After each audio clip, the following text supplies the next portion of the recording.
Naruto, that idiot, I heard that he used a ninjutsu that he shouldn't have used during the exam, but Iruka-sensei didn't let him pass. Hey, how can this be? Iruka-sensei is too strict, Naruto can easily pass this with his ability. Can't he be a little more lenient? Sasuke was speechless watching his mother protecting her son. If his mother knew that Naruto was using that kind of ninjutsu that was not suitable for children, who knows how terrible the scene would be. Don't worry about him, let's eat first, I'm hungry. No, the whole family must be together before we can start eating. No one can be missing. Mikato looked at Sasuke with a kind smile. So Sasuke, I'll trouble you. Go find Naruto and we'll eat together then. In a grove outside Konoha, a young man was sitting in his secret base, holding a large scroll and looking at it intently. What sealed book? It said someone is guarding it, but there was no one there when I went there. Let me see the first ninjutsu. Why is it multiple shadow clone jutsu? It's no different from my shadow clone jutsu.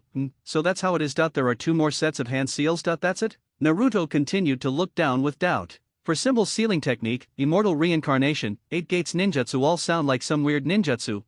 This one sounds really cool, multiplying exploding talisman, not bad, that's it. Hokage-sama, something bad has happened. The Book of Seals has been stolen by Naruto. How could that be? Isn't the Book of Sealing strictly guarded by ninjas? How could it be stolen by Naruto? To be honest, when Naruto stole the book, a suspicious person happened to pass by and the guard chased him, which allowed Naruto to steal the book. How could that be? This is clearly the duty of the guards. How could Naruto steal the Book of Sealing if he had nothing else to do? The first moment Iruka heard that his beloved disciple was in trouble, he rushed to defend him. The child finally had happiness, and he would never let Naruto be alone again. No matter what the reason is, Hokage, Naruto stole the Book of Seals without permission, which is a serious crime. Besides, hasn't Uchiha Fugaku always been looking after him? Now that such a big thing has happened, it is Uchiha Fugaku himself. This is definitely related to him. Maybe it is the intention of their Uchiha clan. Shut up. The Hokage's majestic eyes swept over the ninja who had just spoken, scaring him so much that cold sweat broke out all over his body and he fell to his knees with a thud. Before the truth of the matter is found out, I will punish anyone who dares to jump to conclusions severely.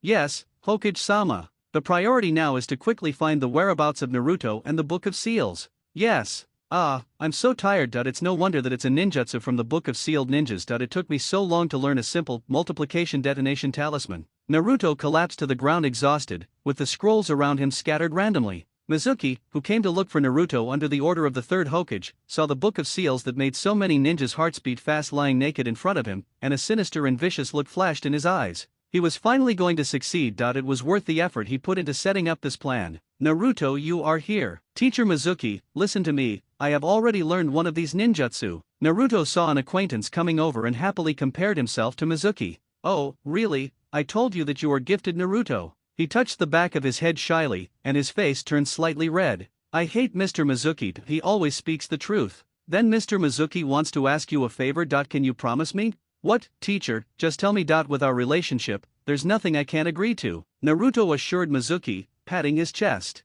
Really? Then please rest here forever. After saying that, Mizuki revealed his true face. He picked up a giant shuriken from his back and placed it on Naruto's neck. Hey Mizuki-sensei? The happy smile on his face froze, and he looked at Shuima with his big confused eyes, not understanding why he suddenly wanted to kill him. Tisk, you nine-tailed brat, you don't really think anyone likes you. Wake up, everyone is just using you, and when you are no longer valuable, they will naturally throw you away like garbage. How many years has it been? He hasn't seen such a look of contempt and disgust in many years. It turns out that he is still the most hated person in the village. No, Sasuke and Sasuke's family are very nice to me. They are not what you say. He was not convinced. After spending all these years together, he understood what kind of people they were better than this pretentious guy in front of him. They were all really kind to him. Don't make me laugh to death. If you were of no use to the Uchiha clan, how could they take you in as an outsider? They took you in just to use you. You're lying. Shuimu smiled in a sarcastic way. 5 years ago, the relationship between the Uchiha and the village reached 0. A coup and genocide could happen at any time. Just when both sides were at their wits' end, the Nine Tails appeared. Yes, it was you. The Uchiha made great contributions in subduing the Nine Tails, and the village also realized that they were still useful. The Uchiha also went down the stairs and proposed to raise you by their side so that the Nine Tails could be better controlled. Only then did the two sides reach a cooperation. You don't really think that you look innocent and cute, so people want to adopt you, right? Haha. The images of Sasuke and his family flashed through Naruto's mind frame by frame. The warm time of the past 5 years could not lie. That's absolutely impossible. I don't believe a word you say. Shuimu shrugged indifferently. None of this matters. What matters is that you will die here as a traitor today. As he spoke, he swung the giant shuriken with one arm. The pitch black blade was chilling and streaked across the sky like a meteor. Puff, it's actually a clone. Shui's eyes widened in disbelief. When did this brat Naruto use the clone technique? He didn't even notice it. Idiot, that's not a clone, it's a shadow clone. Naruto walked out from behind the house with his hands behind his head and yawning triumphantly. I've always been very curious about Mr. Mizuki. Are you too confident in your own abilities, or do you think that everyone else is a loser? Who gave you the confidence that you can beat me? Just wait for me, little brat. Mizuki leaped into the air and fell down with his body spinning, and the shuriken in his hand flew out in a spiral. The huge shuriken cut through the tall trees on both sides of the road and headed straight for Naruto. But there was no trace of panic in his eyes. He looked calmly at the huge shuriken that was getting closer and closer to him. He slightly turned sideways and dodged nimbly to avoid the seemingly terrifying attack. Mr. Mizuki, are you being polite to me? There's really no need. If you have any other skills, please come over quickly, or I'll go home for dinner. Shuimu fell to the ground with his face flushed with anger. Don't be too happy, kid. Fire style, great fireball technique. The huge flame caused the surrounding temperature to rise suddenly and rushed towards Naruto mercilessly with the dazzling light, and he just smiled slightly. Wind style, heavy wind waved. The chakra condensed in Naruto's hand turned into a strong airflow blade and slashed towards the burning fireball. The fireball scattered like fireworks, but the blade did not dissipate but continued to attack Mizuki. Ah! After a scream, Shuimu fell heavily to the ground, and the bright red blood seeped out of his green vest, flowing out uncontrollably. He covered his wound in horror and forced himself to move backwards. The arrogance and mockery in his eyes were no longer there, but now there was shock and fear. You monster, stay away from me. Naruto was speechless as he watched him curl up backwards. It was Mizuki who was approaching him, so why was he blaming him? Teacher Mizuki, can you calm down a little? It's really unpresentable for a grown man like you to lie on the ground and make noises. Mizuki was in a state of extreme fear and could not hear a word Naruto said, but continued to shout. A monster like you shouldn't be born into this world. Your existence is just to give other seats causing trouble for people. Hey, that's enough. Stop throwing other people's kindness into the trash can like garbage. It's about time. After a burst of unpleasant words, Naruto finally decided that he could no longer tolerate it. He walked forward, grabbed Mizuki's collar, kicked him in the neck, and started beating him hard. Finally, under that powerful fist, Shuimu shut his mouth obediently, but his face was so swollen that it was impossible to tell what he looked like before. Ah, the world is finally quiet. You still have the nerve to ask me why I'm here. You've created such a huge mess, and now all the free ninjas in Konoha are out looking for you. You'd better think about how to explain it to the third Hokage. You can't blame me for this, Irika-sensei. It's all because of that traitor Mizuki. He asked me to steal the Book of Seals, and when I got it he was going to kill me. Naruto, how are you now? Are you hurt? Where's Mizuki? When Irika heard that Naruto was in danger, his first reaction was to care about his student. In his heart, Naruto was far more valuable than a Book of Seals. I accidentally hit him a little too hard, and Mr. Mizuki was right behind me. Irika looked at the man lying on the ground behind Naruto, his face swollen like a pig's head. Is this really Mizuki? The hairstyle is quite similar. What should we do now, Irika-sensei? Humph, you only found your teacher after something happened. What were you doing before the accident? I'll settle the score with you later. Now tie it up and take it back to the third Hokage for punishment. 3. Okay, what are you laughing at? What's so funny? You are so hypocritical, Irika. In fact, you almost hate Naruto in your heart, but you can still pretend to be a harmonious teacher and student with him. Mizuki, I don't know why you feel this way, but I have always considered Naruto my most outstanding student. Teacher Irika, why are you wasting your words on him? This guy is just itching for trouble. He hasn't been beaten enough. I'm going to hit him a few more times. As he said that, he rolled up his sleeves and rushed forward, intending to give Mizuki another good beating. Naruto, aren't you curious? 12 years ago, the demon fox attacked Konoha and that disaster took the lives of most people, including Irika's parents. Naruto, you are the monster who took Irika's parents. Shut up, Mizuki. Naruto, don't listen to his nonsense. This bastard Shuimu actually revealed the secret of the village that must never be made public. He is simply desperate and has ulterior motives. You feel guilty. Irika is only staying by your side to monitor you under the orders of the third Hokage. Do you really think he can let go of the hatred for killing your father and mother and treat you wholeheartedly? Everything is just a show. He wants to skin you alive, tear your flesh apart, and grind your bones into ashes. Mizuki, Irika-sensei, is what he said true? Naruto looked at Irika expectantly. He couldn't believe that what Mizuki said was true. So what kind of mentality should he have when facing his teacher? Did Irika-sensei really hate him? He watched as his teacher's face became blurred, and he backed away in disbelief to avoid the hands that wanted to grab him. Irika's eyes drooped slightly, avoiding the burning gaze. He didn't want to deceive Naruto. Although he was not the nine-tailed demon fox, his parents died in that battle. You, a disaster monster, will never deserve recognition from others in your life. Everyone is using you and spying on you, including Uchiha Irika. You deserve to be alone forever. Ha ha ha. Naruto was shaking all over and gasping for breath, trying to breathe more fresh air. Mizuki's words were too shocking, and he didn't know how to face these people whom he once loved the most. He took advantage of the moment when Naruto was distracted, broke free from the ropes that bound him, pulled out a kunai from his sleeve, and stabbed the defenseless Naruto. Naruto, be careful. Ah! When Naruto came to his senses again, his clothes were already stained red with blood. The excessive blood spurted out and dripped onto the grass, staining it red. He stared blankly at Irika, who was blocking the knife for him. Why did you save me, Irika-sensei? Am I not the person you hate the most? Who said that? I'm the same as you. I lost my parents when I was young and became a loner. I've also been wanting to attract everyone's attention since I was young. We're both equally lonely, but seeing the good friends you've made and being adopted by someone really makes me happy that you finally found your own place, Naruto. You've always been a student that I'm proud of, and you will be even more so in the future. Yeah, damn it, Irika. Mizuki pulled out the kunai that was stabbed in Irika's back, and the gushing blood splashed all over his face. He wiped it off in disgust. Irika fainted in Naruto's arms due to excessive blood loss. This is dirty blood. Mizuki! Naruto roared with all his might. Mizuki subconsciously felt something was wrong and quickly stepped back to distance himself from him, but he didn't expect that the orange-yellow figure followed him closely. In just a blink of an eye, he came in front of him again and punched the pig's face, which was already swollen to the point where it couldn't be swollen anymore. With a solid punch. The world spun around and his head was buried deep in the ground. Just when he felt something was wrong and wanted to beg for mercy, fists came down like a violent storm, hitting his face with blood and flesh flying all over, leaving him no trace of his original appearance. Naruto opened his eyes angrily, looking at the unconscious Mizuki, who did not stop his attack and looked as if he was going to smash him into a pulp. Naruto, stop it. A white hand grasped his wrist, and Naruto looked back with murderous intent in his eyes. Sasuke. Sasuke frowned at the horrific scene before him, and he could tell what had happened just by guessing. If you keep hitting him like this, he's really going to die. So what? He hurt Irika-sensei. Looking at the furious Naruto, Sasuke showed no mercy and slapped him hard on the face. His face swelled up instantly, and the man with sky-blue eyes looked at Sasuke at a loss. Are you calm now? Sasuke, I'm not some demon fox.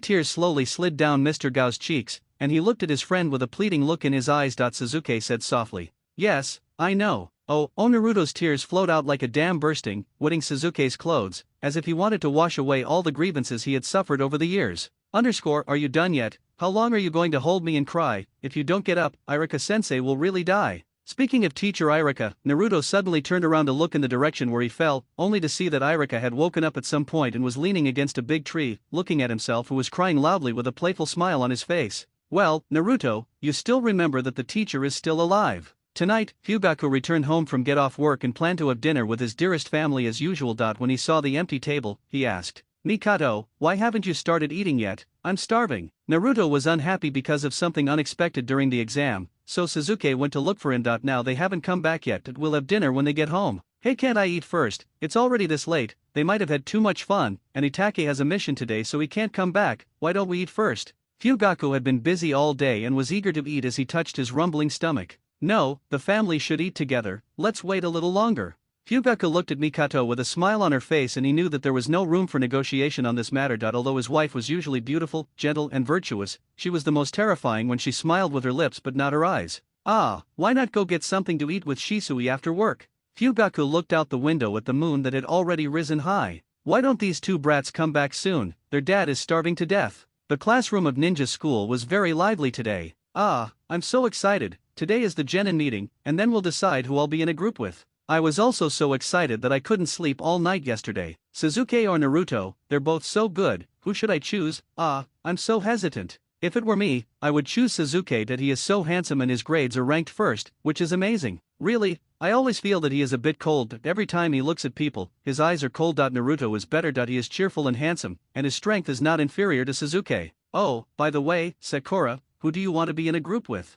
Hey, let me think about it. Sakura looked up at the ceiling with her green eyes and finally made up her mind after thinking it over again and again. Naruto is definitely better. Right, I said Naruto looks gentler and easier to get along with. Sigma, degree Sasuke, who had been sitting aside with his eyes closed and not caring about these things, was petrified on the spot when he heard Sakura's choice. His eyes, like black jade, stared at the back of Sakura's head. How is that possible? Sakura is his wife, even though it was in the previous life. But in his memory, Sakura always chased him from behind, always smiling shyly, always looking at him with affectionate and shy eyes. Why? Why would she change her mind now? Why would she no longer like herself? It's fine if you don't like me, but why did you suddenly start to like Naruto? Oh, Naruto, where is that bastard Naruto? He came to his senses and looked for Naruto in the classroom eagerly. The hatred of having my wife stolen from me is irreconcilable. I feel so sad for no reason and I must seek revenge on Naruto. Pull just when he was looking around in a panic, he happened to be kissed by Naruto, who was rushing towards him. At this moment, no words in the world can describe his current mood.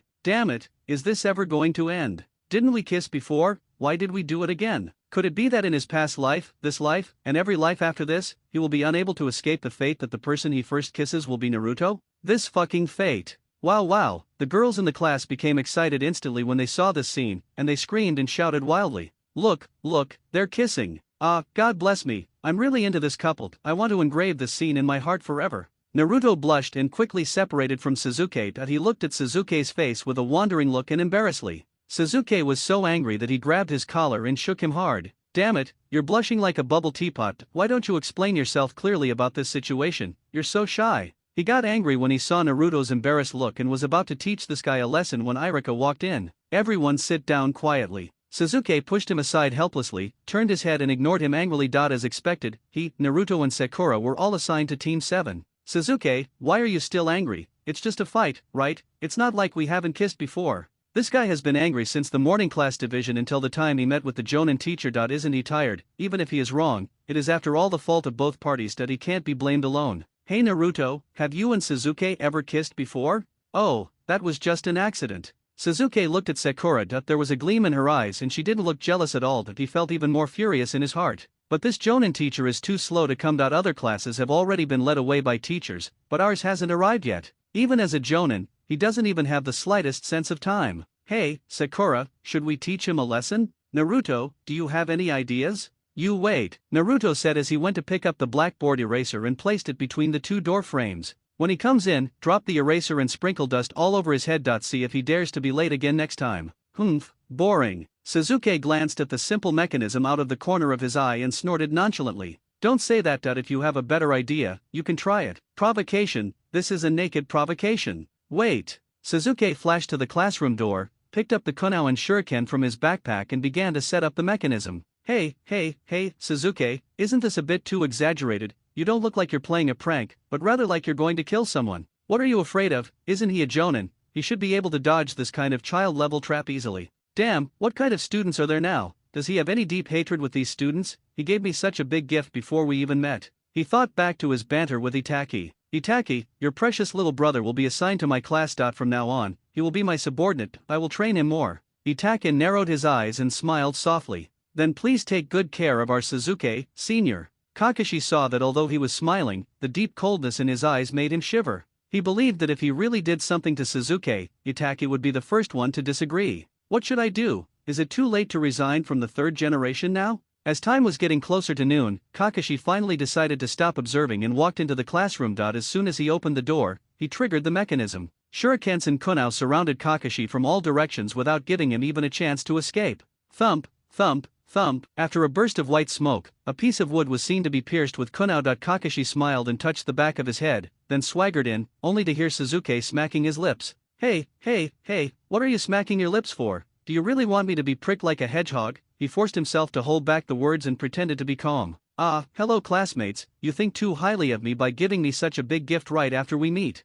Of course, you are a Jonin. If you don't show us your true abilities, why should we believe you, right, Naruto? Sigma, degree, Naruto, who was suddenly Q-ed, looked at Sasuke today and felt a little scared. He swallowed his saliva unconsciously. Does he have a grudge against this teacher in front of him? He was so ruthless at the beginning, and now he is even more arrogant, with his legs crossed to the sky. Naruto, I'm here, sensei. Sasuke was just joking with you, don't take it too seriously. Are you kidding? How should I put it? Anyway, the first impression you guys gave me was that you were extremely annoying. Anyway, let's forget about the previous unpleasantness for now and introduce ourselves first. Let me go first. My name is Hide Kakashi. I don't have anything special or anything I liked. My hobbies are all kinds of things. It turns out we don't know anything except his name. Okay, now it's time to change people. Kakashi-sensei, I'll go first. My name is Uzumaki Naruto, and I currently live in Sasuke's house. My dream is to become Hokage and have the whole village recognize me. I also want Sasuke to admit that I will be the Hokage one day instead of always using this to mock me.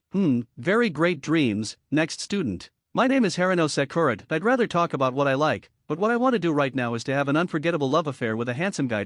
I'm so shy, I just said it out loud. Looking at Sakura's infatuated expression, Kakashi couldn't help but think that girls of this age were more focused on dating than ninjutsu and training. It's also a good dream for the last classmate. My name is Uchiha Suzuki. I hate sweets and Nitote. I don't have any particular favorites. What are your dreams for the future? He thought for a while before speaking slowly. If I have to say it, I want to open a gigolo parlor. Oh, Sigma, Sigma, The 3 people who heard this couldn't help but put on surprised expressions. What kind of dream is this? Why can he say such a thing with such a cool face? Open a gigolo shop. Why do you want to be a ninja if you want to open a gigolo shop? Such a bizarre dream made Kakashi, who always had no luck, speechless. Itaki, did you know that your brother's dream is to open a gigolo parlor? What if he mistakenly thinks that it was you who corrupted Suzuki? Hey, are you kidding me? How come I've never heard of you having such a dream? He glanced at the jaw-dropping Naruto and said nonchalantly, dreams are something that should be kept in mind. I haven't realized them yet. When I open a gigolo club one day, I'll invite you to visit. Okay, that's enough of this topic. Gather at the field training ground at 8 a.m. tomorrow. Are we going to conduct a survival drill? Haven't we had survival drills many times in school? Why did we have to do a special survival drill this time? There are 27 students graduating from the ninja school this year, but only 9 of you can become genin. This survival exercise is to screen everyone and pick out those who are unqualified and unsuitable to be ninjas. How come? Then what about the graduation test that we spent so much time thinking about? That is of course to screen out the more talented ninjas. Oh, by the way, there is one last thing. Don't eat breakfast tomorrow morning, or you will definitely vomit. With that, you are dismissed. With a puff sound, Kakashi disappeared in front of everyone. How could that be? I worked so hard to pass the graduation exam, and now I have to go through another screening. Naruto saw the uneasiness in Sakura's eyes and comforted her. Don't worry, Sakura. Suzuki and I are both very capable. You don't have to worry too much about the wilderness survival training. We will definitely pass it easily. Naruto, thank you. It's nothing, right Suzuki? Why are you looking at me with such scary eyes? Naruto thought over and over again, but couldn't figure out how he had offended him today. I have a suggestion. Suzuki finally retracted his cold gaze. Naruto, don't be complacent too early. Isn't that just comforting people? I can do it too. Although we will follow Kakashi's stipulated time of 8 o'clock tomorrow, to punish him for making us wait for so long today, why don't we come later tomorrow? Anyway, it seems the guy can't come early. This is not good. What if I miss the test? Sakura's talent in ninjutsu isn't very strong. If she doesn't listen to her teacher, will she be disqualified from the competition? Suzuki looked very dangerous with his eyes half closed, so Naruto got scared and agreed immediately. Okay, I'll listen to you. The teacher looks lazy. Let's have breakfast later at 11 o'clock. But early the next morning, Kakashi squatted at his observation point and carefully observed these unlovable subordinates. Hey, where are the people? He hid in the bushes and looked around. It was already 8:30, and no one had come yet. Did they sleep late? I can't. It would be fine if one of them slept late, but the probability of all 3 of them waking up late was lower than Itaka dancing in women's clothes on the street. Just like that. Time passed by minute, and he couldn't bear it any longer, so he jumped down from the bush and paced back and forth, checking his alarm clock from time to time. These damn brats actually turned a deaf ear to my words. I must teach them a lesson during the wilderness survival training later. As time was approaching noon and the sun was getting increasingly hot, Kakashi lost his patience and waited no longer. 3 people came over, talking and laughing. They are so brave, they actually dared to ignore what their Jonin teacher said. Even Kakashi, who was usually lazy, couldn't help but complain in surprise. Oh, good morning, Mr. Kakashi. You idiot, why don't you check the time? What time is it now? Okay, teacher, don't be angry. Weren't you late for the new employee meeting as well? It's only fair that we be late once too. Seeing Naruto openly stating the reason for being late, Kakashi could no longer say the words he had prepared to teach him a lesson. Have you ever heard this saying? What are you talking about? Look at Kakashi-sensei. In the ninja world, a ninja who doesn't keep time is trash. The pressure released by Kakashi's serious expression made the few people feel that the air became tense. Oh, so there is such a saying, isn't that perfect? A rubbish teacher who doesn't follow the time is matched with a rubbish student who doesn't follow the time, a perfect match. Please give me more advice in the future. Kakashi teacher, listening to Suzuki's frivolous and sarcastic words, he suppressed his urge to beat him up and kept warning himself in his heart.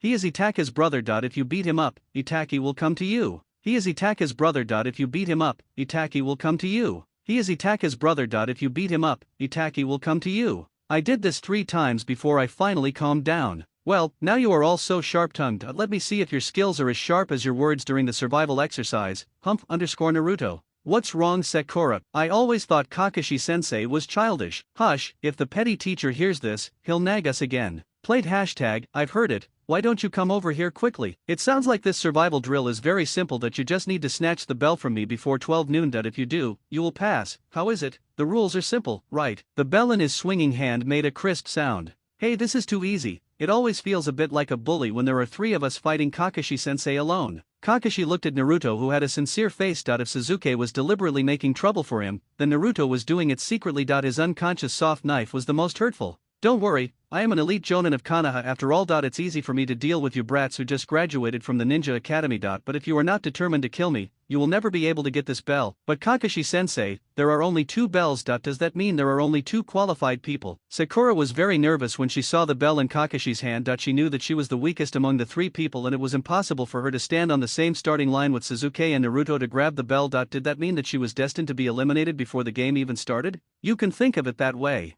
How come? Sakura, don't worry too much. If the 3 of us team up to beat the Jonin until he pees profusely, then no matter how many bells there are, the 3 of us will pass. Sasuke, you seem to have misunderstood one thing. I am the one who made the rules of this competition. Sasuke waved his hand indifferently, raised the corners of his mouth and raised his eyes. Teacher Kakashi, you are mistaken. It would be strange if 3 students who just graduated from the ninja school could beat the elite master to a pulp and prevent him from becoming a ninja. By then, even if you don't agree, the 3rd Hokage will definitely not agree.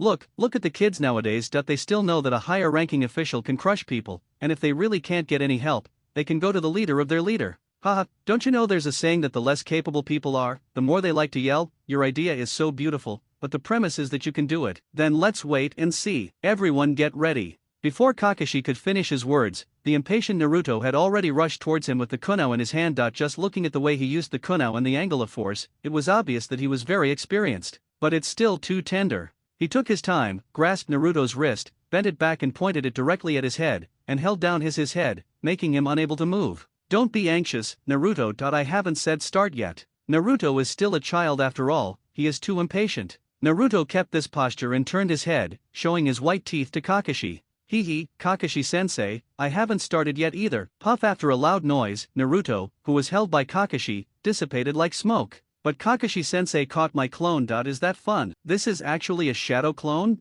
I've heard that Naruto is very powerful. When I saw him today, although he was a little impatient, his strength should not be underestimated. Then let's officially begin now. 3 black shadows flashed by, and Kakashi looked around with satisfaction. The most basic thing for a ninja is to conceal his aura and be good at hiding. Yes, Sakura and Sasuke both hid very well, especially Sasuke himself, who could hardly feel where he was hiding. It can only be said that he is worthy of being Itake's younger brother. Suddenly his eyes turned and he looked at Naruto, who was standing straight in front of him and laughing, with a look of despair. Naruto, that idiot, will never learn his lesson no matter how many lifetimes he has. Sasuke hid in the dark, beating his chest and lamenting, while Kakashi looked at him speechlessly as if he was a lunatic.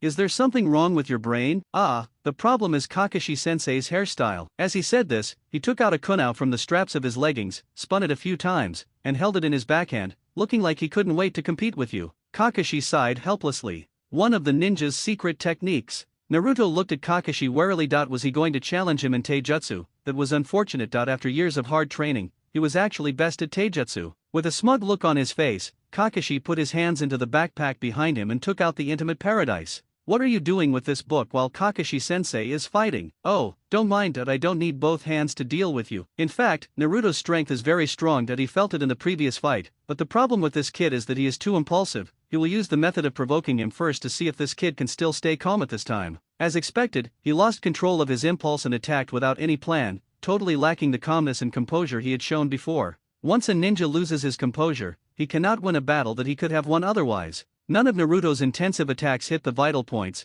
and he was so restless that he could solve the problem with just moving his little finger. Kakashi seized the opportunity and flashed behind him, causing Naruto to shudder subconsciously. A ninja should never leave his back to the enemy, you idiot. He made the tiger seal with his hands, a cold light flashed in his eyes, he squatted on the ground and exerted force with his legs to use the secret of Konoha's physical technique, 1,000 years of killing. His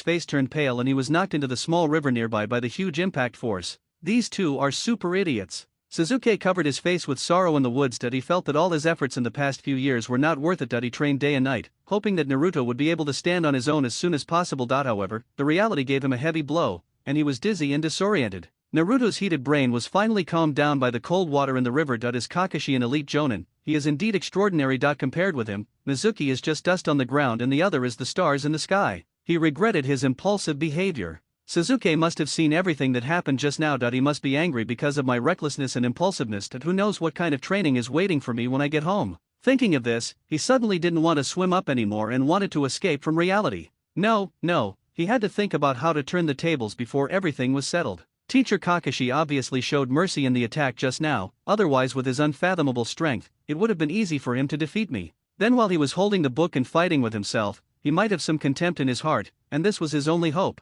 Shadow clone technique. Naruto created 6 shadow clones underwater, and the clones had telepathic connection with each other and immediately understood Naruto's thoughts. The 2 clones served as underwater cornerstones, while the other 2 stepped on them and formed seals to condense the chakra. Water style. Water dragon bullet technique. He uses the unique natural advantage of river water to use water jutsu in the stream to double the power of water jutsu. The 2 water dragons entangled with each other and merged into one, holding the remaining 2 shadow clones in their mouths. As the surface of the river water fluctuated violently, Kakashi realized that Naruto was using a very powerful ninjutsu. How is this possible? He's just a genin, how can he have so much chakra? The water dragon jumped out of the water to confirm that Kakashi was standing underneath and circled to attack him. The huge body in the water was no longer as agile after it came ashore. Facing Kakashi's dodging, it was difficult for him to maintain his original form and he was on the verge of collapse. Wind style. Fierce wind palm. 2 Narutos jumped out from the water dragon's head and accelerated in relay, rushing straight towards Kakashi like yellow cannonballs. The speed was too fast, and he barely dodged it by turning sideways, but the intimate paradise in his hand was shattered by the fierce wind palm.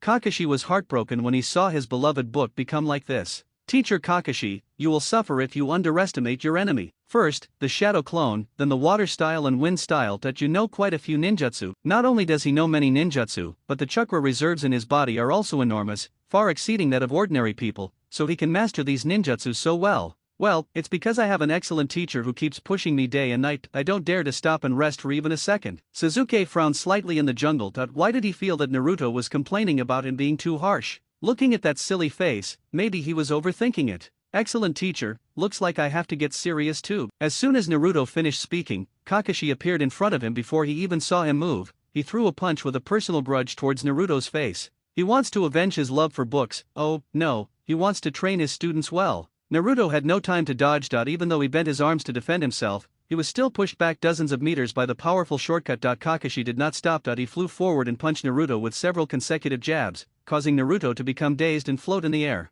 So strong. Kakashi's figure flashed again and came right in front of Naruto's body. He raised his foot high and kicked Naruto with his heel, but Naruto grabbed his ankle with both hands. The hands that clamped him were like 2 huge clamps and he couldn't break free for a moment. Naruto seized this opportunity. He clamped Kakashi's waist with his legs in the air, turning him upside down and his body spinning rapidly as he fell downwards. Bump! After a burst of dust, Kakashi's head hit the ground, and his legs were spread out like noodles. Naruto gasped and looked at the horrible Kakashi with a victorious smile. Kakashi-sensei, I win. He looked at the bell next to Kakashi's body and was about to go forward to take it, when suddenly a rope clamped his ankle tightly, and with a violent tug, his body flew everywhere like a bungee jump. Just taking the fight just now as an example, Naruto has done quite well. If it were an ordinary ninja, he would have been killed in seconds. I can only say that he is worthy of being such a ninja. But that idiot was too careless and couldn't even see such an obvious trap. Alas, it seems that he still has a long way to go in his education. Hey, how is that possible? Kakashi walked over from behind the tree with a leisurely look on his face.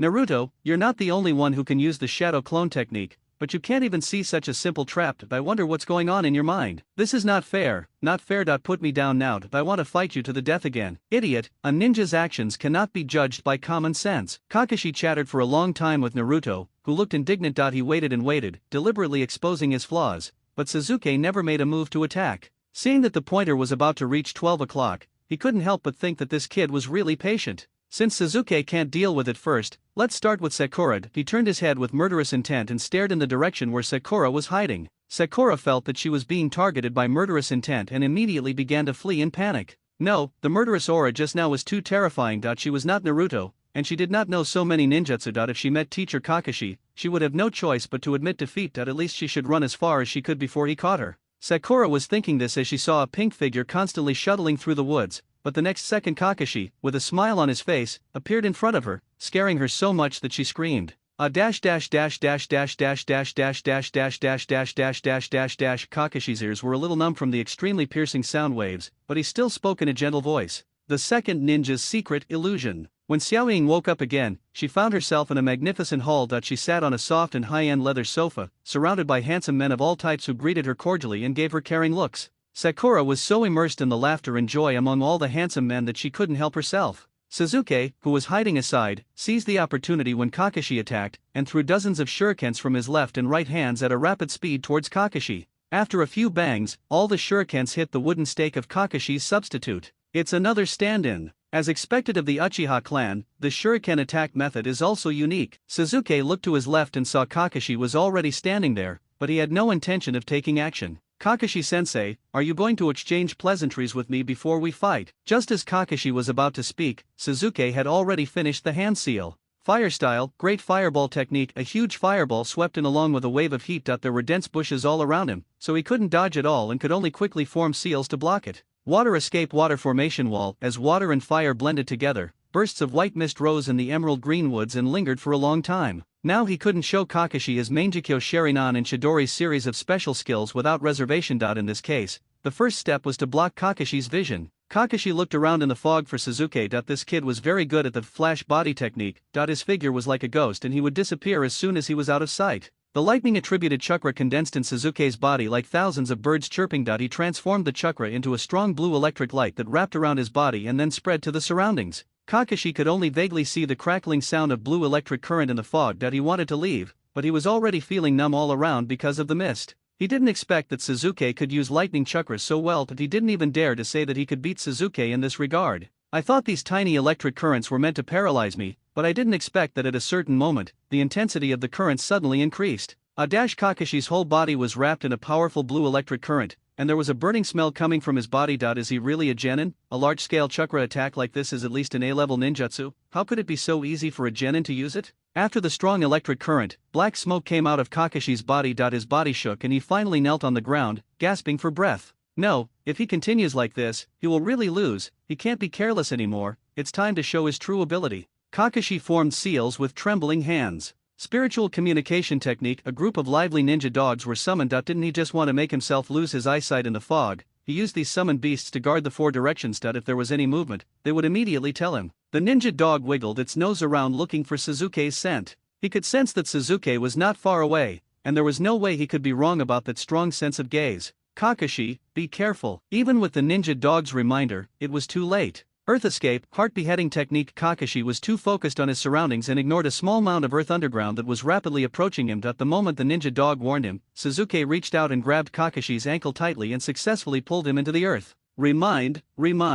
He held the clear and melodious bell in his hand and shook it gently. Teacher Kakashi, you are too careless. Look, I got the bell. He couldn't believe that he had lost to a little kid like that. If this got out, where would he keep his reputation as an elite in the future? Ahem, let me give you a summary on behalf of the teacher, the 3 ninjutsu of the ninja's experience. Sasuke felt inexplicably refreshed. He got up again where he felt that he had been defeated by this trick before, and now he let Kakashi have a taste of this trick. Sasuke, Sakura, you are here, and Kakashi-sensei. Naruto, who was still tied in mid-air, was very happy to see his companions, but when he saw Kakashi's appearance, he couldn't help but be surprised. He was tied up tightly with ropes with a dejected look on his face. Sasuke tied him to the pillar at the entrance of the survival base. A kunai flew over and untied the ropes on Naruto's feet. Naruto, Sakura, come over and eat lunch with us. Kakashi was tied to the pillar, watching the 3 people talking and laughing like they were eating lunch boxes, and he could only watch them eat. Hey, I am your teacher after all. You will be punished by God if you treat me like this. No looking at the backs of the 3 people leaving, did Kakashi think about teamwork? Not completely.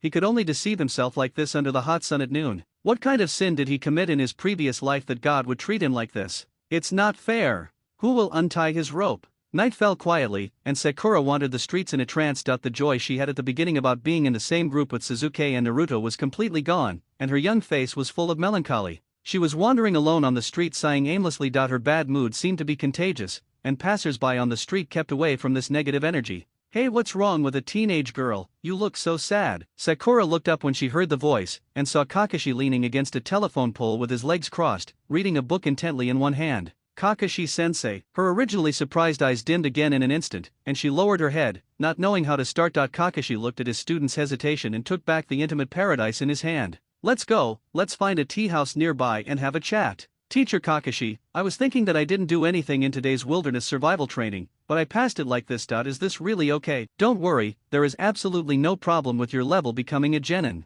But I saw Sasuke and Naruto, they both performed so well that compared to them, I am simply a world apart. The gap is really too huge that if someone like me is assigned to the same class with them, will I be a drag on them? Kakashi lowered his head in thought. Sakura, you don't have to worry too much about this. Those two are indeed super geniuses. Naruto seems to be bold and rough and has no rules when fighting, but his basics are very solid. Coupled with his huge amount of chakra, his future achievements are limitless. No matter what, Naruto is also the Nine Tails Jinchuriki, and this alone is far beyond the reach of other ninjas. Not to mention the unfathomable Uchiha Sasuke. I always felt that he didn't use his full strength during the survival drill. After all, he snatched the belt from me without even opening his Sharingan. Well, that was also because I didn't use my full strength. Kakashi-sensei, looking at it this way, I am really far behind them. I am afraid I can't catch up with their progress. Kakashi was silent for a while before answering seriously. Simply from the perspective of chakra quantity and understanding of ninjutsu, you are indeed inferior to them. Their future achievements will be at least above the level of Hokage. So amazing. Although I often tease Naruto, he does have the potential to become Hokage. So you have to find your own characteristics in such a team. My speciality. Sakura lowered her head and thought about herself carefully. Apart from the fact that her forehead was whiter than others, it seemed that she had nothing to show for it. You may not have realized it yourself, but from the information that Irika-sensei gave me about the three of you, you have always been a meticulous person. Your subtle control over chakra can definitely be called genius. Even Sasuke and Naruto can't match it. Chakra control. When a ninja uses ninjutsu, his ability to finely control chakra determines his attack method to a certain extent. You might as well put more effort into this aspect. This can also serve as a direction for your future development. Teacher Kakashi, do you mean that if I want to catch up with them in the future, I can only achieve it by working hard in this area? Well, it is indeed possible. After all, Lady Tsunade, one of the three legendary ninjas of Konoha, is famous for her medical skills that can finely control chakra. Not only that, she also uses this ability in actual combat, gathering chakra into a point and using it to break through the surface. However, this path is not so easy to take. Teacher Kakashi, I can do it. No, I can definitely do it. Sakura's eyes were no longer dejected, and hope ignited in her emerald green pupils. She was not afraid of difficulties, but was only afraid that she had no solution at all. She believed that with her efforts, she could at least see their backs, if not catch up with the two. Kakashi looked at Sakura and smiled. It was a good thing for young people to be motivated. It's good that you have confidence. As for the specific training methods, I suggest you go to the medical department first. They are more suitable to teach you than me. Yes, Kakashi-sensei. Sasuke, how's Naruto? Did the wilderness survival training go well today? Mikoto asked as she added more food to everyone. Don't worry, Auntie. With me here, the whole process can't be smoother. Humph, mother, don't listen to this idiot. If he hadn't appeared in front of Kakashi at the beginning of the training exercise, our victory wouldn't have been so difficult. And not to mention that you jumped right into such a simple trap. Thinking about it now makes me angry. I decided to add one more hour of cultural classes every day in the future. Sasuke, you have no heart. Don't you want to be the Hokage? How can you do that if you are not good at academic subjects? It would not be good if the ninjas from other villages knew that our Hokage of Konoha is illiterate. Naruto, since you have made up your mind to become the Hokage, you must act in accordance with your words. Our Konoha village, whether it is the fourth Hokage who died long ago or the third Hokage who is still in office, they are all very remarkable people. Not only are they extremely accomplished in ninjutsu, but they have also never fallen behind in cultural studies. You must take them as your goal and study hard. Okay, uncle, I will reflect on myself 3 times a day. Follow the examples of the previous Hokages, and learn well. Yeah, not bad. This is the son of the fourth Hokage. Everyone, attention, target moving. How far are we from the goal now? You can start at any time from 5 meters away. Okay, get started. Meow meow meow. As the cat let out a heart-wrenching scream, Naruto had successfully captured it. Confirm if it is the target. Yes, Kakashi-sensei, aren't there more stressful missions? As Naruto roared in dissatisfaction, Kakashi's headset exploded in his ear, and his whole body shook and then fell to the ground like a wilted eggplant. Kakashi's next mission is... The third Hokage was sitting in a chair smoking a cigarette and was about to arrange the next task when he was sternly rejected by Naruto. No, why are there always these kinds of missions? I want to do something more awesome. Why do I have to do these kinds of missions all day, either taking care of kids or finding lost items? I want something more awesome. Idiot, what do you think of a ninja's mission? As Irika roared, Naruto argued unconvinced. The three of us were able to snatch the bell from Kakashi-sensei, an elite jonin. We are strong enough to do more powerful missions. Kakashi, if you can talk, then talk. Don't suddenly attack me. It's really rude. But Grandpa Hokage, I am no longer that lonely little brat. I now have partners I can trust. I think we should go on more powerful missions. A trusted companion, ha. Well, I'll make an exception and let you take a C-rank mission as a personal guard.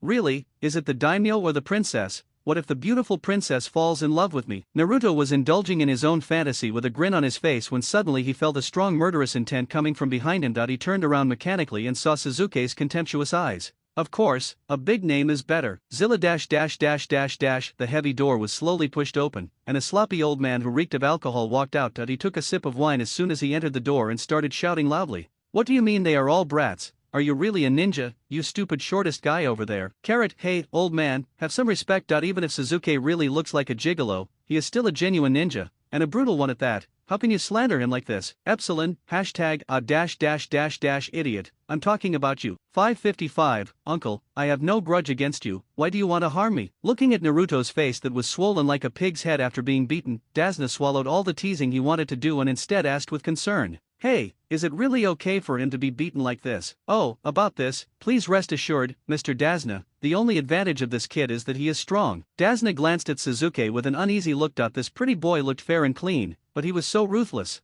Can you give me a different guard? I don't want to be with such a cruel person. Sasuke, brother, why are you two together, Mr. Shisui? We were planning to go to Shisui's house for dinner today, so we came out to buy some ingredients for dinner. But why are you carrying this bag? Our team just received a mission to escort Mr. Dazna back to the Kingdom of Waves. Itachi looked up and smiled at Kakashi, who was greeting him. Kakashi-senpai, I'm leaving my brother in your care. Haha, don't worry, I will do it within my ability. Okay. Bye brother. Itachi lowered his head and looked lonely as he watched his brother waving goodbye to him. What's wrong Itachi? Sasuke is just going to complete a mission, is there any need to put on such a sad expression? When he was little, he loved to stick to me. He always followed me around and asked me to practice with him. But in a blink of an eye, he grew up so big. Seeing him gradually become independent and have good friends in a team, I felt very lonely for a moment. It hurts. What are you doing all of a sudden? Itachi raised his hand, touched the bulge on his head, and looked at Shisui strangely. You're such a brother Khan. Sasuke has grown up and has his own life, you should think more about yourself. Ha ha chew. Sasuke, do you have a cold? No, my nose suddenly started to itch, as if someone was talking about me behind my back. Sasuke rubbed his nose while recalling his past life. It seemed that he encountered two sneak attack ninjas nearby. Naruto was very cowardly in his previous life. This time, he would let him step forward to solve the problem to verify the results of his training and practice in the past few years.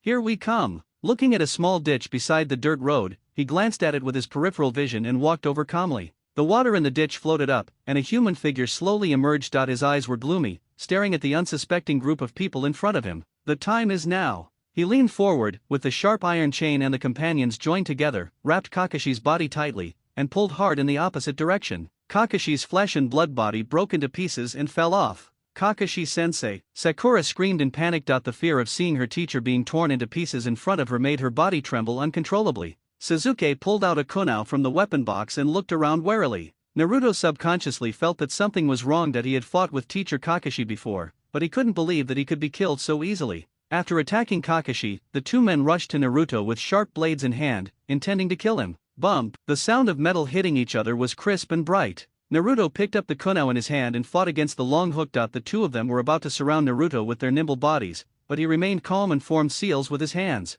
Shadow clone technique. Two Narutos held kunai and nailed the long hooks to the tree, while the other two leaped up and kicked the assassins in the chin. The bodies of the two men fell to the ground like kites with broken strings, unable to move. Taking this opportunity, Naruto took their chains and tied them up tightly. But Kakashi-sensei, Kakashi-sensei. Hey, how am I? Kakashi suddenly appeared behind Sakura, startling her. But why? The teacher has clearly. He looked towards the location of Kakashi's body again, but there was no meat there, only some ordinary sawdust. I knew that with teacher Cassie's strength, she would never let these two people succeed so easily. Dazna breathed a sigh of relief. Fortunately he got through this incident without any danger. But why did you pretend to be killed, teacher? That's because I want to confirm who the assassin's target is this time. What do you think, Mr. Dazna? Under Kakashi's gaze, he finally told the truth. I can't hide it anymore. Someone wants to kill me. Who is it? Cardo of the shipping company. Hey, that world-famous super-rich man. Kakashi's face changed when this person was mentioned. On the surface, he is the big boss, but he secretly uses ninjas to smuggle drugs and contraband. He is a vicious villain. He controlled the country's shipping a year ago. For an island country like ours, once the transportation hub is controlled, it means controlling the country's financial resources and people. But the only thing that such a Cardo is afraid of is the bridge under construction.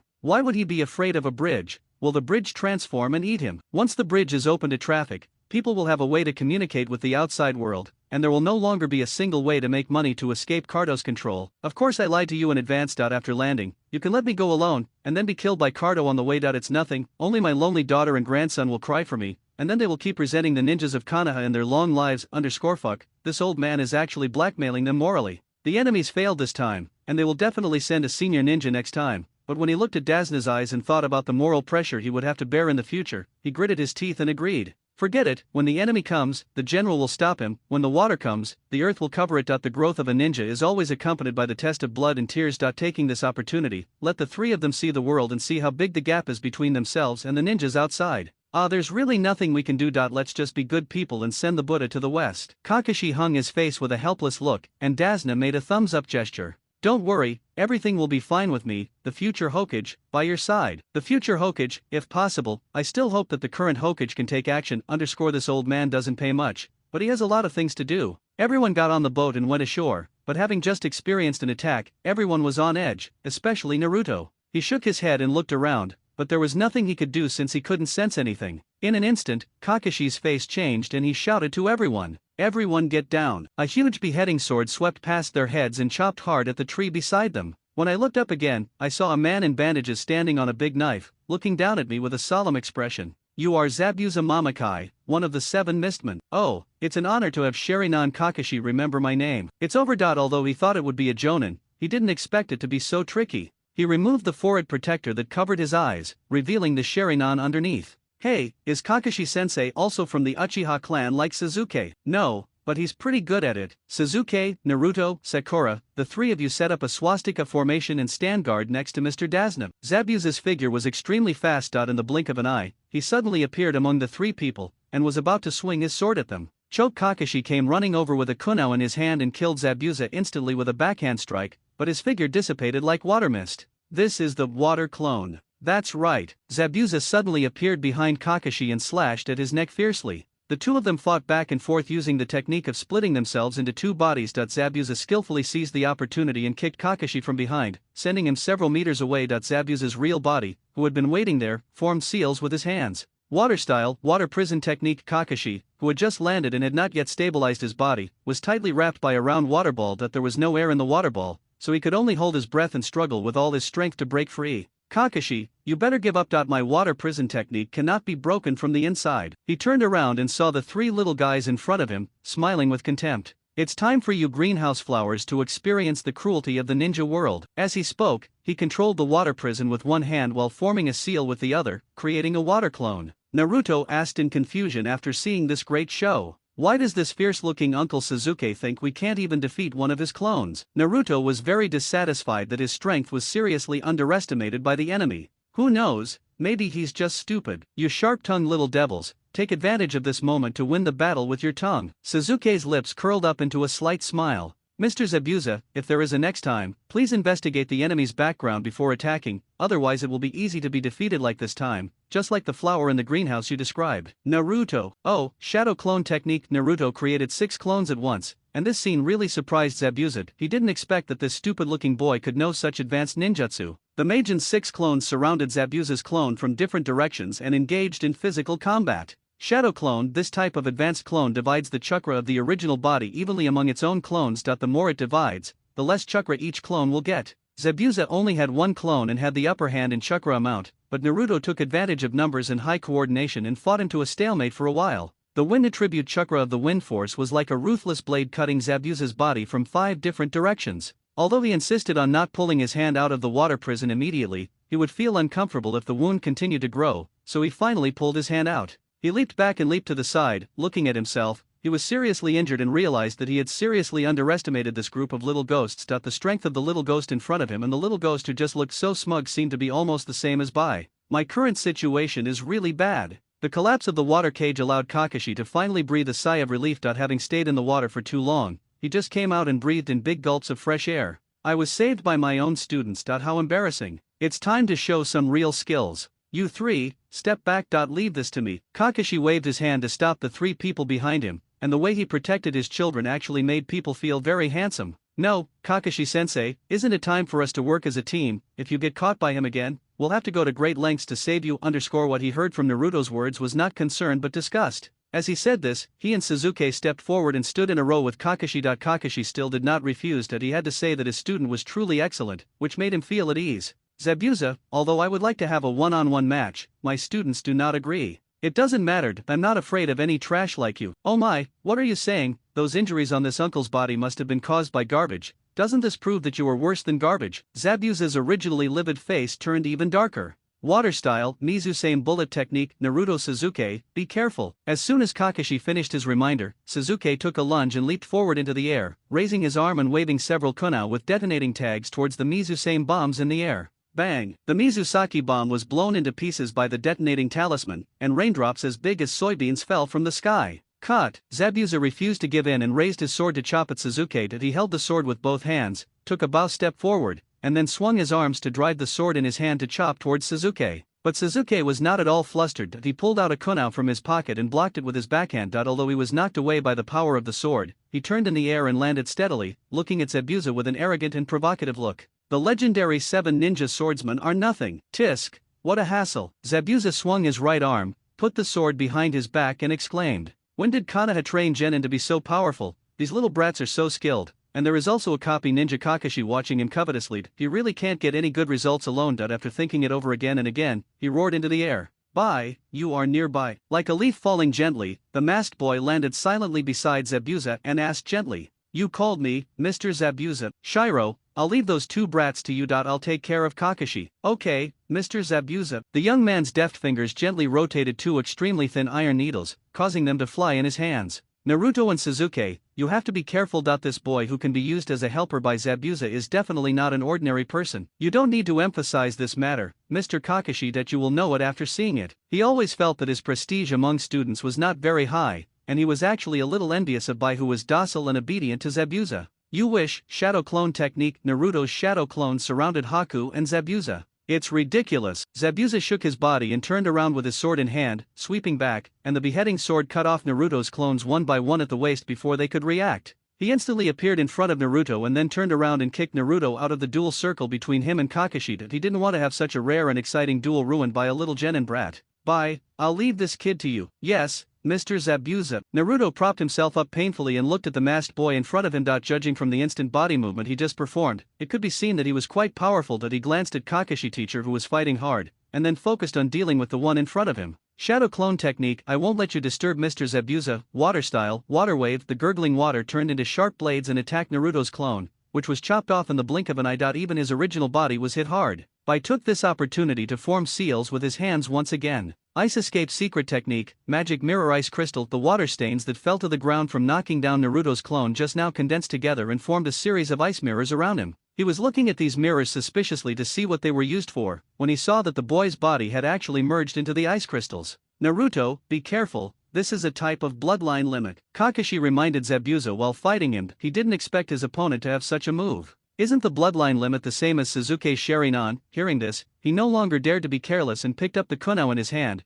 concentrating on looking at the figure in the ice crystal. It's too late to realize everything now. White shuttles back and forth in the mirror at a speed that cannot be captured by the naked eye. Naruto tried his best to follow the boy's figure but still couldn't find any pattern. Bai in the ice crystal picked up the senbon in his hand and fired it out. There were originally only 2 senbon needles, but to Naruto it seemed as if there were dozens of them attacking him at the same time. That he had no time to dodge and could only protect his vital parts and allow these ruthless needles to pierce his body. No, he pulled out the 1,000 needles that were stuck in his body while thinking of a way out. If he continued like this, even if the 1,000 needles did little damage, he would be pierced into a hedgehog sooner or later. Naruto looked up and observed the secret technique. The boy named Shiro, his incredible speed seemed to only allow him to travel between ice crystals. He had to find a chance to escape this place quickly. Shadow clone technique. The more people and targets there are, the greater his hope of leaving will be, but it is obvious that Bai has seen through his thoughts. "You want to leave the range of my secret technique? You wish." Bai looked at the young man who fell to the ground. His body was torn and broken, but his blue eyes did not lose hope. Instead, they became more lively.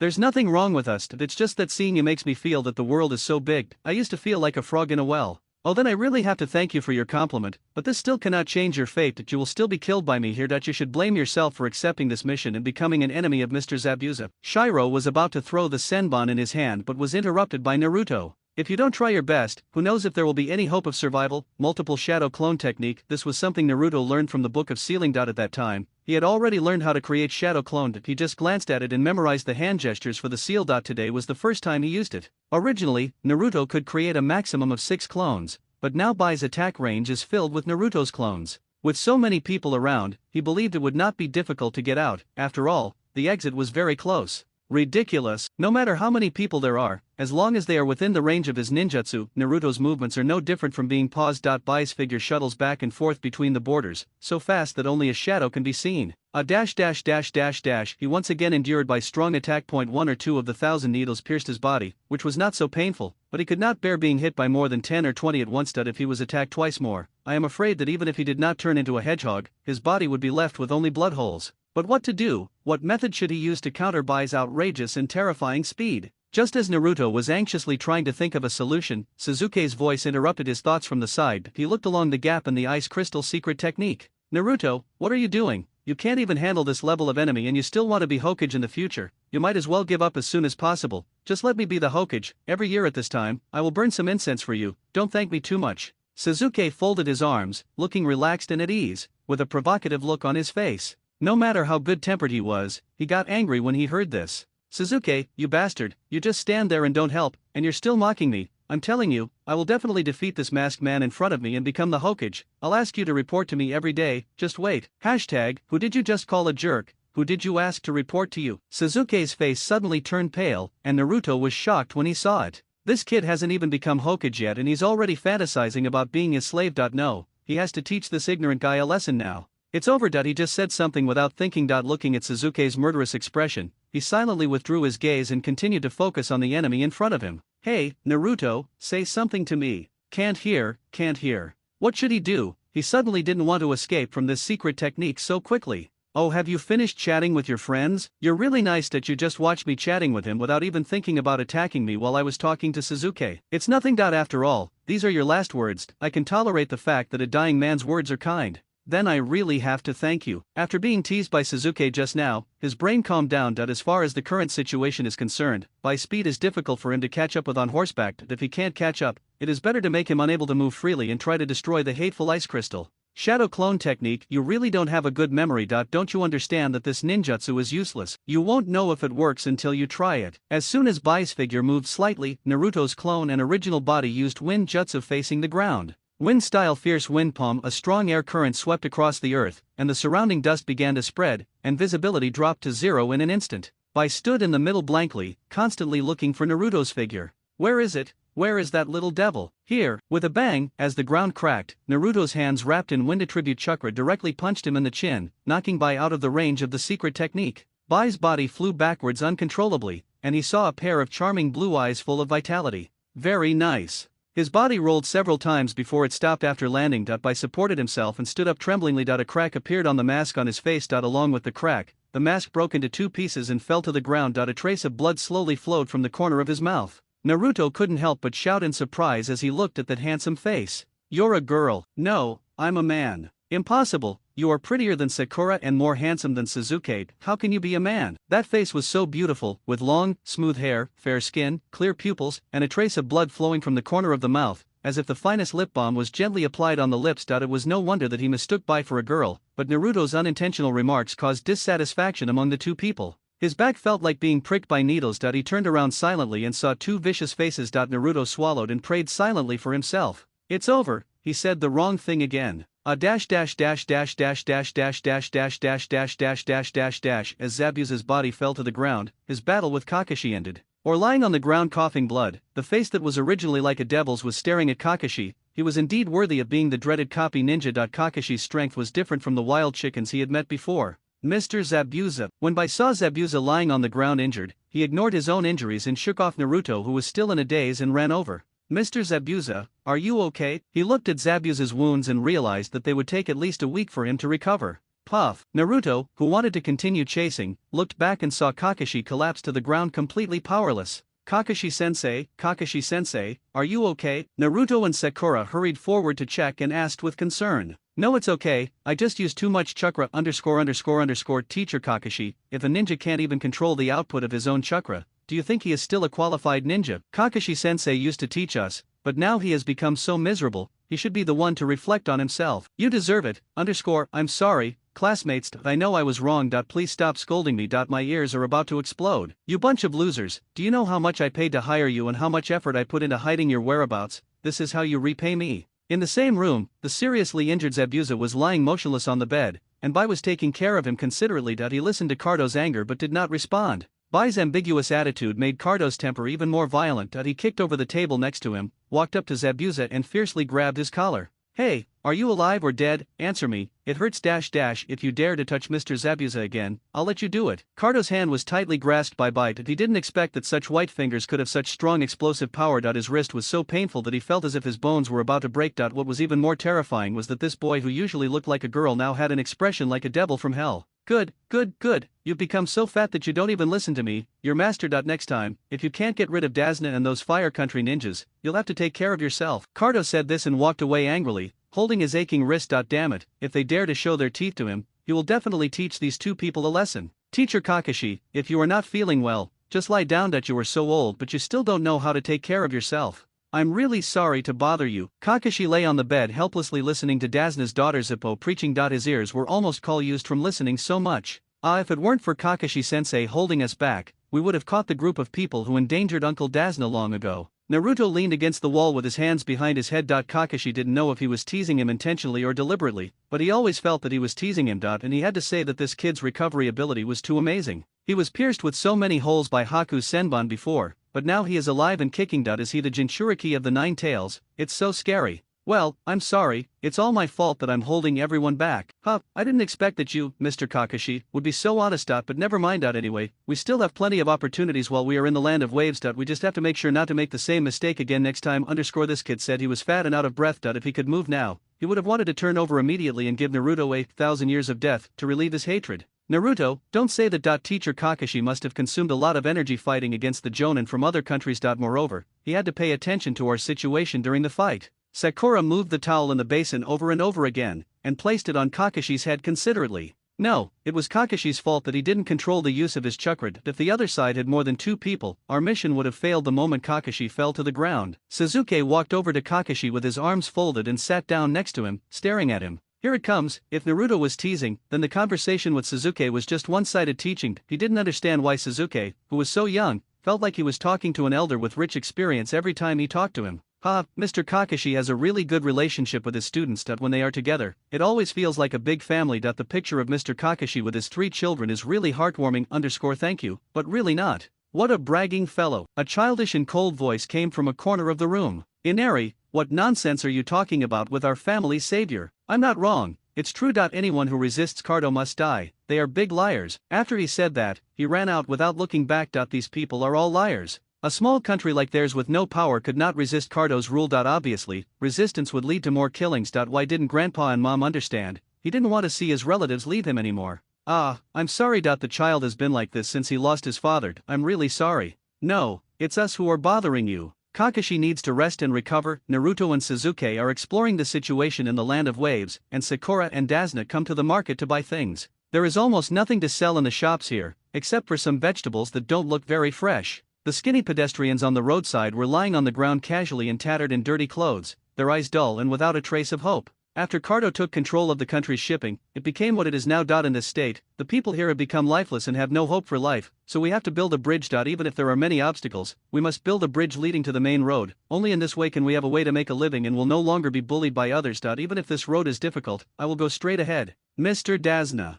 But no matter how many difficulties Mr. Dazna faced, he remained firm in his ideas and had no intention of retreating even when his life was at stake. Yes, as long as you don't give up you will always get closer to your goal. Well, I'm sure Mr. Dazna's bridge will be a great one. Thank you for your kind words, little girl. It was late at night and everyone lay down to rest. Only Sakura stood by the river, still practicing medical ninjutsu. Previously, he was recommended to study in the medical ninja class by teacher Kakashi because he wanted to have more precise control over his chakra. To be honest, medical knowledge is complicated and tedious, and learning medical ninjutsu is very difficult. She wanted to give up several times. She didn't understand why she was working so hard. Although she didn't want to be left behind by Naruto and Sasuke at the beginning, life was destined to be separated. They are all genin now, so they can be together without worries, but in a few years, Sasuke and Naruto will definitely become Chunin or even Jonin like teacher Kakashi. By then, he might be assigned to another group and never see each other again. Although it is sad to say goodbye, people's qualifications and abilities are inherently different.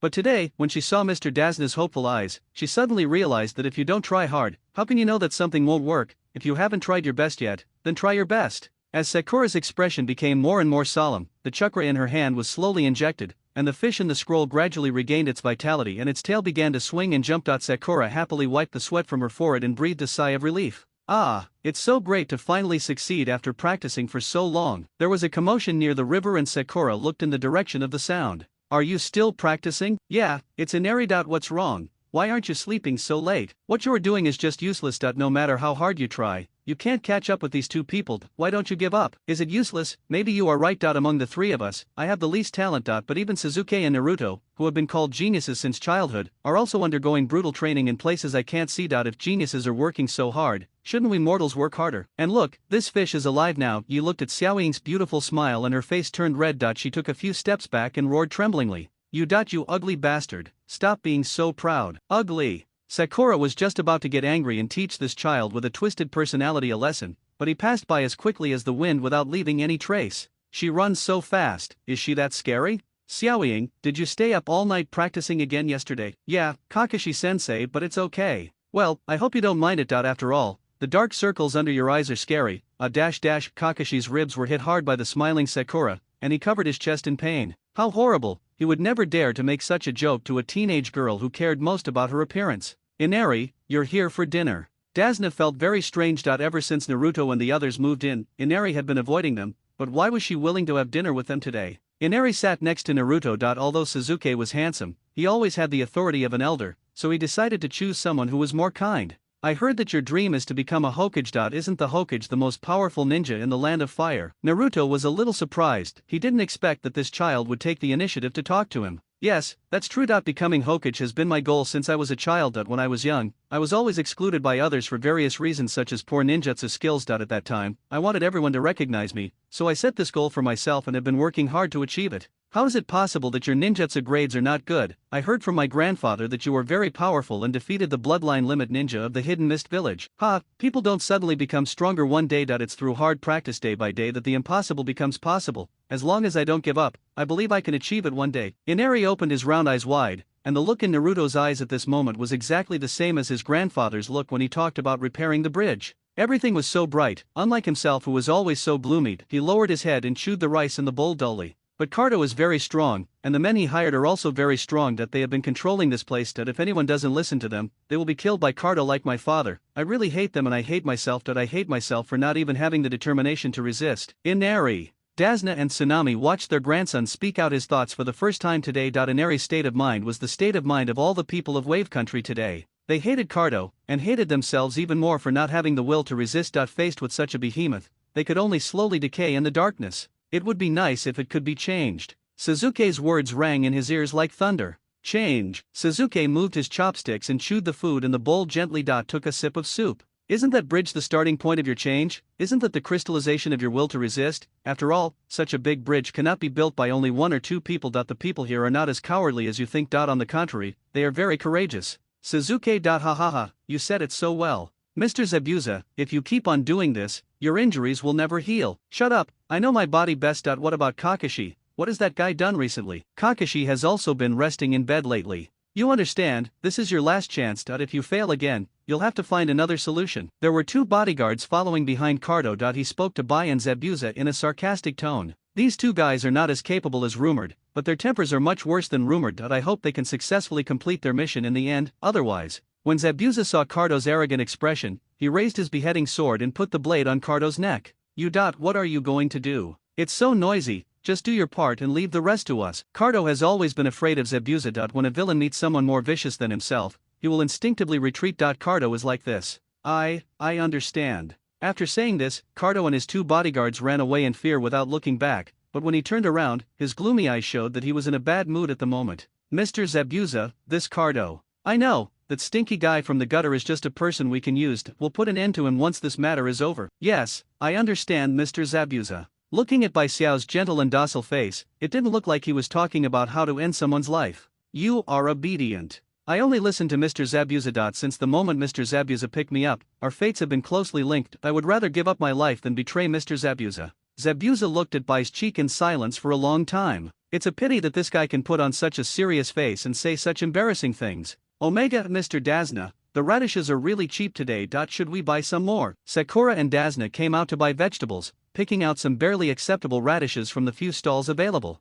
Oh, it's really good, let's buy some more. Wait, the dilapidated wooden door of the vegetable shop was kicked to pieces, and a group of people walked in aggressively. You are Cardo. Seeing that it was Kado Dajna, he quickly stammered and backed away. Hey, we are old acquaintances after all, there is no need to be so nervous about meeting each other. What on earth do you want to do, you bastard? What do I want to do? I just want you to stop your bridge construction project. I will give you a large sum of money. Wouldn't it be nice for you to use the money to live a wealthy life with your daughter and grandson? Hearing this, Dazna, who was originally a little scared, burst into laughter. Haha, are you so afraid of the bridge being built? The more afraid you are, the more I want to see your ugly face after the bridge is built. Damn it, if they don't accept my toast, I'll punish them. Catch them. Kato's face was distorted, and the bodyguards behind him rushed forward and squeezed in. In the small and dilapidated vegetable shop, these people looked ferocious and held weapons. Sakura immediately pulled a kunao from her pocket and held it in front of Dazna. What you do? What? Of course I want you to come with me. You don't want me to hurt innocent people, do you? Cardo put his hands in his pockets and moved his head slightly. Immediately, bodyguards behind him pushed two children in. Those two children were the ones she had given candy to before. Cardo's men hung the blade around the child's neck. The child's eyes were full of fear and anxiety. They didn't know what they had done wrong and why they were treated like this. Miss Ninja, you'd better think about it before you take action. As Cardo spoke again, the blade moved closer to the child's neck, leaving a red mark on the delicate neck. The child burst into tears out of fear. You are so despicable. Haha, I'll take it as a compliment. Take it away. Oh no, Tsunami, Mr. Dazna and that little ninja girl have been taken away by Cardo's men. Father, Sakura, where are they? Where did they go? When Cardo left, he asked me to tell you something. He said he would meet you at the bridge tomorrow morning. If you dare not go, he will throw Dazna and the little girl off the bridge to feed the fish. I see. Teacher Kakashi, shouldn't we hurry up and save people now? Naruto, calm down. Since they said they would meet us on the bridge tomorrow, they will not harm Sakura and Mr. Dazna today. Besides, do you know where the enemy is hiding? Naruto, what Kakashi said makes sense. Don't always be so impulsive. Sasuke. Liar, all of them are liars. What immortal should work harder? She tried so hard but still got caught. She will definitely die at the hands of Cardo just like her father. Inari. Jinbo originally wanted to teach Inari a lesson for talking nonsense at such a time, but when she saw the child with tears in his eyes and crying uncontrollably, she couldn't help but soften her heart. Inari did nothing wrong, but fate is so unfair that he has to endure this at an age when he should be having fun. Inari, don't worry, Sakura and Uncle Dazna, everything will be fine. I know my companion best. She is very strong. But Naruto squatted down and was eye level with Inari, grabbing his hand warmly and sincerely. I promise you that I will bring Uncle Dazna and Sakura back tomorrow. This is an agreement between men. Inari's vision was blurred as she looked at Naruto, who was smiling brightly, and for some reason she thought of her father and agreed inexplicably. Why did you capture an old, annoying guy? One hostage is enough. Zabuza sat on the sofa with his long legs placed on the coffee table in front of the sofa. He crossed his legs and raised his chin, asking Cardo arrogantly. Your target is that girl, but the target I asked you to kill has always been this old man. It's fine that the mission has not been completed, but now you are asking me who this old man is. Cardo's patience with Zabuza has reached its limit. If it weren't for Zabuza's strength, he would have exploded long ago. It's really easy to invite these rebellious ninjas from the Hidden Mist Village, but it's hard to send them away. You were so loud before, but now you are unwilling to say a word. How can you know that a wise man is a wise man if he knows the current situation? Cardo saw Dazna, who was standing quietly by the side without saying a word, and stepped forward to provoke him. Of course I'm not stupid. I know I'll get beaten if I talk too much, so I won't keep talking in front of you. Don't worry, I won't kill you here. I will let you die in front of all the villagers, so that they will remember what the consequences will be if they disobey me. Kato, let them never dare to rebel against me again, so you can stay here and spend your last night in peace. Cardo left triumphantly with his men, laughing wildly. Tomorrow would be the beginning of a new era in which he would control the country like a puppet. Without a leader and the only bridge to the outside world, there is no way these people can escape from his clutches. Tisk, disgusting guy. He spat fiercely at the hateful figure and then sighed. They in this country really have a tragic fate. They just want to live hard, but why do these bad guys always refuse to let them go? I'm sorry, little ninja sister, I dragged you into this. In the end, you have to die with an old man like me. I'm really sorry. Mr. Dasna, what are you talking about? We can definitely survive. I believe that Naruto, Sasuke, and Kakashi-sensei also believe that the people of Wave Country absolutely do not want to be controlled by people like Kato for the rest of their lives. We will definitely survive. Oh, I didn't expect you to be so confident, little girl. Dasna couldn't help but sigh that in this predicament this little girl actually had more perseverance than himself. It seemed that sometimes people had to admit their age and learn more from young people.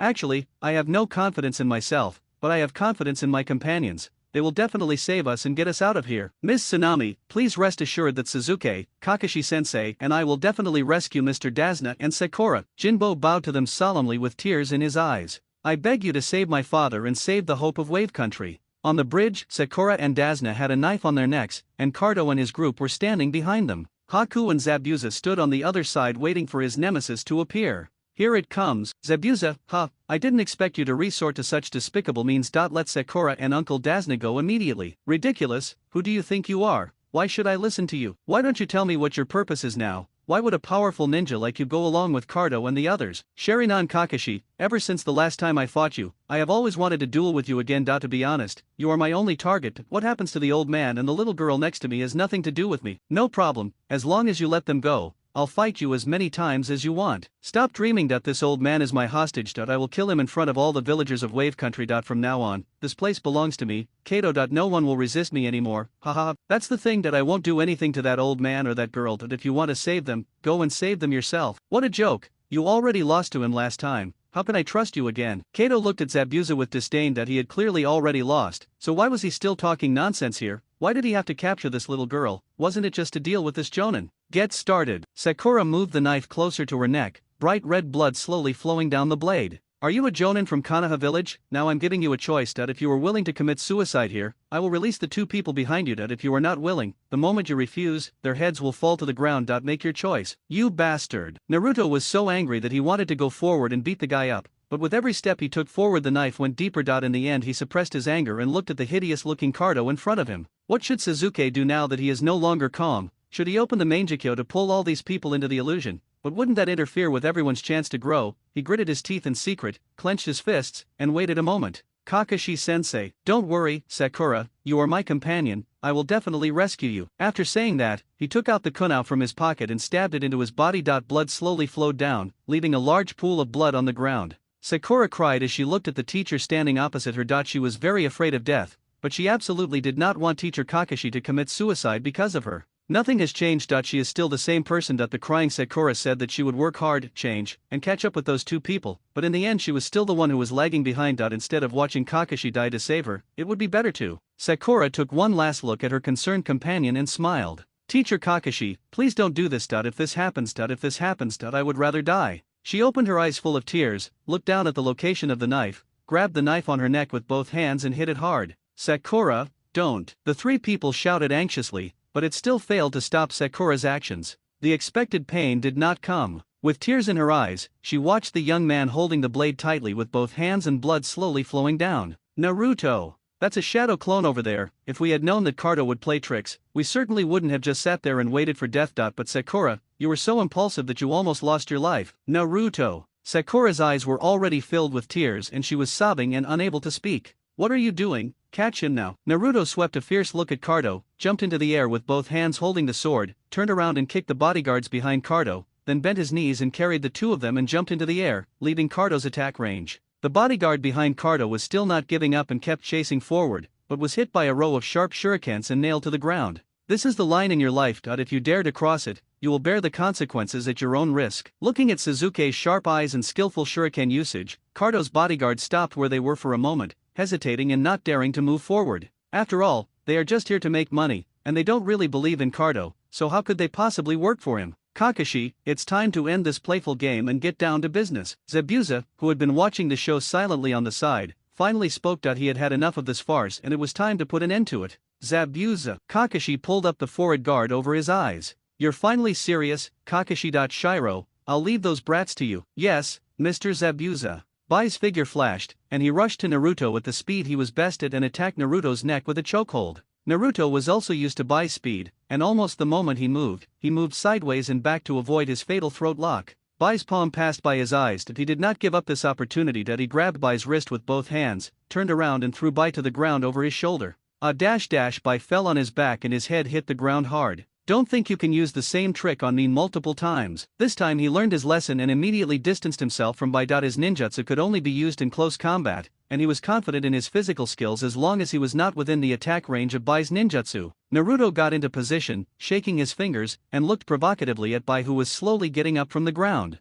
Bring it on. Bai stood up slowly, but there was no trace of frustration on his face. Instead, he smiled slightly and formed a seal with one hand. You're not the only one who knows about the enemy. I haven't done nothing in the past few days. Water escape technique, killing Qian Xiang. Here it comes. He wanted to use the water stains on the field to provide conditions for performing his secret technique. He was dreaming. Wind style, suppress harm. The strong high-pressure airflow formed by Naruto's wind jutsu attacked Bai's water jutsu. The strong wind jutsu kept spinning and cutting in the limited space, scattering the water jutsu and then rushing towards Bai with undiminished power. This is the most powerful wind style move he can currently use, and its purpose is to kill with one strike and leave no room for Bai to counterattack. Bai didn't expect that he would be at a disadvantage in the ninjutsu battle. It seems that Naruto's chakra is several times more than his. He clasped his hands in front of his face and tried his best to block the interference with his vision caused by the wind escape. After all, if his eyes were injured in the battle, he would be really blind. Even though he could accurately grasp the enemy's direction in the dark, it was inconvenient not to be able to see. After the wind escape, Bai's body staggered and fell down. He knelt on the ground, panting and looking at Naruto in front of him. He improved so fast. In just a few days, it felt like Naruto's strength had increased again.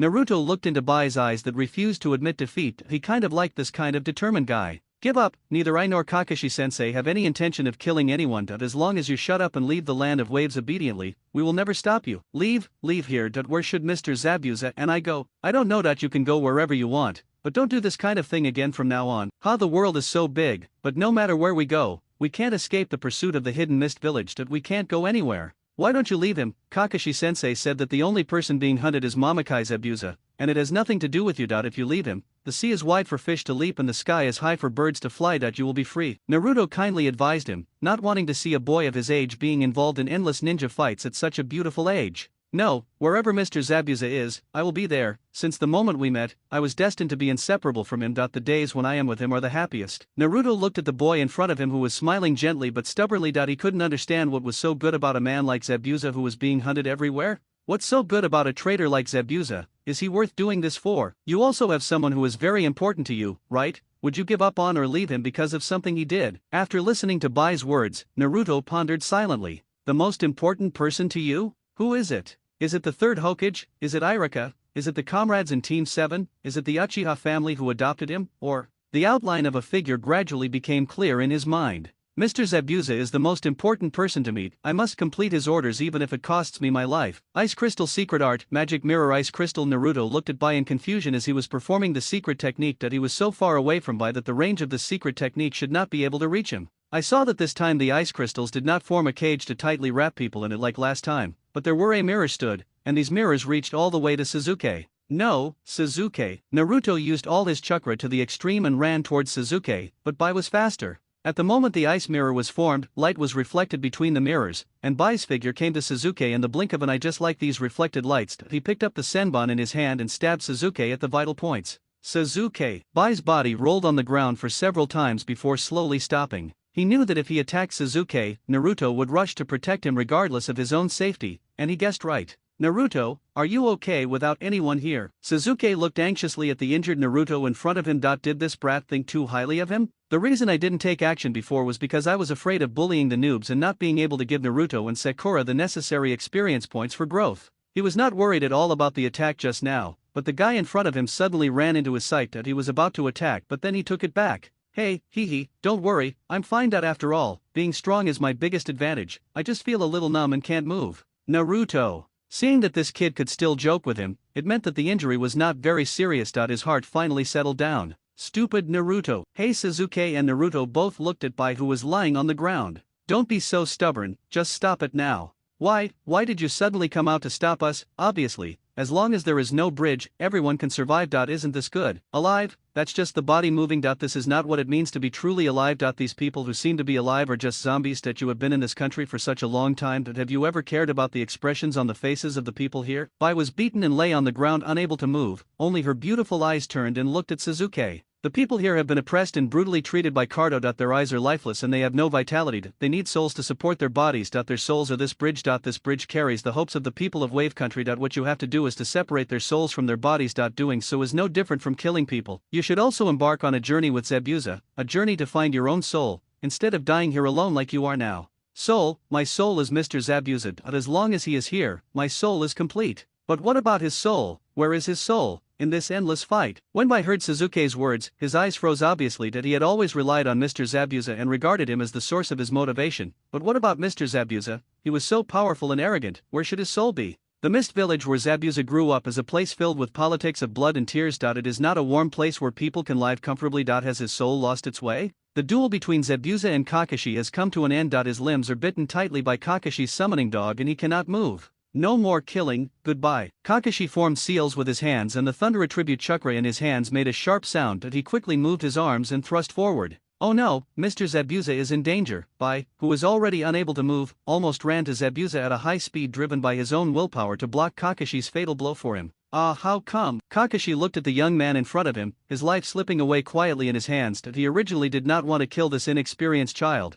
but he actually managed to protect Zabuza before him. Blood flowed from the boy's chest, the light in his beautiful white eyes faded bit by bit, and there was still a happy smile on his face. Ah, Mr. Zabuza, I hope I can help you. Zabuza paused for a moment, and he swung his beheading sword, intending to chop down Kakashi and Haku in front of him, but Kakashi dodged in time while holding the boy in front of him. Kakashi, how is it? My tool is okay, right? What are you doing, you bastard? Before Naruto could stop him, he saw the boy's life slipping away quickly. He rushed forward and shouted at Zabuza. He obviously likes you so much, and he thinks of you as his home, as his soul, and yet you treat him like this. Little ghost, stop talking. I know everything. Tears flowed down the eyes of the demon Zabuza. He looked at the young man who was gradually losing his life. He felt extremely regretful at this moment. Why didn't he protect him this time? The boy had a happy smile on his face as he watched Zabuza in tears and his life slipping away. I guess he must be very happy that he can die for the one he loves. Kakashi-sensei, get out of the way. Sakura's serious voice broke the dead silent and sad air. She tied her long pink hair behind her head, drove away Kakashi who was watching on the side, and laid Bai's body flat on the ground with a solemn look between her brows.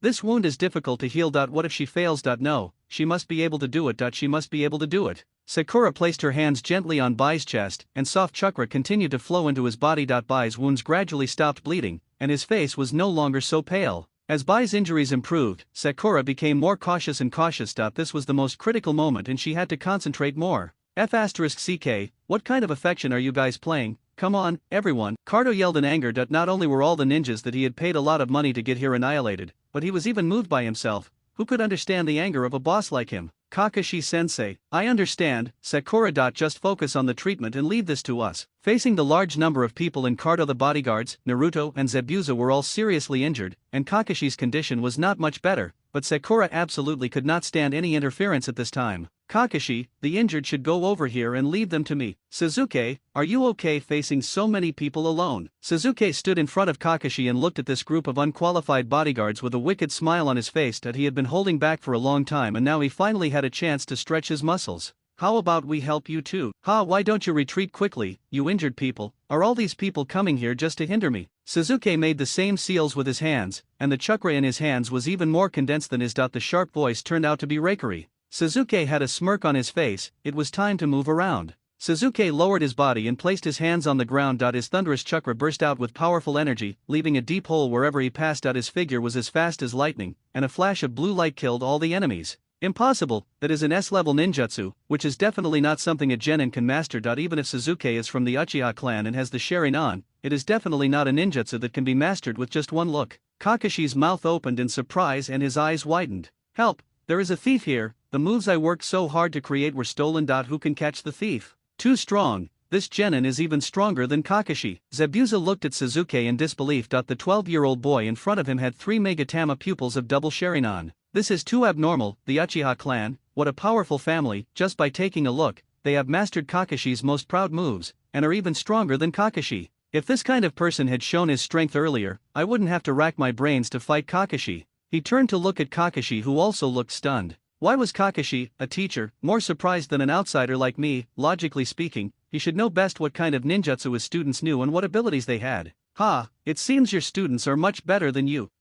It seems so. Naruto looked at Sasuke, who was shining brightly in the blue lightning. The red pupils of the Sharingan were breathtakingly beautiful. At just one glance, he was deeply attracted and could not take his eyes away. His soul was greatly shocked. He knew Sasuke was very strong. They had been together day and night for these years. He had been teaching him how to practice, and he always thought that no one understood him better than himself. He didn't expect that Sasuke had secrets that he didn't know about. The gap in strength between them was so big. Naruto clenched his hands unconsciously. He didn't want to be left behind and wanted to keep pace with the man in front of him. As Kado and his companions began to smell burnt, the villagers of Wave Country, led by Inari, arrived one after another with weapons in hand, looking at what they saw in disbelief. The reason they came was that they hoped to drive Kado and others out of their country through their own efforts and firmly grasp the country's sovereignty in their own hands, but they did not expect that all the problems had been solved when they arrived. One of the older men looked at Dazna, who was in shock. "Hey, what happened to Dazna? Did you guys take down Kado and his group?" Yeah, does that mean we have won? We can continue to build the bridge, and we have a way to communicate with the outside world. The happy shouts of all the villagers resounded deafeningly throughout the Kingdom of Waves. The long-standing oppression and slavery had finally dissipated, and every villager's face was filled with the joy of freedom. "Everyone over there, be quiet." The villagers were originally in high spirits, but their joy was abruptly stopped by a stern rebuke. They looked back and saw that it was the ninja girl who was healing a handsome boy. "It's really hurtful that I can't shout. Sakurane is so scary." Inari sighed sincerely. Zabuza's eyes moistened as he looked at the girl who was trying her best to save Bai, and he spoke with difficulty. "Thank you. You don't have to thank me. I just believe in the beautiful world described by Naruto and Sasuke. I don't want to help you out of sympathy." As the girl's serious expression slowly relaxed, she finally breathed a sigh of relief and looked at the wound that was no longer bleeding. "This is considered emergency treatment. You will recover after a good rest." Zabuza walked to Bai's side and looked carefully at the boy's smooth face and the expression of his peaceful sleep. But it was not until this moment in his life that he understood what was most important to him. "Bai, that's great, we can be together again. Oh Sakura, you are so amazing. When did you learn medical ninjutsu?" Listening to the praises coming from all around, Sakura's fair face blushed slightly and she said shyly, "It's nothing, Naruto, Sasuke, I don't want to be left behind by you. I will also fight with you in the areas I am good at. We are companions, right?" He stretched out his fists towards Naruto and Sasuke. The two smiled at each other and walked forward, with their three fists tightly pressed together. "With the three of us in Class 7 working together, there is no obstacle that we cannot overcome and no peak that we cannot climb." Sakura was smiling happily when suddenly her eyes went dark and her body fell forward weakly. "Teacher Kakashi, come over here and take a look." "Don't worry, she just overused her chakra. Medical ninjutsu requires the user to control the chakra minutely. This process not only consumes a large amount of chakra but also her mental energy. Now that the person has been rescued, Sakura relaxed and collapsed. She will be fine after a rest. "Well, I'm so sorry to bother you. Thank you very much. That caused you so much trouble before, but you still helped us without holding a grudge. Thank you so much." "It's nothing. It's none of your business that Kato is not good." Jinbo took care of Bai, who had just woken up. He washed the towel and put it on Bai's forehead. "Superior. The most important thing for you now is to have a good rest and not think about these things first." "Why, Kakashi, why don't you catch us?" Kakashi looked at Zabuza as if he were an idiot. In Mr. Dazna's house, except for Bai, who was seriously injured and still lying in bed, everyone else has recovered and is healthy. "Are you stupid? You are a traitor from the Hidden Mist Village. What does that have to do with us in the Hidden Leaf Village? Why should I go to so much trouble to catch you? I don't want to do such a troublesome thing." Kakashi took a sip of the teacup beside him slowly, looking like he was lamenting the peaceful and tranquil life. Zabuza walked over to Haku's room and sat down next to him, noticing a blush forming on the boy's face. He has been like this since he was a child, with a very pale face, and any slight change in his emotions is reflected on his face. "Mr. Zabuza." Seeing Zabuza coming to see him, he was more or less flattered. Just as he was about to support himself and get up, he was pressed down on the bed by a pair of big hands. "Your injury hasn't healed yet, so take a good rest now." He was not a talkative person to begin with. He was silent for a long time and didn't know what to say. In the end, he could only talk about his experience and feelings of this battle. "Shiro, you have fought with Kakashi's students. What do you think of their strength?" "Naruto, during our first battle, I discovered that his chakra was enormous, and his proficiency in the use of ninjutsu was rare for someone his age. During our second duel, I never expected that the ice crystal secret technique I created would be defeated by Naruto. He is really amazing." "Well, Kakashi's three students are all outstanding. Let's not talk about Naruto, who fought with you. There is also the little girl who saved you. She looked unremarkable before, but her talent for fine control of chakra is above everyone else. There is also the Uchiha clan, who rarely takes action but is definitely not inferior to Kakashi in strength. Kana has really cultivated a large number of outstanding newcomers since the peace in the past few years." Mr. Zabuza. Bai looked at Zabuza curiously. Why was he so interested in the newcomer from Konoha? Nothing, I just thought about my own dark and miserable childhood. I threw my emotions aside in order to gain strength and endured the perverted training of the Hidden Mist Village. But now I see that people like Kakashi and his disciples who grew up in a happy environment can also become very strong. Maybe our training was a failure from the beginning. Well, it's true that whether it's Naruto or the other people in Konoha village, they all give people a cheerful and sunny feeling. This feeling is really comfortable.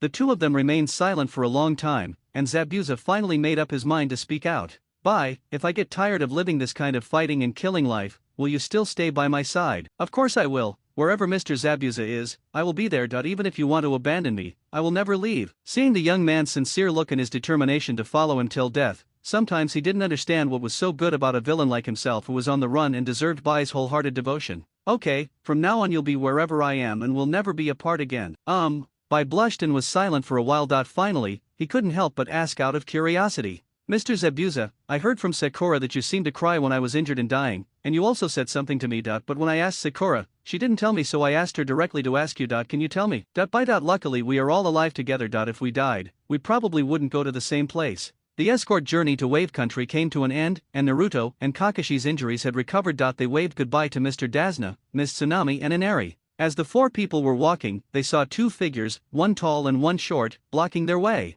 Zabuza, what are you doing here? Humph, of course I don't like you, so I came here to fight you. Ha, Mr. Zabuza. Zabuza received Bai Lingli's warning look and turned his head away awkwardly. He picked at the bandage on his face awkwardly and took a long time to say a word. Thank you. Thank you so much to everyone in Konoha for your help. Bai bent down respectfully and bowed to them. Bai, you don't have to be like this. It's just a piece of cake. It won't be a problem. It's you, Zabuza. It's disgusting that a man of your age is acting so proud and timid. Played hashtag, what the hell did you say, you bastard? Upon hearing this, Zabuza could no longer bear it and rushed to Kakashi to confront him and smashed his head against him. The violent collision between the two heads produced violent sparks, and murderous aura was everywhere for a moment. Are you just going to ignore them? Leave them alone. Kakashi-sensei looks so stupid like this. Sakura waved her hands. No matter how old a man is, he is always childish. Really, I think those two people are very energetic, just like they are friends they haven't seen for many years. It's really interesting. Bye, you dote on Zabuza too much. These two are over 50 years old combined and are still bickering. It's speechless. Shut up, your forehead protector covers half of your eyes and your hair is so weird that you look like a one-eyed man lying upside down. How you said it out loud, you actually dared to say it out loud. What's wrong with my hairstyle? So what if I have a one-eyed dragon? I'm much better than you, a ninja who has been called a demon since childhood. Don't you ever look in the mirror? Won't you be scared awake by this face of yours in the middle of the night? Ha, is it really okay? They have already started to attack each other personally. If we don't take action to stop them, I'm afraid another war is about to start. Fight, this must be how they communicate with each other. Bai looked at Zabuza gently. It was the first time he saw Zabuza looking so energetic. Hokage-sama. Oh, is Kakashi back? I heard you encountered a lot of trouble during this mission. Yes, although there were some problems, they were all solved. Yeah, that's good. By the way, that's about to start. Have you decided to let them participate? Sasuke Naruto, did you complete your first C-rank mission smoothly? And Mikato, don't worry, I'm here and everything will be okay. Naruto happily gestured and told Mikato about his battle experience. Wow, Naruto, you are so awesome. Auntie will work hard tonight and prepare a table full of delicious food to welcome you for completing your first C-rank mission. When he heard about the delicious meal, his eyes began to glow green and his stomach started to feel hungry just by listening to it. Sasuke was very angry, Naruto felt aggrieved, Sakura and Kakashi stood by silently. Ever since returning from the Land of Waves, he could clearly feel that Naruto was often distracted when doing missions. Either he mistook medicinal herbs for weeds when pulling weeds for others, or he was not concentrating when walking his dog and was dragged into a minefield by the dog, leaving him covered in wounds. The worst thing was that he accidentally tripped while picking up garbage in a creek and almost fell under the waterfall. Sasuke was puzzled by Naruto's distracted behaviors. In his previous life, Naruto was weaker and was so focused on competing with him that he was distracted and made mistakes, so why was he still like this in this life? Is it true that Naruto is Naruto and history cannot change him? 555 Sasuke. Naruto covered his swollen face and groaned to express his dissatisfaction. Wasn't he distracted during the mission? Was he really so fierce? He beat himself up so hard that his head was covered with lumps. Sasuke glared at him fiercely, and Naruto turned his gaze to Kakashi and Sakura. But the two of them ignored him and looked away tacitly. Naruto sat there and sighed silently. Are they really companions? He couldn't help but question the word companion. I used to think that my level was pretty good, but when I went out and took a look, I realized that I had overestimated myself. Both Haku and Zabuza were very powerful opponents. Any carelessness in a battle would bring danger to myself and my companions. So sometimes I feel that the world is really big. Naruto. Sasuke and the other two felt very relieved that they didn't expect that Naruto, who always acted on impulse and did not use his brain, would actually have such an idea. Since you think so, let's add another group to practice after the mission is completed. Hey, wait, weren't we just celebrating the vastness of the universe? Why are we talking about training again? Goodbye. His previous training was already very hard. If it gets worse, he is really afraid that it will be game over at such a young age. You are lamenting the size of the world, the number of opponents, and the insignificance of your own strength, so I took the time to help you with special training. Thank me. No, don't do that.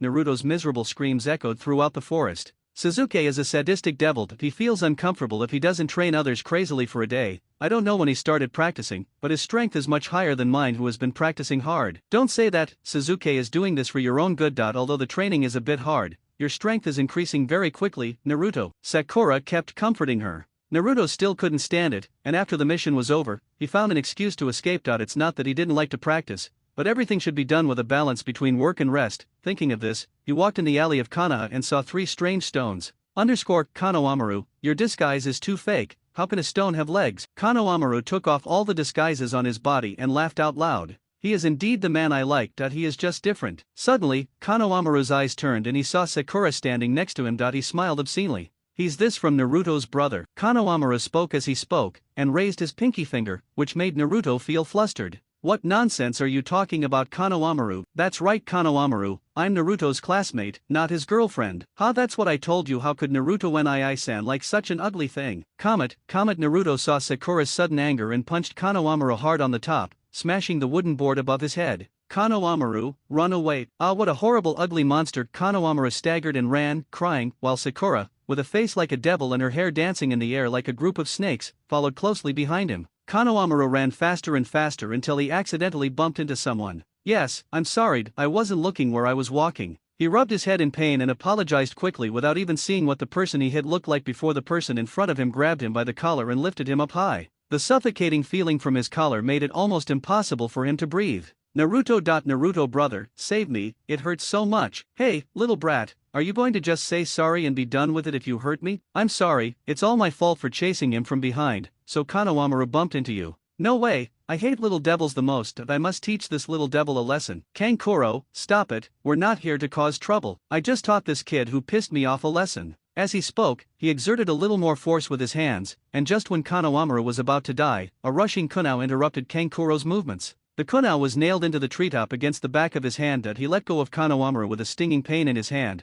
and looked at the cut on his hand with even more blood. Who is it? Stand up. It's me, Uzumaki Naruto. You are so angry right now, you have strange paint on your face. Let me help you cool down. You bastard. Kankuro took the luggage off his back and was about to take off the bandage when he was stopped by a cold shout. Stop it, Kankuro. Naruto was startled when he heard the voice coming from behind. He didn't even sense the enemy's presence. He looked in the direction of the voice and saw a ninja hanging upside down on a treetop with a huge gourd on his back. Not only was Naruto shocked, but Kanjuro also looked cautiously flattering. Gaara, I'll put the puppet away right now. The figure on the treetop began to blur and turned into a grain of sand that fell down, and the sand gathered again on the ground. He thought to himself that Naruto's skills were amazing as he could injure Kankuro. Excuse me, this is our first day here and we don't know the rules. As he was about to leave this place with Kankuro and Temari, he was interrupted by Naruto's voice. Who are you? He looked in the direction where Gaara had left, and was overwhelmed with the desire to fight. It was another strong opponent. Chunin exam? Kakashi-sensei, are you saying we can take part in the Chunin exam? Well, just now the Hokage-sama summoned all the Jonin to recommend names of people to take the Chunin exams. I made the recommendations for you. Really, Chunin, that's Chunin, we're going to become Chunin. You have to pass the exam first.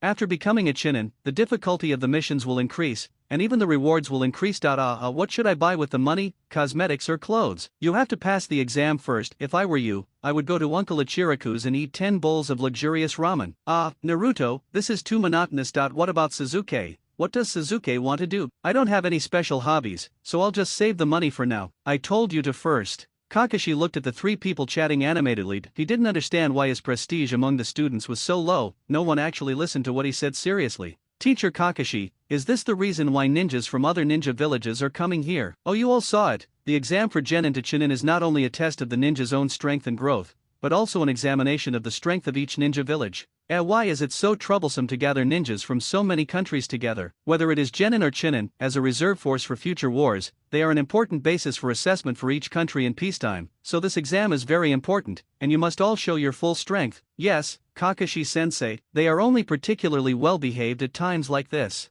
Wow, there are so many people. Why are you all standing at the door and not going in? Sasuke and his companions had just arrived at the examination venue for the first exam and saw many ninjas gathered at the entrance of the classroom. Get out of here, you bastard, this is not the place for you. How come? Xiao Li was hit hard on the face and fell to the ground, looking weak and pitiful. Ha, this guy is really good at pretending. Sasuke remembered it very clearly. Last time, he stood up for him, but ended up being severely taught a lesson by Xiao Li, which made him realize the wickedness of the world. Are you okay? Sakura looked at Xiao Li, whose face was swollen, and walked up to him to show concern for him that he should be a senior from their previous class. You are so beautiful, please date me, I will protect you with my life. Xiao Li, who was originally listless, suddenly jumped up from the ground and confessed his love to Xiao Sakura, who had long flowing hair, fair skin, and unusually charming emerald green pupils. Hey dash dash dash dash dash dash dash dash dash dash dash dash dash dash dash dash. So dramatic. Just now he was arguing with the examiner, and the next moment he started to confess his love to a girl. That thick eyebrow is really cool. The audience watching the show around were all amazed.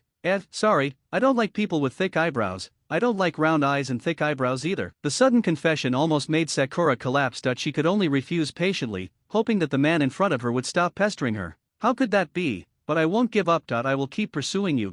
Sakura rubbed her hair in annoyance. Why couldn't this guy understand that she didn't like his type at all? If she continued to pester him like this, it would only make her feel annoying. Hey, that's enough. Can't you see that Sakura is unhappy? If you keep going like this, it's sexual harassment. Sakura is such a nice name. I was just expressing my love to Miss Sakura. It's not what you said. Lee, stop it. The warning sound from behind stopped Xiao Li from taking the next step. He became listless, even his thick eyebrows drooped, and he stepped back. Please let us in, we have an important exam coming up. No. Sasuke looked up at the students around him. Even though some of them had discovered that this was an illusion, no one came out to point it out. Presumably, no one wanted to be the first to point it out. And this idiot in front of me, Naruto, has never been good at illusions. It seems that I need to strengthen his training in this area in the future. Naruto couldn't help but shiver and felt a chill on his back. The two of them started arguing and were about to get angry. Naruto, stop it. But Sasuke's exam room is inside. How are we going to take the Chunin exam if we can't get in? You big idiot, this is clearly an illusion,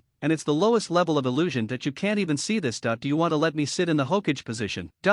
QAQ, why is he always so mean, always trying to squeeze people when something is a little wrong? Mr. Examiner, if you have nothing else to do, please move aside. The exam is about to begin, I don't want to waste time here. Sasuke pushed Naruto aside and stood at the front. Looking at the examiner who didn't want to give up, he directly opened his Sharingan. The dark and charming light makes people feel cold in their hearts. The human body couldn't help but take a step back. Tisk, is this the legendary genius of the Uchiha clan, Uchiha Sasuke? The oppressive feeling brought by those two Sharinans is really strong. Are you Uchiha Sasuke? Niji walked around the people blocking his way and stood in front of Sasuke, looking at him with the same pride as a genius. Oh, you've been observing from the back for so long and finally decided to come out. Sasuke did not stop his Sharingan but kept looking at Hyuga Niji. Two of the three major eye techniques in the ninja world are the Sharingan and the Byakugan. I have never had the opportunity to compete with him before. I really want to compare and see which eye technique is more powerful. Seeing that Niji and Sasuke are a little itchy, they didn't have the chance before, so they might as well have a competition now.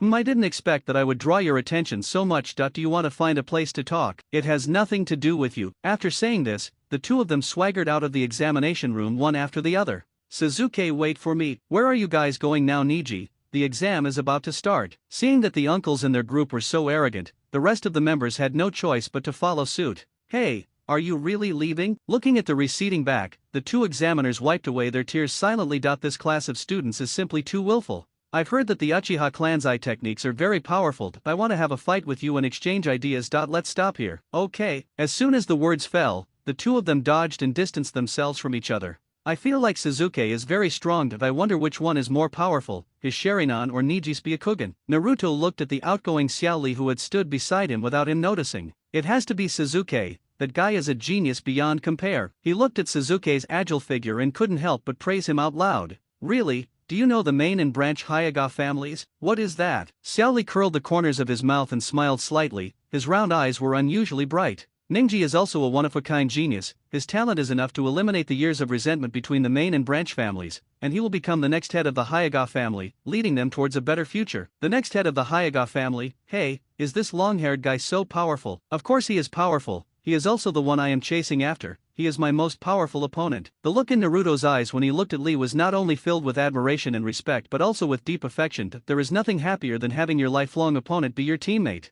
Me too. The two looked at each other and felt a sense of lofty ambition. At this moment, they seemed to be in sync with each other, holding their hands tightly together and calling each other's names. Naruto, Plum, Naruto, Plum __, disgusting, nausea. The two remaining female members of the team looked at each other with awkward smiles, and couldn't help but feel embarrassed for the behavior of their team members just now. The two men on this side were calling each other brothers and were full of passion, while the two men on the other side were also fighting fiercely. The two seemed to be fighting easily, but in fact it was dangerous. The Hyuga family's soft fist, combined with the Byakugan, is a physical technique that injects one's own chakra into the enemy's body, thereby damaging the chakra pathways and internal organs in the human body. That really makes people dare not be careless at all. If he gets hit by this kind of thing, he will be crippled. It is not the right choice to confront the Hyuga family head-on in physical skills.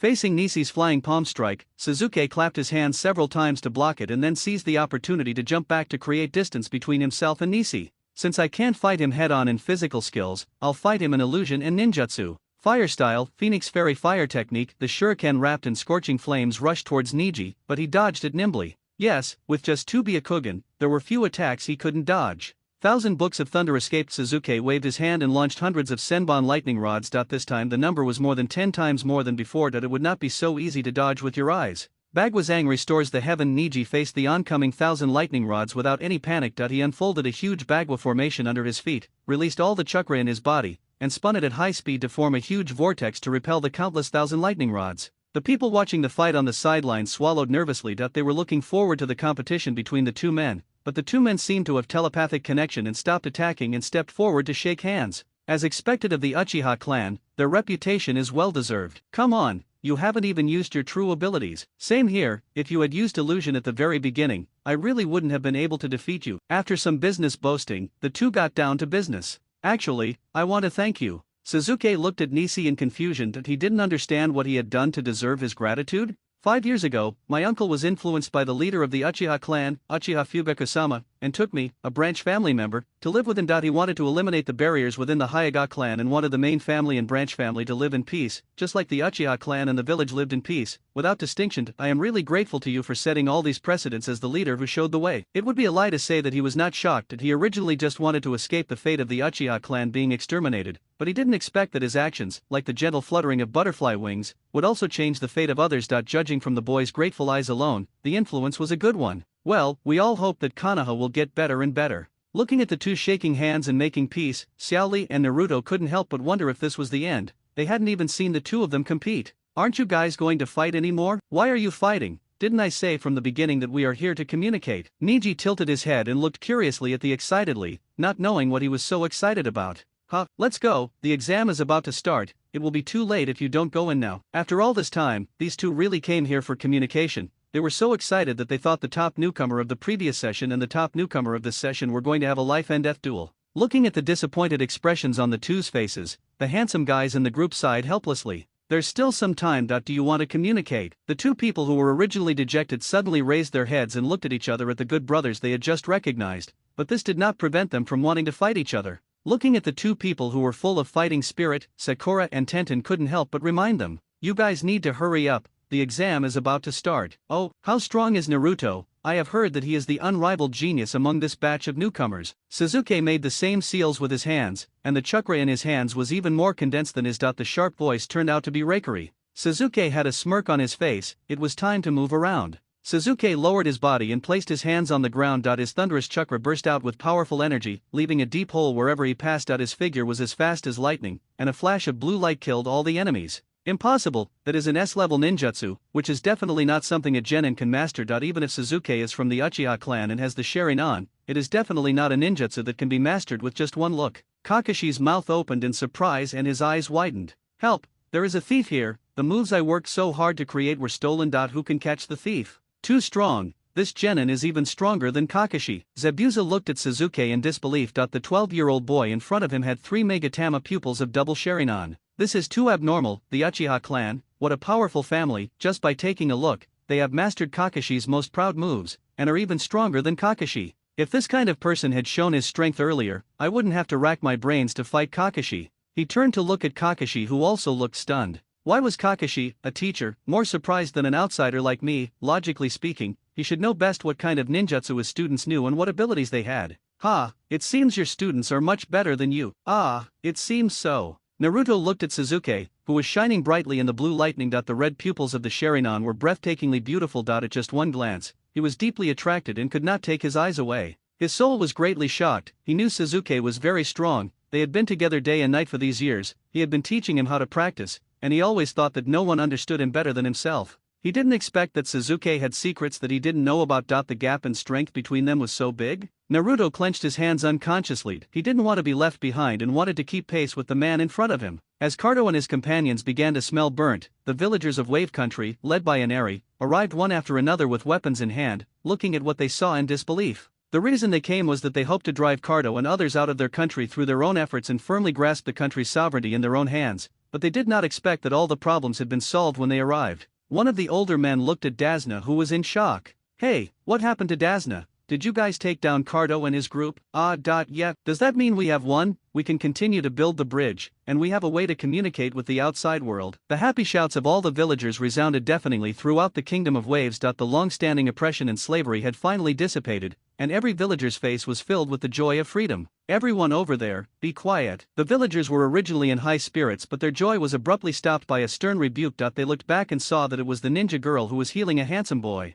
It's really hurtful that I can't shout. Sakurane is so scary. Inari sighed sincerely. Zabuza's eyes moistened as he looked at the girl who was trying her best to save Bai, and he spoke with difficulty. Thank you. You don't have to thank me. I just believe in the beautiful world described by Naruto and Sasuke. I don't want to help you out of sympathy. As the girl's serious expression slowly relaxed, she finally breathed a sigh of relief and looked at the wound that was no longer bleeding. This is considered emergency treatment. You will recover after a good rest. Zabuza walked to Bai's side and looked carefully at the boy's smooth face and the expression of his peaceful sleep. But it was not until this moment in his life that he understood what was most important to him. Bai, that's great, we can be together again. Oh Sakura, you are so amazing. When did you learn medical ninjutsu? Listening to the praises coming from all around, Sakura's fair face blushed slightly and she said shyly, it's nothing, Naruto, Sasuke, I don't want to be left behind by you. I will also fight with you in the areas I am good at. We are companions, right? He stretched out his fists towards Naruto and Sasuke. The two smiled at each other and walked forward, with their three fists tightly pressed together. With the three of us in Class 7 working together, there is no obstacle that we cannot overcome and no peak that we cannot climb. Sakura was smiling happily when suddenly her eyes went dark and her body fell forward weakly. Teacher Kakashi, come over here and take a look. Don't worry, she just overused her chakra. Medical ninjutsu requires the user to control the chakra minutely. This process not only consumes a large amount of chakra but also her mental energy. Now that the person has been rescued, Sakura relaxed and collapsed. She will be fine after a rest. Well, I'm so sorry to bother you. Thank you very much. I've caused you so much trouble before, but you still helped us without holding a grudge. Thank you so much. It's nothing. It's none of your business that Kato is not good. Jinbo took care of Bai, who had just woken up. He washed the towel and put it on Bai's forehead. Superior. The most important thing for you now is to have a good rest and not think about these things first. Why, Kakashi, why don't you catch us? Kakashi looked at Zabuza as if he were an idiot. In Mr. Dazna's house, except for Bai, who was seriously injured and still lying in bed, everyone else has recovered and is healthy. Are you stupid? You are a traitor from the Hidden Mist Village. What does that have to do with us in the Hidden Leaf Village? Why should I go to so much trouble to catch you? I don't want to do such a troublesome thing. Kakashi took a sip of the teacup beside him slowly, looking like he was lamenting the peaceful and tranquil life. Zabuza walked over to Haku's room and sat down next to him, noticing a blush forming on the boy's face. He has been like this since he was a child, with a very pale face, and any slight change in his emotions is reflected on his face. Mr. Zabuza. Seeing Zabuza coming to see him, he was more or less flattered. Just as he was about to support himself and get up, he was pressed down on the bed by a pair of big hands. Your injury hasn't healed yet, so take a good rest now. He was not a talkative person to begin with. He was silent for a long time and didn't know what to say. In the end, he could only talk about his experience and feelings of this battle. Shiro, you have fought with Kakashi's students. What do you think of their strength? Naruto, During our first battle, I discovered that his chakra was enormous, and his proficiency in the use of ninjutsu was rare for someone his age. During our second duel, I never expected that the ice crystal secret technique I created would be defeated by Naruto. He is really amazing. Well, Kakashi's 3 students are all outstanding. Let's not talk about Naruto who fought with you. There is also the little girl who saved you. She looked unremarkable before, but her talent for fine control of chakra is above everyone else. There is also the Uchiha clan who rarely takes action but is definitely not inferior to Kakashi in strength. Konoha has really cultivated a large number of outstanding newcomers since the peace in the past few years. Mr. Zabuza. I looked at Zabuza curiously. Why was he so interested in the newcomer from Konoha? Nothing, I just thought about my own dark and miserable childhood. I threw my emotions aside in order to gain strength and endured the perverted training of the Hidden Mist Village. But now I see that people like Kakashi and his disciples who grew up in a happy environment can also become very strong. Maybe our training was a failure from the beginning. Well, it's true that whether it's Naruto or the other people in Konoha village, they all give people a cheerful and sunny feeling. This feeling is really comfortable. The two of them remained silent for a long time, and Zabuza finally made up his mind to speak out. Bye, if I get tired of living this kind of fighting and killing life, will you still stay by my side? Of course I will. Wherever Mr. Zabuza is, I will be there. Even if you want to abandon me, I will never leave. Seeing the young man's sincere look and his determination to follow him till death, sometimes he didn't understand what was so good about a villain like himself who was on the run and deserved Bai's wholehearted devotion. Okay, from now on you'll be wherever I am and we'll never be apart again. Bai blushed and was silent for a while. Finally, he couldn't help but ask out of curiosity. Mr. Zabuza, I heard from Sakura that you seemed to cry when I was injured and dying, and you also said something to me. But when I asked Sakura, she didn't tell me, so I asked her directly to ask you. Can you tell me? Bai. Luckily we are all alive together. If we died, we probably wouldn't go to the same place. The escort journey to Wave Country came to an end, and Naruto and Kakashi's injuries had recovered. They waved goodbye to Mr. Dazna, Ms. Tsunami and Inari. As the 4 people were walking, they saw 2 figures, one tall and one short, blocking their way. Zabuza, what are you doing here? Humph, of course I don't like you, so I came here to fight you. Ha, Mr. Zabuza. Zabuza received Bai Lingli's warning look and turned his head away awkwardly. He picked at the bandage on his face awkwardly and took a long time to say a word. Thank you. Thank you so much to everyone in Konoha for your help. Bai bent down respectfully and bowed to them. Bai, you don't have to be like this. It's just a piece of cake. It won't be a problem. It's you, Zabuza. It's disgusting that a man of your age is acting so proud and timid. Played hashtag, what the hell did you say, you bastard? Upon hearing this, Zabuza could no longer bear it and rushed to Kakashi to confront him and smashed his head against him. The violent collision between the 2 heads produced violent sparks, and murderous aura was everywhere for a moment.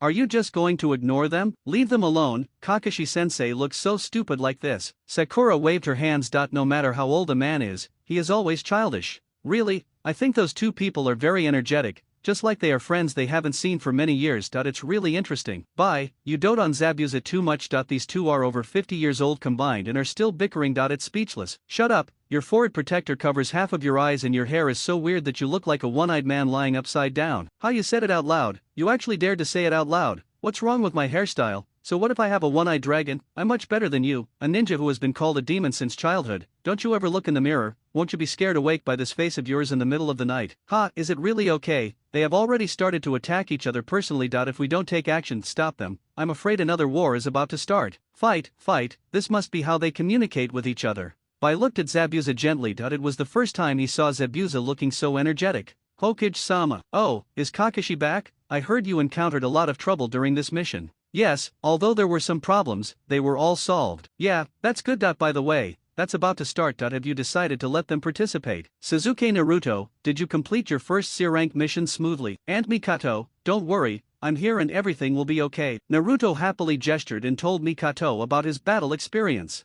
Wow, Naruto, you are so awesome. Auntie will work hard tonight and prepare a table full of delicious food to welcome you for completing your first C-rank mission. When he heard about the delicious meal, his eyes began to glow green and his stomach started to feel hungry just by listening to it. Sasuke was very angry, Naruto felt aggrieved, Sakura and Kakashi stood by silently. Ever since returning from the Land of Waves, he could clearly feel that Naruto was often distracted when doing missions. Either he mistook medicinal herbs for weeds when pulling weeds for others, or he was not concentrating when walking his dog and was dragged into a minefield by the dog, leaving him covered in wounds. The worst thing was that he accidentally tripped while picking up garbage in a creek and almost fell under the waterfall. Sasuke was puzzled by Naruto's distracted behaviors. In his previous life, Naruto was weaker and was so focused on competing with him that he was distracted and made mistakes, so why was he still like this in this life? Is it true that Naruto is Naruto and history cannot change him? 555 Sasuke. Naruto covered his swollen face and groaned to express his dissatisfaction. Wasn't he distracted during the mission? Was he really so fierce? He beat himself up so hard that his head was covered with lumps.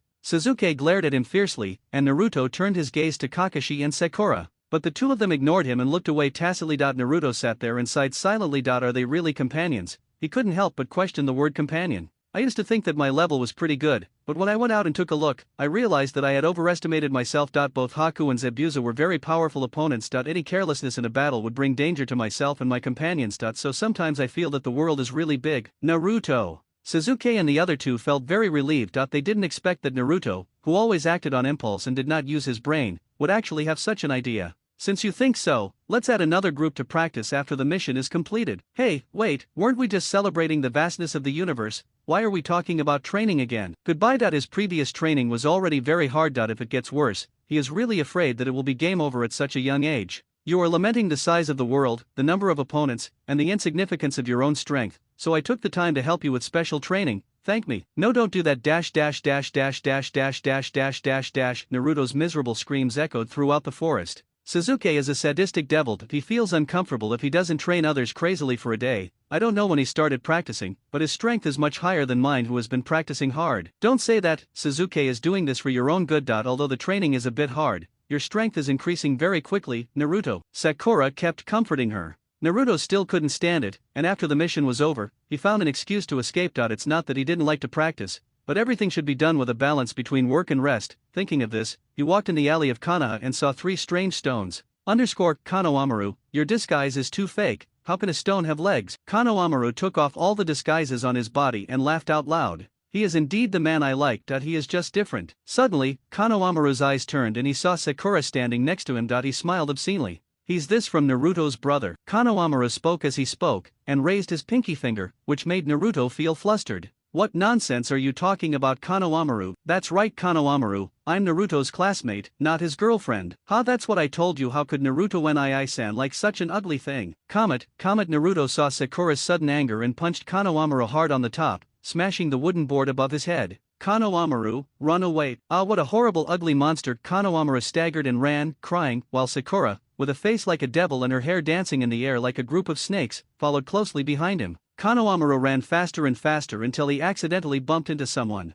Yes, I'm sorry, I wasn't looking where I was walking. He rubbed his head in pain and apologized quickly without even seeing what the person he hit looked like before the person in front of him grabbed him by the collar and lifted him up high. The suffocating feeling from his collar made it almost impossible for him to breathe. Naruto brother, save me, it hurts so much. Hey, little brat, are you going to just say sorry and be done with it if you hurt me? I'm sorry, it's all my fault for chasing him from behind, so Konohamaru bumped into you. No way, I hate little devils the most. I must teach this little devil a lesson. Kankuro, stop it, we're not here to cause trouble. I just taught this kid who pissed me off a lesson. As he spoke, he exerted a little more force with his hands, and just when Konohamaru was about to die, a rushing kunai interrupted Kankuro's movements. The kunai was nailed into the treetop against the back of his hand. He let go of Konohamaru with a stinging pain in his hand, and looked at the cut on his hand with even more blood. Who is it? Stand up. It's me, Uzumaki Naruto. You are so angry right now, you have strange paint on your face. Let me help you cool down. You bastard. Kankuro took the luggage off his back and was about to take off the bandage when he was stopped by a cold shout.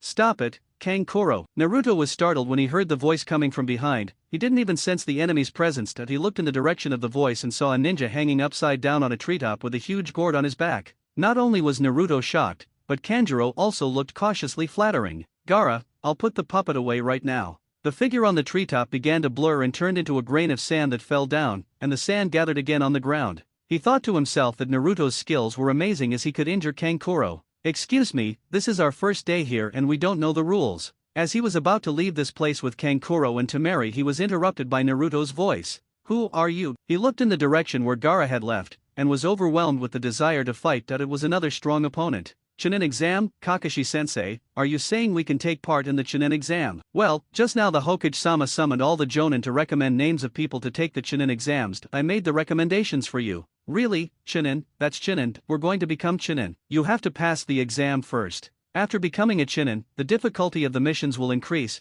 and even the rewards will increase. What should I buy with the money, cosmetics or clothes? You have to pass the exam first. If I were you, I would go to Uncle Ichiraku's and eat 10 bowls of luxurious ramen. Naruto, this is too monotonous. What about Sasuke? what does Suzuki want to do? I don't have any special hobbies, so I'll just save the money for now. I told you to first. Kakashi looked at the three people chatting animatedly. He didn't understand why his prestige among the students was so low. No one actually listened to what he said seriously. Teacher Kakashi, is this the reason why ninjas from other ninja villages are coming here? Oh, you all saw it. The exam for Genin to Chunin is not only a test of the ninja's own strength and growth, but also an examination of the strength of each ninja village. Why is it so troublesome to gather ninjas from so many countries together? Whether it is Genin or Chunin, as a reserve force for future wars, they are an important basis for assessment for each country in peacetime, so this exam is very important, and you must all show your full strength. Yes, Kakashi-sensei, they are only particularly well-behaved at times like this. Wow, there are so many people. Why are you all standing at the door and not going in? Suzuki and his companions had just arrived at the examination venue for the first exam and saw many ninjas gathered at the entrance of the classroom. Get out of here, you bastard, this is not the place for you. How come? Xiaoli was hit hard on the face and fell to the ground, looking weak and pitiful.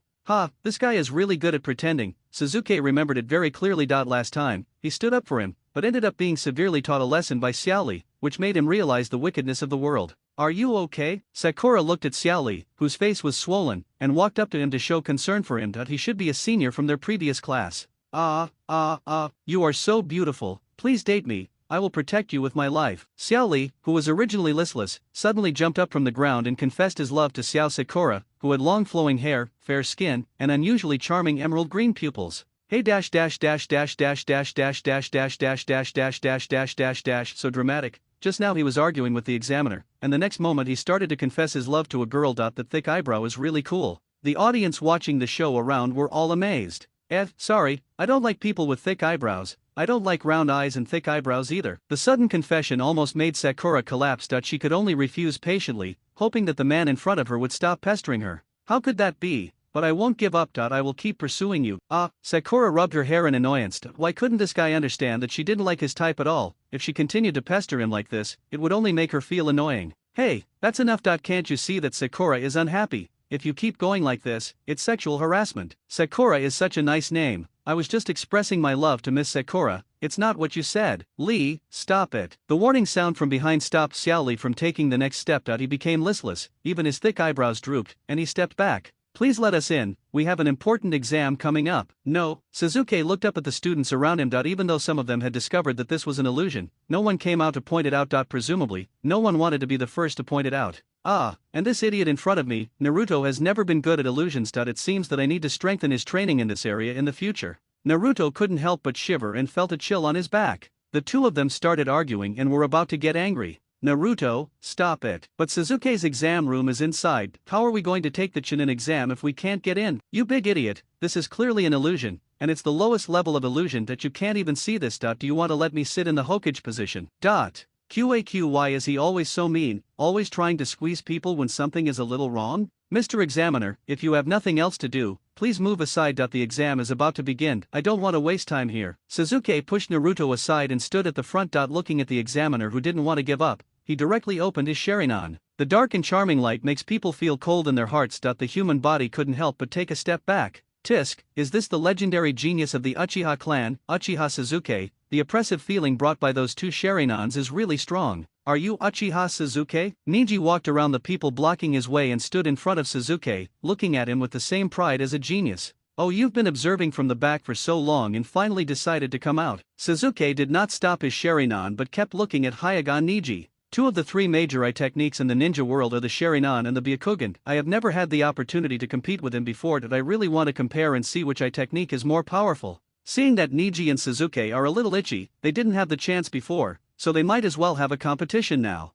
I didn't expect that I would draw your attention so much. Do you want to find a place to talk? It has nothing to do with you. After saying this, the two of them swaggered out of the examination room one after the other. Suzuki, wait for me. Where are you guys going now? Niji, the exam is about to start. Seeing that the uncles in their group were so arrogant, the rest of the members had no choice but to follow suit. Hey, are you really leaving? Looking at the receding back, the two examiners wiped away their tears silently. This class of students is simply too willful. I've heard that the Uchiha clan's eye techniques are very powerful. I want to have a fight with you and exchange ideas. Let's stop here. Okay. As soon as the words fell, the two of them dodged and distanced themselves from each other. I feel like Sasuke is very strong, but I wonder which one is more powerful, his Sharingan or Niji's Byakugan. Naruto looked at the outgoing Xiao Li who had stood beside him without him noticing. It has to be Sasuke, that guy is a genius beyond compare. He looked at Sasuke's agile figure and couldn't help but praise him out loud. Really? Do you know the main and branch Hyuga families? What is that? Xiao Li curled the corners of his mouth and smiled slightly, his round eyes were unusually bright.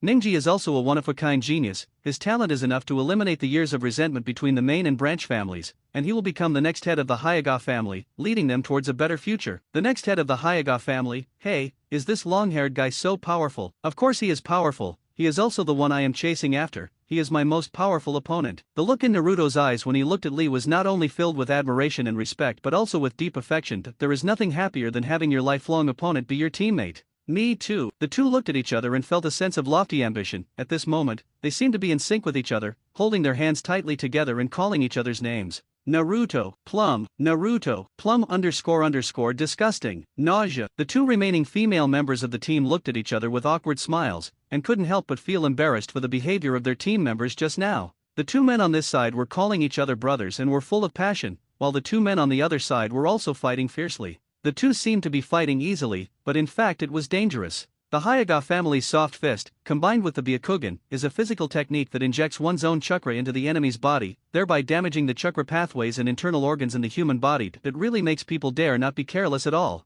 If he gets hit by this kind of thing, he will be crippled. It is not the right choice to confront the Hyuga family head-on in physical skills. Facing Nishi's flying palm strike, Sasuke clapped his hands several times to block it and then seized the opportunity to jump back to create distance between himself and Nishi. Since I can't fight him head-on in physical skills, I'll fight him in illusion and ninjutsu. Fire style, Phoenix Fairy fire technique. The shuriken wrapped in scorching flames rushed towards Niji, but he dodged it nimbly. Yes, with just 2 Byakugan, there were few attacks he couldn't dodge. Thousand Books of Thunder escaped. Sasuke waved his hand and launched hundreds of Senbon lightning rods. This time the number was more than 10 times more than before. It would not be so easy to dodge with your eyes. Bagwazang restores the heaven. Niji faced the oncoming 1,000 lightning rods without any panic. He unfolded a huge Bagwa formation under his feet, released all the chakra in his body, and spun it at high speed to form a huge vortex to repel the countless 1,000 lightning rods. The people watching the fight on the sidelines swallowed nervously. They were looking forward to the competition between the two men, but the two men seemed to have telepathic connection and stopped attacking and stepped forward to shake hands.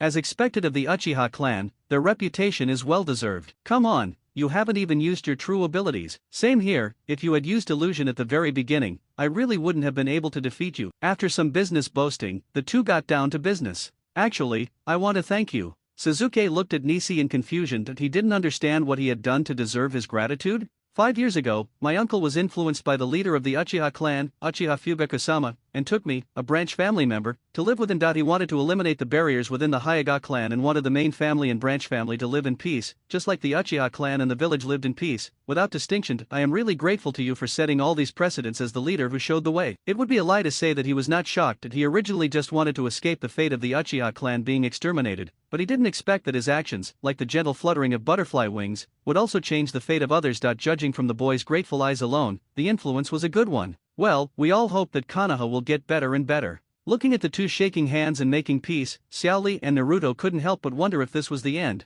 They hadn't even seen the two of them compete. Aren't you guys going to fight anymore? Why are you fighting? Didn't I say from the beginning that we are here to communicate? Niji tilted his head and looked curiously at the excitedly, not knowing what he was so excited about. Huh, let's go, the exam is about to start, it will be too late if you don't go in now. After all this time, these two really came here for communication. They were so excited that they thought the top newcomer of the previous session and the top newcomer of this session were going to have a life and death duel. Looking at the disappointed expressions on the two's faces, the handsome guys in the group sighed helplessly. There's still some time. Do you want to communicate? The two people who were originally dejected suddenly raised their heads and looked at each other, at the good brothers they had just recognized, but this did not prevent them from wanting to fight each other. Looking at the two people who were full of fighting spirit, Sakura and Tenten couldn't help but remind them, you guys need to hurry up. The exam is about to start. Oh, how strong is Naruto? I have heard that he is the unrivaled genius among this batch of newcomers. Naruto, I'm glad you're okay. Don't worry, Sakura. My only advantage is that I'm strong, which is nothing. Sasuke stared at Naruto now that he was sure that this was Orochimaru.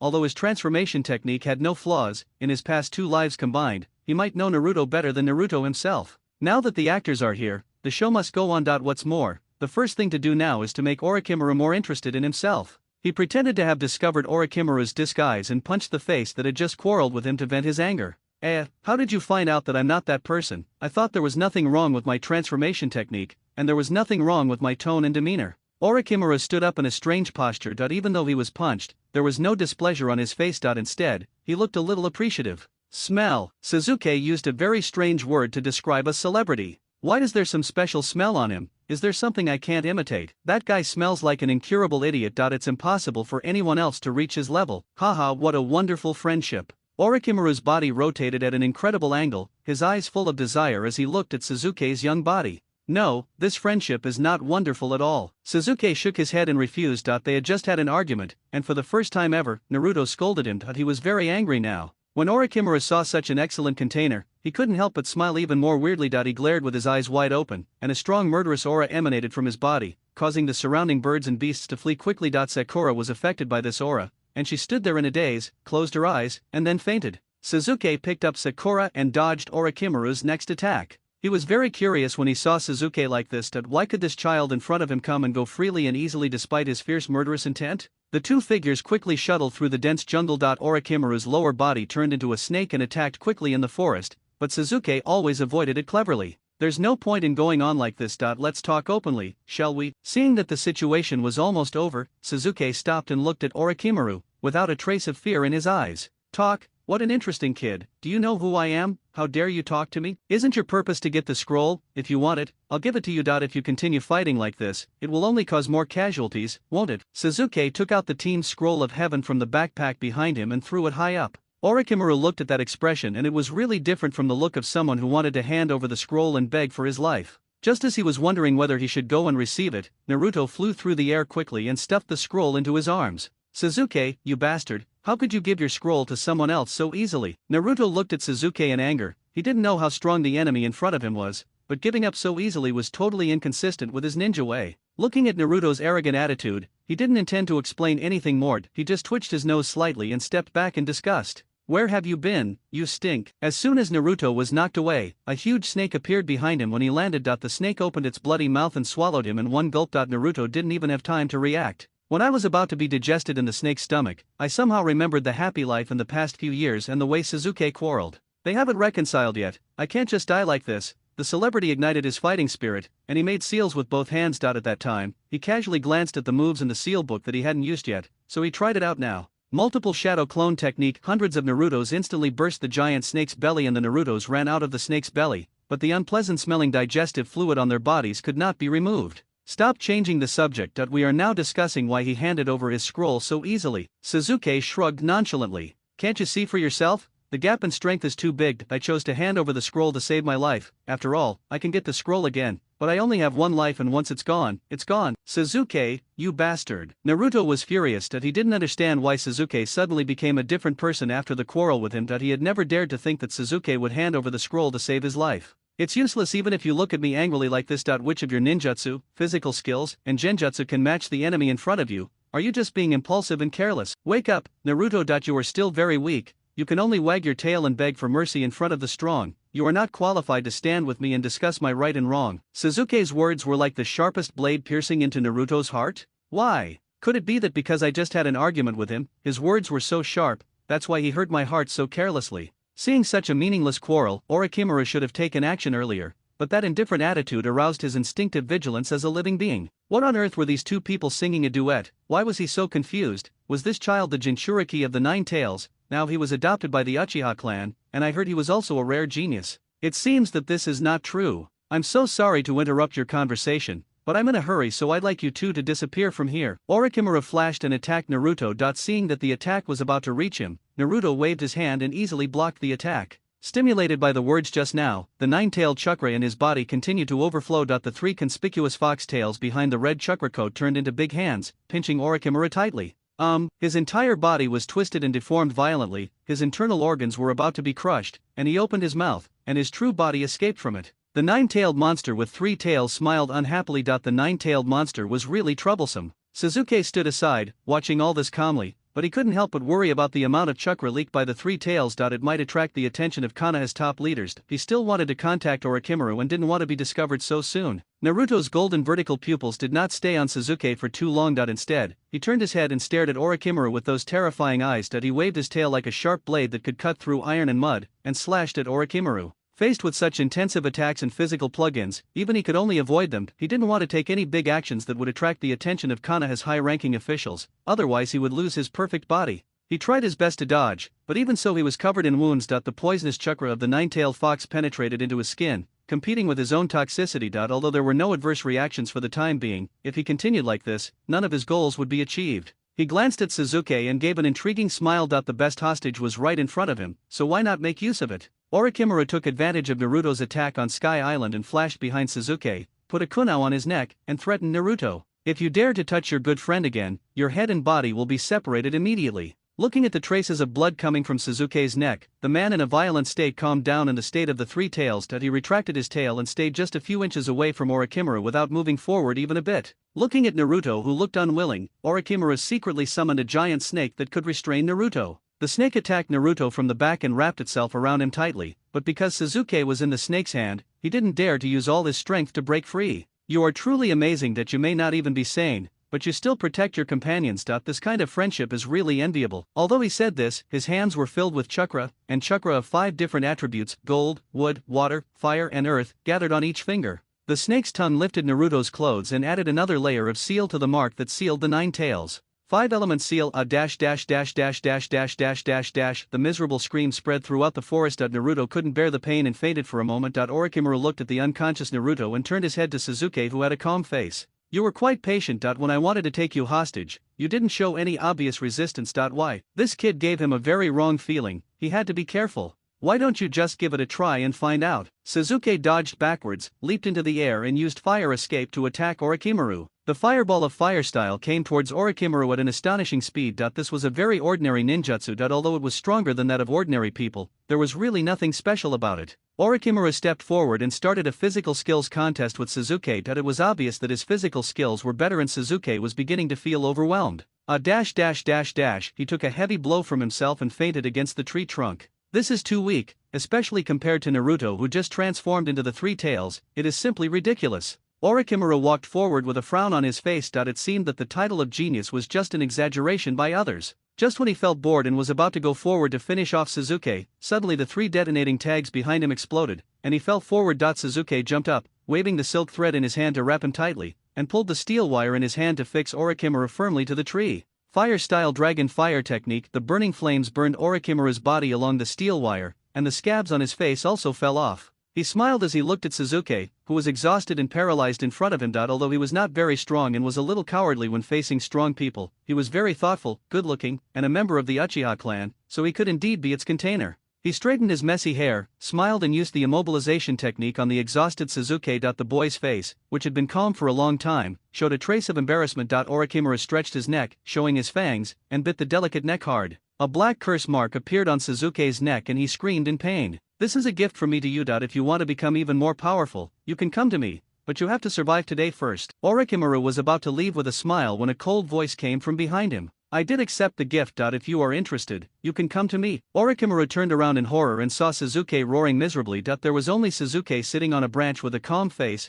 looking down at everyone. This is impossible. Could it be? Could it be that everything that just happened was an illusion? The curse that had just been cast spread from his neck to his fair skin all over his body, and the emerging black cloud patterns looked enchanting and alluring. Obviously, the person who was cursed only had a 1/10 chance of survival, but for some reason, Sasuke was extremely adaptable to this curse and did not feel any pain at all and could operate it with ease. The 3-Magatama Sharingan looked extremely mysterious in the gloomy environment, as if it could devour everything in the darkness and give people a fatal attraction. You can't take your eyes off it once you take a look. What a familiar sight. Isn't this the one he saw on Uchiha Atake? Isn't this the pair of eyes he wanted to get? It was so perfect that it was breathtaking. Seeing that the boy in front of him did not disappoint him, Orochimaru held his head and smoothed the hair that had fallen in front of him. Not entirely. Except for the curse you gave me, the rest are indeed illusions. Looking at Orochimaru's face full of surprise and undisguised desire, Sasuke thought maliciously that Orochimaru's expression was quite interesting. At this stage, it was absolutely impossible for him to give up his pursuit of the Sharingan. His own eyes were a fatal temptation to him. Ha ha, why are you laughing? I am laughing at you too that you have been trying so hard to pretend to be weak and pitiful just to avoid meeting me in Konoha. Otherwise, with these eyes, even if I can't win, I can definitely escape without any problem. What on earth do you want from me? Orochimaru also came to his senses. He did not follow Suzuki's pace. Since Suzuki was willing to come to him, it meant that he was useful to him. He might as well listen to his purpose. Orochimaru is indeed Orochimaru. Suzuki's lips curled up into a smile. It's convenient to talk to smart people. I want to explore the origin of this world. The origin of the world. Orochimaru felt that he heard an incredible answer. Of course I have my own purpose. This is the ultimate reason why I came to you. Of course, there are still some things that need to be completed with your cooperation. What's up? Seeing that Orochimaru seemed to be calm on the surface, but his inner desire had already reached the sky, Suzuki raised the corners of his mouth and spoke calmly. If you are interested, come find me later and we can talk in detail then. This is not a suitable place for a conversation now. Orochimaru stared at the arrogant figure with his cold vertical pupils. Indeed, Naruto's nine tails chakra had leaked during the battle just now, and he had replaced his identity to fight. This matter was almost exposed, and Konoha's elite Jonin would come to him soon. Looking at the boy's proud and confident back, he was really reluctant to give up, so he stretched out his long tongue and licked the back gently. It didn't matter, he believed they would have plenty of time to see each other again in the future. Suzuki looked at Orochimaru's receding back and called for him to stop. Wait a moment. Why does the young master of the Uchiha family have something else to ask me? Suzuki frowned. His age in his 2 lifetimes combined was older than Orochimaru, and he didn't like being addressed in such a childish way. Leave your scroll of earth here, that won't be of any use to you. Also, I don't like being called young master. Looking at the man sitting on the tree trunk and speaking in a commanding tone, Orochimaru smiled dotingly. Okay. This is my gift to you. He put down the scroll in his hand and left with a laugh. Looking at the figure going away, Suzuki couldn't help but take a breath. His body had not yet fully accustomed to the curse, and it was now spreading throughout his body, causing him severe pain all over. He had just managed to hold on without revealing any flaws in front of Orochimaru. Fortunately, he didn't see it, otherwise the outcome of this transaction would be hard to predict. He endured the pain and with blurred vision, barely put the geology scroll into his waist bag and moved the unconscious Sakura and Naruto to a secluded place. He said softly while looking at Naruto's sleeping face before his consciousness faded away. Naruto, it seems that I have to find Orochimaru again in this life. Will you keep chasing me like before? After saying this, he fell into a coma and fell into a deep sleep. Suzuki, Naruto. Sakura woke up from a nightmare. She dreamed that she met a strong enemy in the exam and both Naruto and Suzuki were seriously injured. She shouted anxiously and the unconscious two were awakened. Sakura looked around at the two figures with panicked eyes, and when she saw their sleeping expressions, she breathed a sigh of relief and reached out to touch their foreheads. Both of them had a slight fever, and judging by their injuries, they must have just been through an extremely fierce battle. Thinking of this, she couldn't help but feel a little disappointed, as she had fainted in the battle and was of no help at all. Looking at the two sleeping figures, Suzuki and Naruto, you all protected me before, now it's my turn to protect you. The girl's emerald green pupils were filled with determination. Looking at the two injured people, she did not dare to leave too far. She simply collected some dew, cleaned the towel she carried with her and placed it on their hot foreheads. She gathered emerald green chakra in front of them and slowly injected it into their bodies. Their stiff expressions also relaxed. It's a pity that my knowledge of medical ninjutsu is so shallow, otherwise you two would be alive and kicking. Sakura hardly slept that night. She kept changing the towels on their foreheads and sat beside them, guarding them quietly until a ray of sunlight shone in the early morning. A cute squirrel with melon seeds in its mouth approached Sakura, waking her up from her sleep. Sakura nervously swung her kunai to block the squirrel for fear that it would destroy the trap she had set in advance. The previous second she felt very lucky that the trap she set was not destroyed, and the next second she saw the 3 sound ninjas standing up. Toss, with his back hunched, easily saw through her trap. Just as she was about to attack her, a green figure stood in front of her and performed a Konoha spin kick at the enemy who was rushing forward. Xiao Li. Xiao Li turned around and smiled handsomely, revealing his white teeth. Why, aren't we enemies? Sakura, I've said before that I love you very much and I will protect you with my life. Besides, Naruto and Suzuki are also my good friends. There is absolutely no way I will abandon you. Xiao Li. She was originally nervous and scared, not knowing what to do, but after seeing Xiao Li's warm smile she was no longer afraid.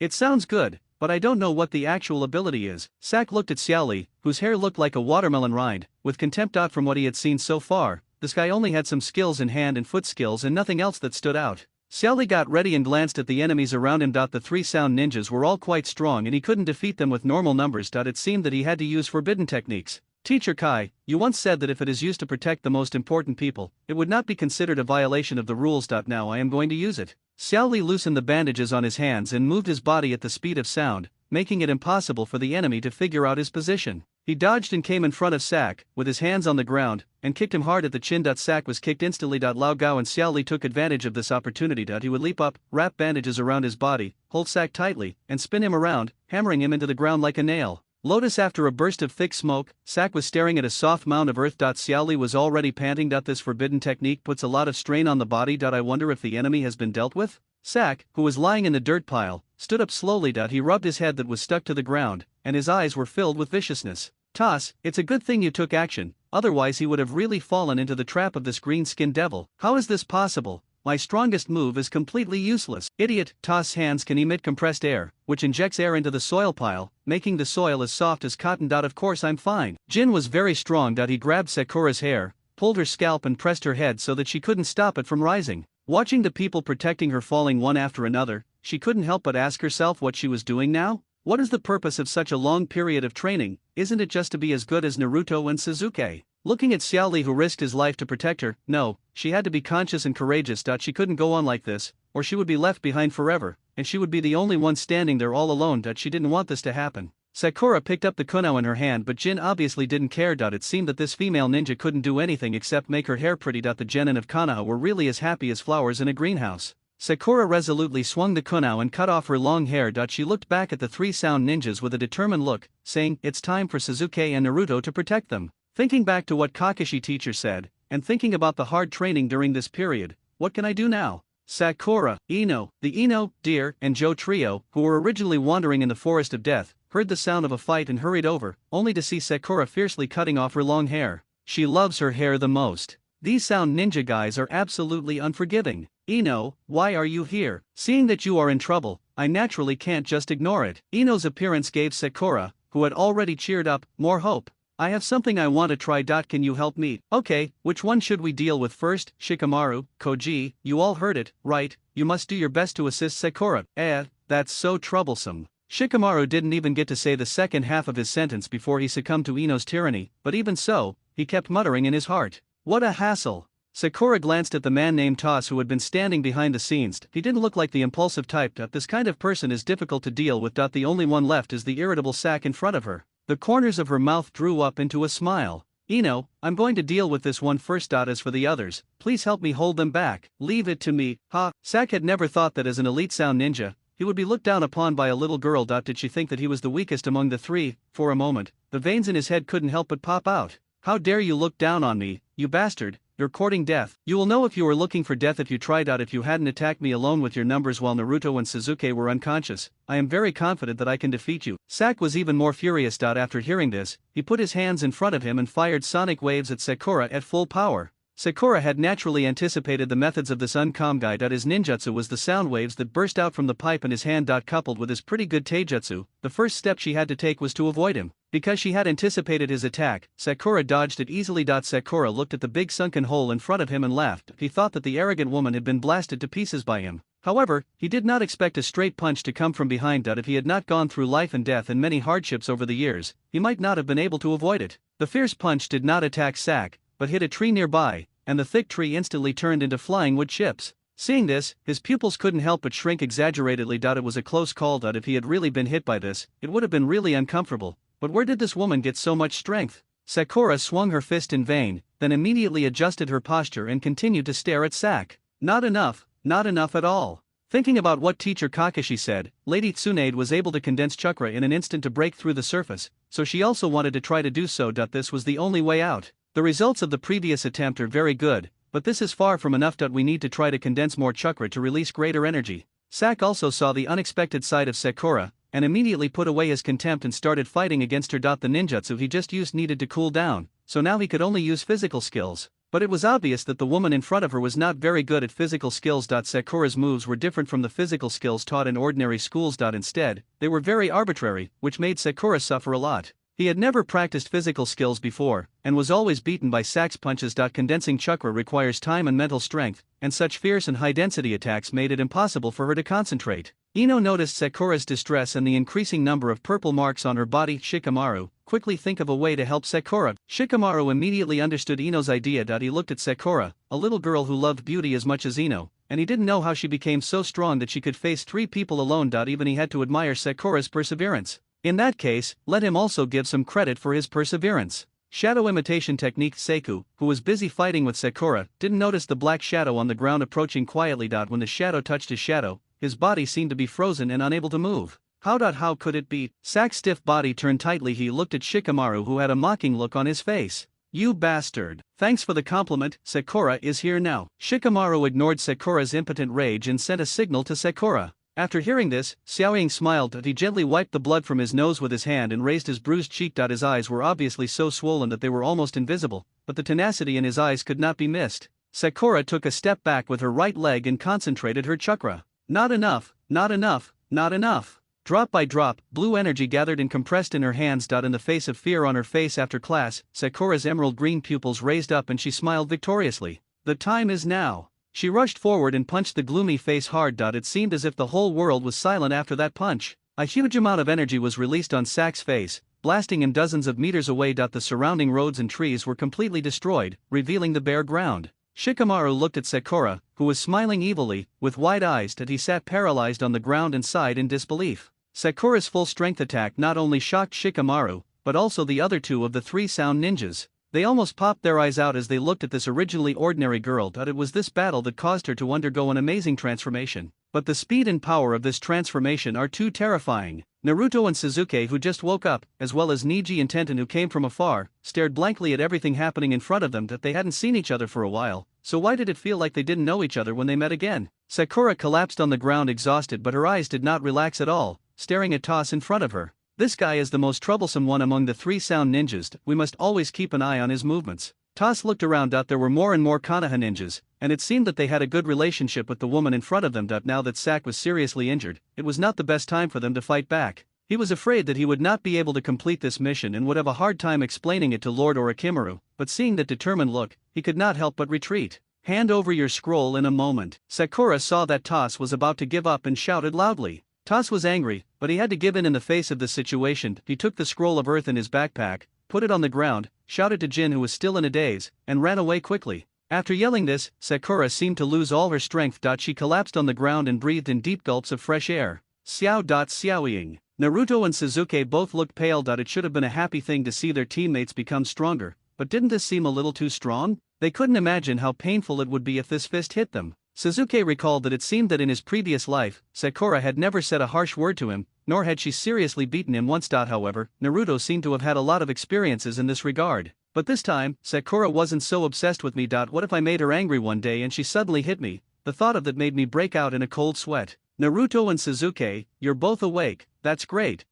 Sakura, are you okay? Me, apart from a little pain on my face, there's nothing serious wrong with me. Oh. And as for Xiaoli, I have to treat him quickly. Sakura propped herself up and managed to stand up and walk towards Xiaoli. Suddenly, her steps weakened and she fell forward, and was helped up by Ino. Thank you, Ino. Do you still need to say this to me between us? Come on, don't be so stubborn, I'll support you. Sakura. She came to Xiaoli, who had just woken up, and gently placed her hands on his ears. The green chakra slowly healed Xiaoli's injuries. Sakura, I'm fine. If you have the ability to do this, treat yourself first. Xiaoli refused Sakura's treatment. He was a man, but not only did he fail to protect the woman he loved, but he had to be protected by her instead. Looking at Sakura's bruised cheeks, he felt useless, and his already depressed face drooped even more. Seeing Xiaoli like this, she spoke very seriously. Xiaoli, don't say that. If you hadn't defended me at the risk of your life, if you hadn't shown me the perseverance, if you hadn't been so brave and refused to back down, I would have been finished long ago. So don't ever think that you are useless. Perhaps it was because of such a strong aura that Xiaoli was no longer depressed. But you're a girl, don't you treat your cheek first. I'm fine. It's just a minor flesh wound. It looks serious, but it will heal after applying some medicine. But you are so seriously injured, how are you going to handle the subsequent exams? Oh, well, don't worry about our team. There's Tenten and Neji, they're all very powerful. She saw the smiles on Lee's faces when he talked about Tenten and Neji, and he could really empathize with how happy it was to have such reliable companions. Why, what happened, since you two passed out at the same time? Neji came to Sasuke and asked about the specific situation they encountered. What kind of big incident was it that even the two of them couldn't solve it together? There was a guy who looked like a strange snake. His tongue was very long and he could summon a giant python. That guy was too strong. He lost consciousness during the fight. Snake, I do know one that looks very similar to the one you described. Who is it? Naruto asked curiously, looking at Neji's heavy face. Orochimaru, one of the legendary 3 ninjas of Konoha. Isn't he from Konoha? Why is he looking for trouble with me? Although he was a student of the 3rd Hokage, he betrayed Konoha a long time ago and his whereabouts are unknown now. No one knows where he is. Tisk. I didn't expect that androgynous-looking guy could be so powerful. Naruto glanced at Sasuke, who was silent. He had fainted long ago and he didn't know what happened afterwards. What did Sasuke do with Orochimaru? Why were they able to escape from Orochimaru? Feeling Naruto's heavy gaze, Sasuke sighed and turned his gaze back. Naruto felt Sasuke's gaze and turned away embarrassedly. He did not forget that they were still arguing. Naruto, what?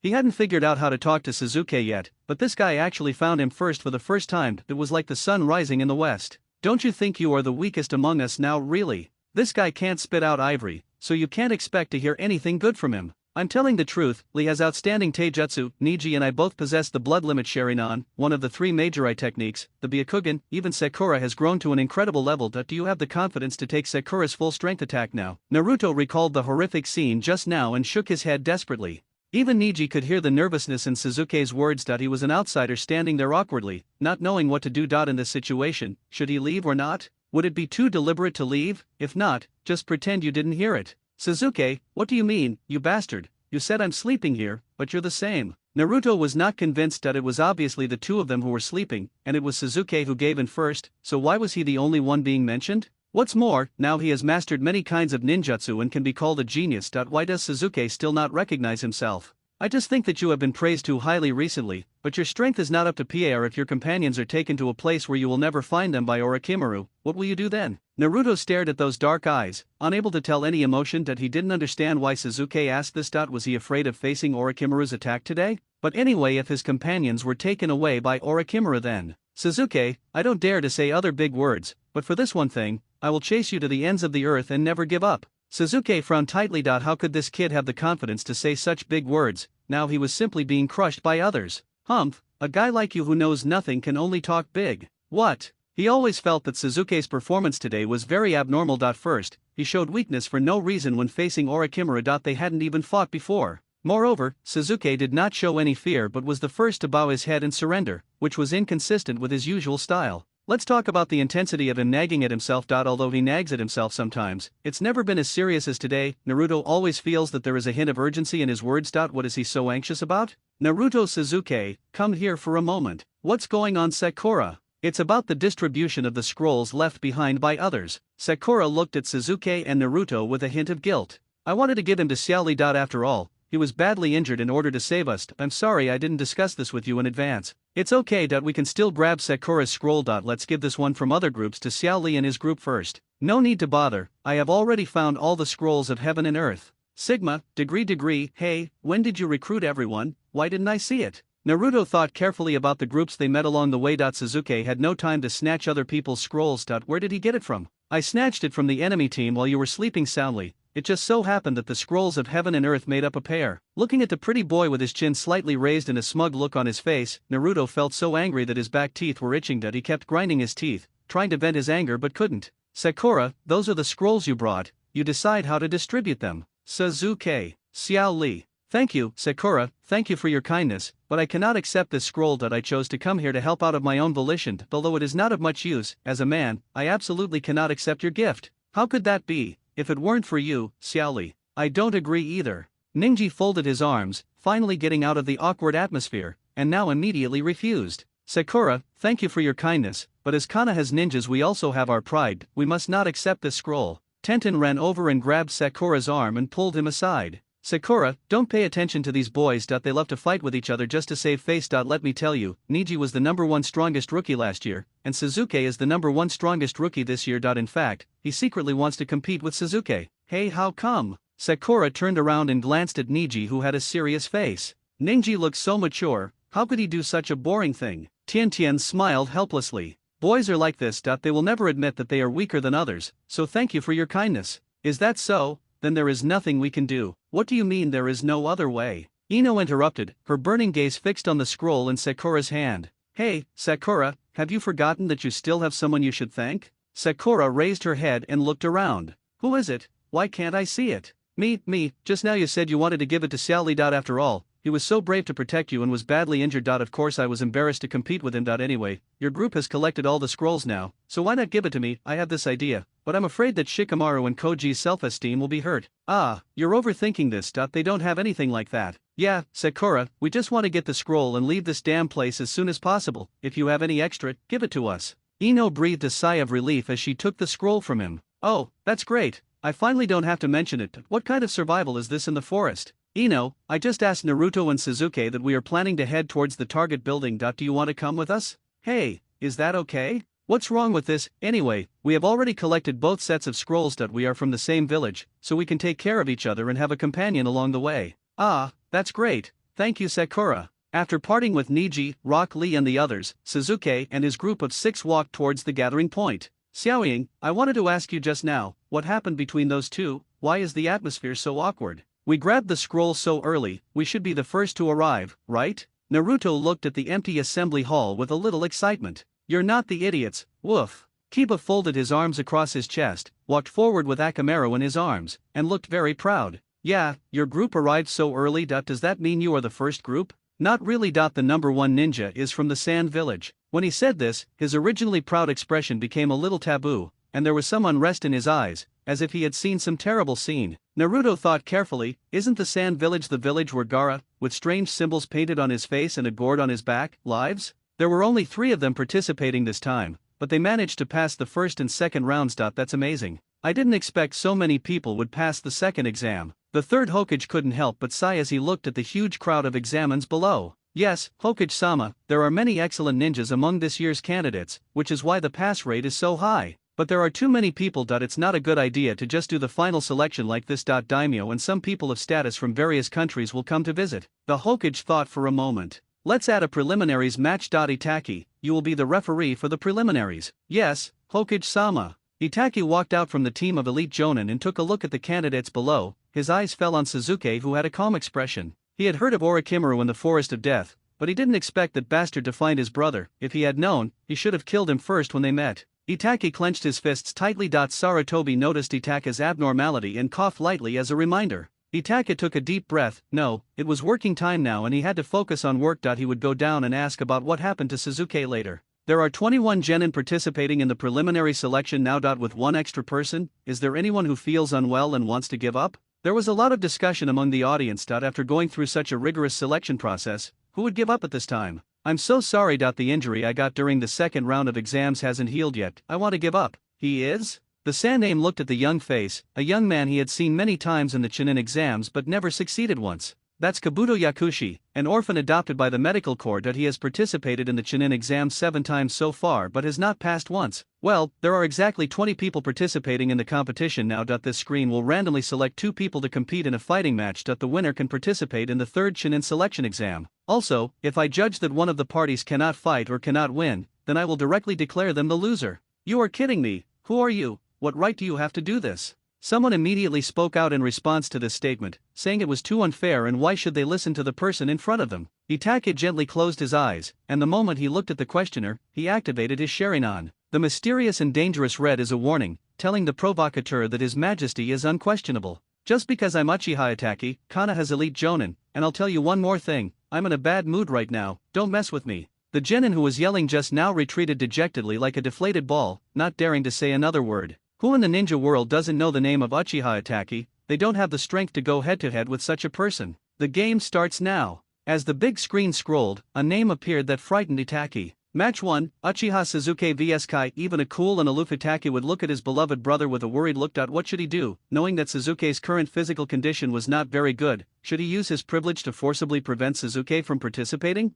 Sasuke felt Itake's burning gaze. His brother was really worrying too much. In the past, he had refused to tell him anything and had silently carried all the infamy and hatred by himself. He left me alone to go to the demon cave to gather information, never caring whether he would be worried or regretful if he knew the truth one day, or whether he could bear it when facing the truth. Now the situation has changed. My dear brother, the day has finally come when it is your turn to guess what I am thinking. Sasuke couldn't help but feel secretly happy when he thought of this. Sasuke looked back at Itaki as if to say, don't meddle in other people's business. Itaki felt sad and thought, forget it. If there's anything wrong with the game, he will stop it immediately. Both sides come forward, the game begins. He had no memory of this little guide. What tricks did this guy use? He just vaguely remembered that it seemed to be very disadvantageous to him at that time. Uchiha Suzuki, what on earth is it about you that Orochimaru-sama is so impressed with? I am obviously Orochimaru-sama's most trusted subordinate. Kai accused Suzuki in a voice that only the two of them could hear. Suzuki felt helpless. His tone made him feel like a mistress who had interfered with their relationship. God knows that in his past life and this life, he and Orochimaru only had a mutually beneficial relationship. Orochimaru coveted him. A young body and the Sharingan, and he himself needs Orochimaru's power. Besides, I have never been Orochimaru's subordinate, I am his biological father. I will prove to Lord Orochimaru who is his most useful subordinate. After saying this, he raised his arm and waved towards Suzuki. Suzuki dodged nimbly with his excellent physical skills, and he didn't even need to open his Sharingan to easily avoid it. The curse seal on his neck was now aching slightly, especially when using chakra, but his physical skills were more than enough to deal with opponents of this level. When his punch missed, Suzuki squatted and kicked Kai to the ground. Kai then struggled to stand up and rushed to attack Suzuki again. Looking at this painless attack, Suzuki decided to end the match and fixed one of Kai's arms firmly with a cross armbar. But the enemy did not make the expected crying sound, but instead smiled sinisterly. Thank you so much. You were so skillful that if I were to approach you using ordinary methods, it would be difficult. But you came to me on your own, so I won't be polite. It's not just chakra. The energy and strength in a person's body will be sucked away from wherever my palm touches.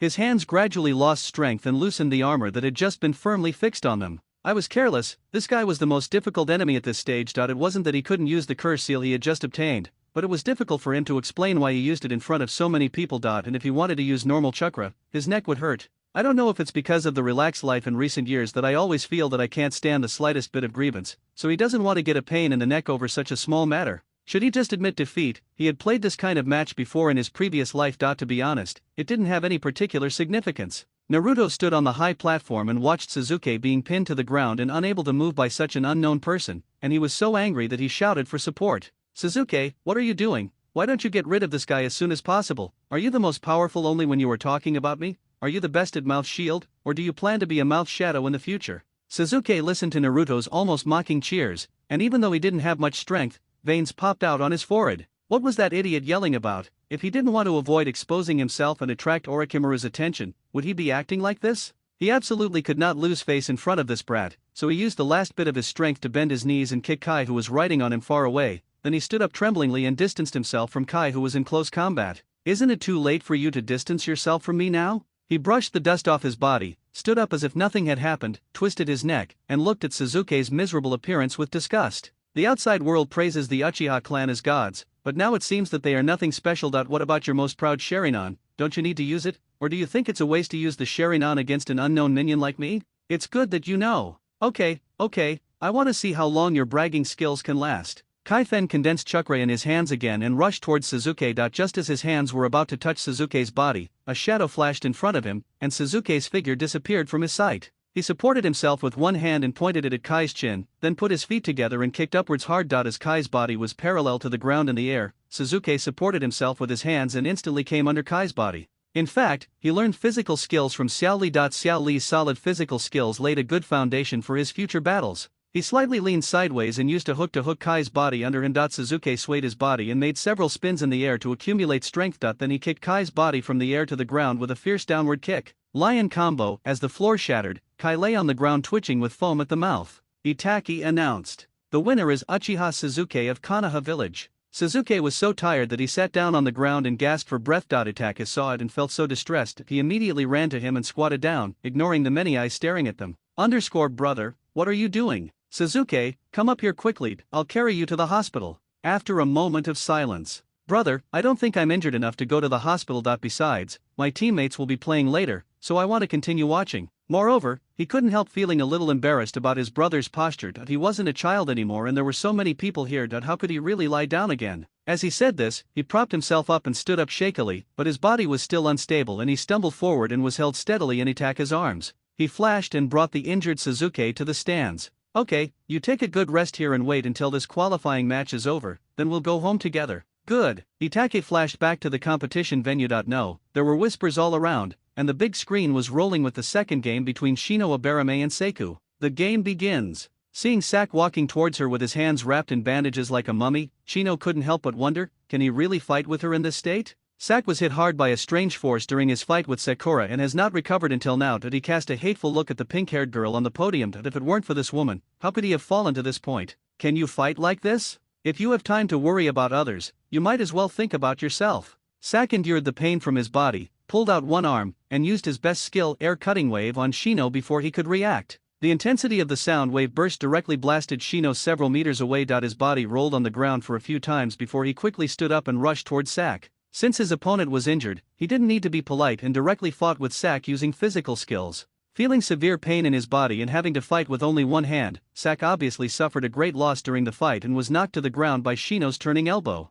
He struggled desperately to get up and wanted to use Jeon Kong Bo on Shino again, but countless insects appeared in front of him and blocked his way. Do you think these bugs can stop me? He mobilized his chakra to attack with great ferocity, knocking all the insects in front of him away. How about it? Not very good. First of all, bugs have no hearing. The sonic attack you are so proud of has no effect on my bugs. So what, as long as it works for you? Sak retorted unhappily. It's a pity that your attack had no effect on me at that moment when we fought just now. You sharp-tongued fellow, take another blow from me. As he aimed his hand at Shino, who was standing there leisurely and calmly, he launched his attack, but he didn't expect that the chakra in his hand seemed to have misfired. There was no response at all, but instead a sharp pain came from his arm. The chakra sound wave that was just about to be sent out exploded at his elbow, and his arm scattered like a leaking tube. Chakra. He looked in disbelief at the tube in the palm of his hand that was crawling with bugs. When did these things climb up there? He had clearly been paying close attention to them. Looking at Sak's helpless rage, Shino waved his hand indifferently and let him think whatever he wanted.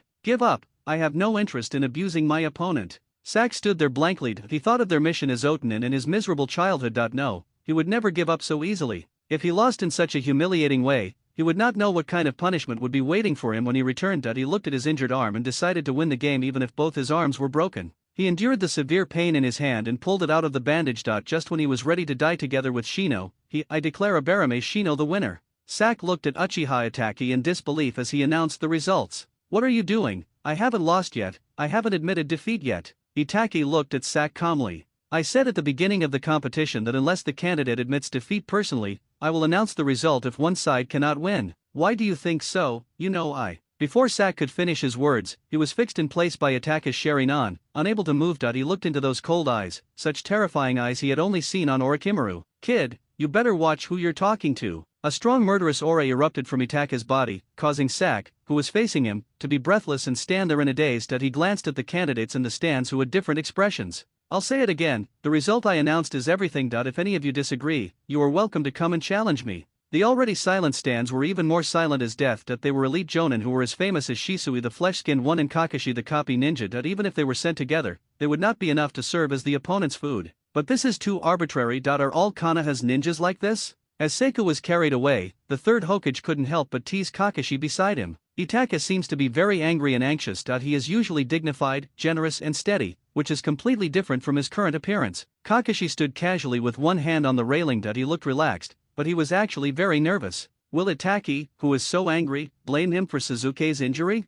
Of course, his precious brother is still injured, how could he not be anxious? Kakashi looked at Itaka's domineering and arrogant back. It would be fine if this guy was just a brother Khan, but now he said such arrogant words in front of so many people. Would the reputation of their Konoha among the 5 major countries fall again? Why? As the big screen scrolls, a surprising competition is about to begin. Yamanaka Ino vs Harano Sakura, both sides move forward. Sakura and Ino looked at the screen in disbelief at the people whose names they were going to compete against and couldn't help but wonder why fate was so cruel. They were obviously best friends, so why did they have to fight so hard for a spot in front of so many people? Ino grabbed the railing with both hands, looking unwilling and a little scared. He didn't want to fight with Sakura. As a good friend since childhood, she really couldn't bring herself to do it. Ino stood on the stage, raised her hands tremblingly, her voice choked with sobs. I let go. Before Ino could finish her words, she heard a snap and Sakura held her hand tightly. Sakura? Ino, I'm really happy to compete with you. You may not know that you have been handsome and beautiful since you were a child and you are an idol in the hearts of many girls. I also admire you for being so cool and handsome. I have always stood behind you and silently chased your figure. Sakura. Ino still remembers that when Sakura was a child, she often felt inferior because of her wide forehead. At that time, she went to talk to her. Since then, they have always been good friends and have never been unhappy about anything. Sakura always follows behind her, from being timid at first to being beautiful and generous later, as if she has always been standing in front of her and leading her.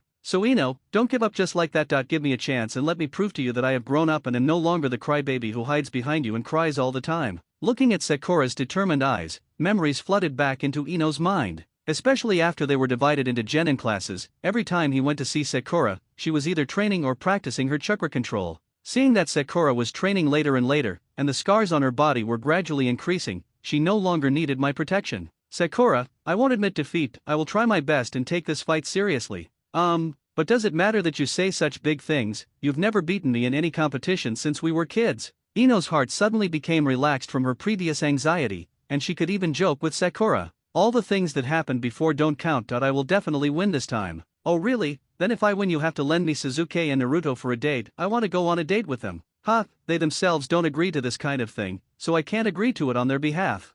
Yo, I was full of confidence just now. Are you ready to give up now? Ha, are you kidding me? There's no competition yet. How can I admit defeat? I'll do as you say. If I lose, I'll lend them to you for a day and you can do whatever you want with them.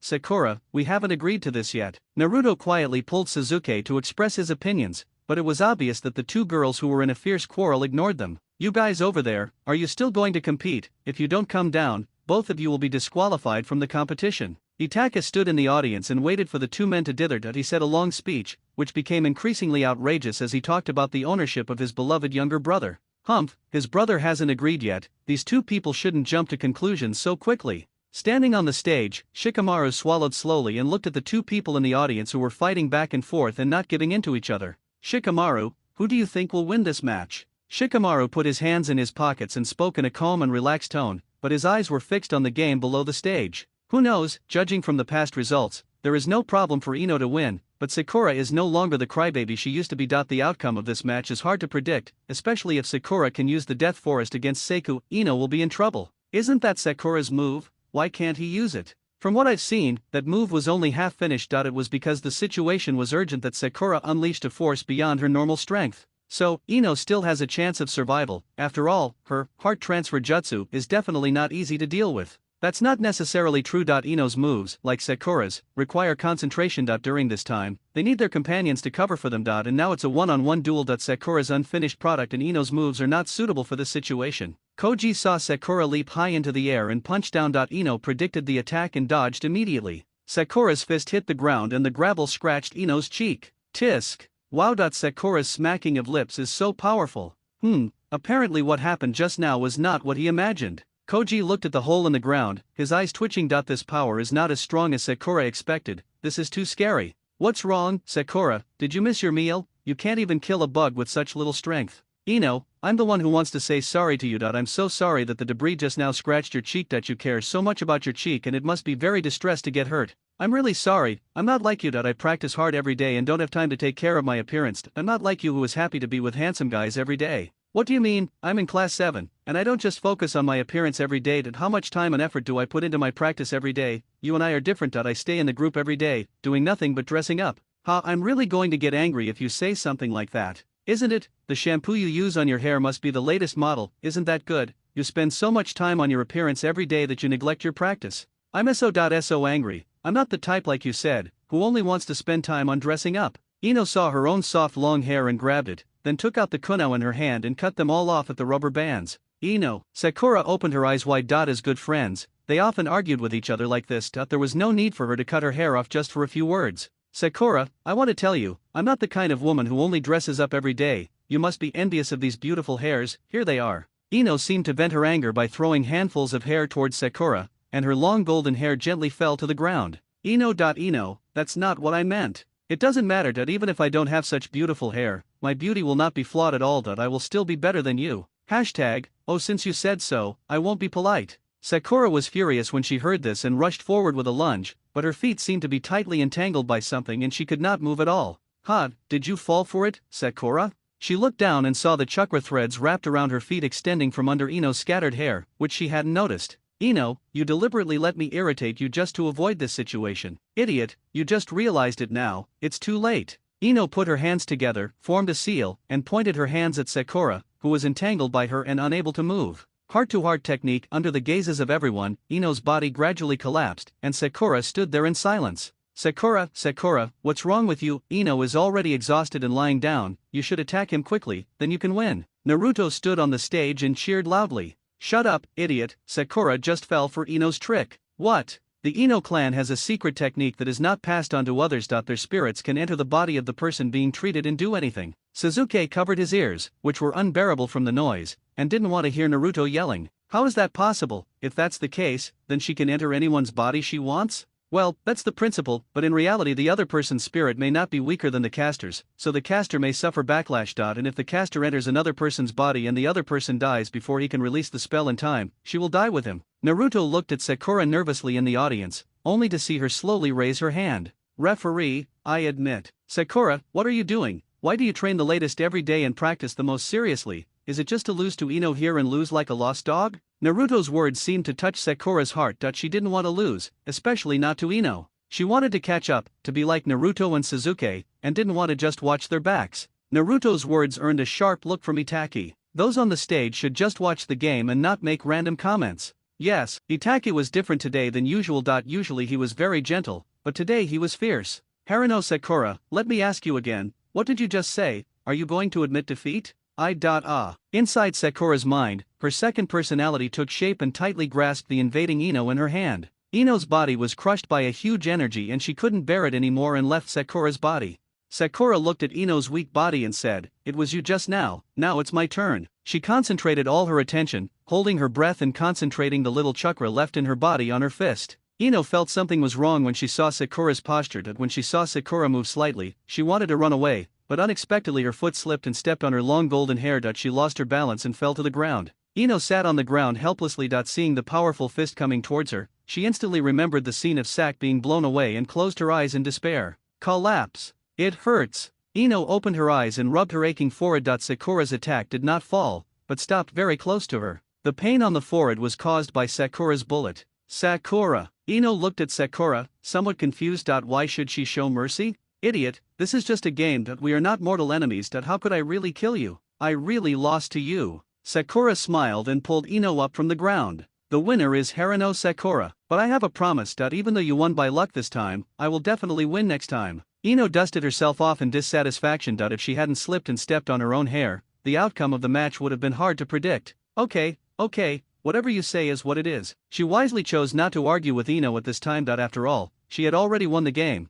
so she just let Ino have the upper hand in the verbal battle. I win, Kakashi-sensei, Naruto and Sasuke. Wow, Sakura, you're so amazing. Really, thank you. Sakura touched her head shyly. It was the first time she had been praised for being so great. Although Sasuke didn't say any words of praise, his eyes were full of affirmation. Naruto, Sasuke, and I have both passed the preliminaries, the only one left is you. Come on. Oh, don't worry, I will definitely take the third exam with you. Look, the next opponent has come out. Temari vs Tenten. The next one is Tian. I must support her. Her opponent is called the Hand. Hand what? Temari. Oh, she's the female ninja from the Sand Village who was in a group with Gaara and the man with the strange symbols on his face. What's wrong? Is there a problem? Sakura looked at Naruto, who was in deep thought. It was rare to see him thinking about something. These three people from the Sand Village seem to be very powerful, but the most important thing is that they all have a strange smell. What smell am I not smelling? Sakura stuck her head out from the railing and sniffed gently. There was only the smell of sweat mixed with blood from the competition arena,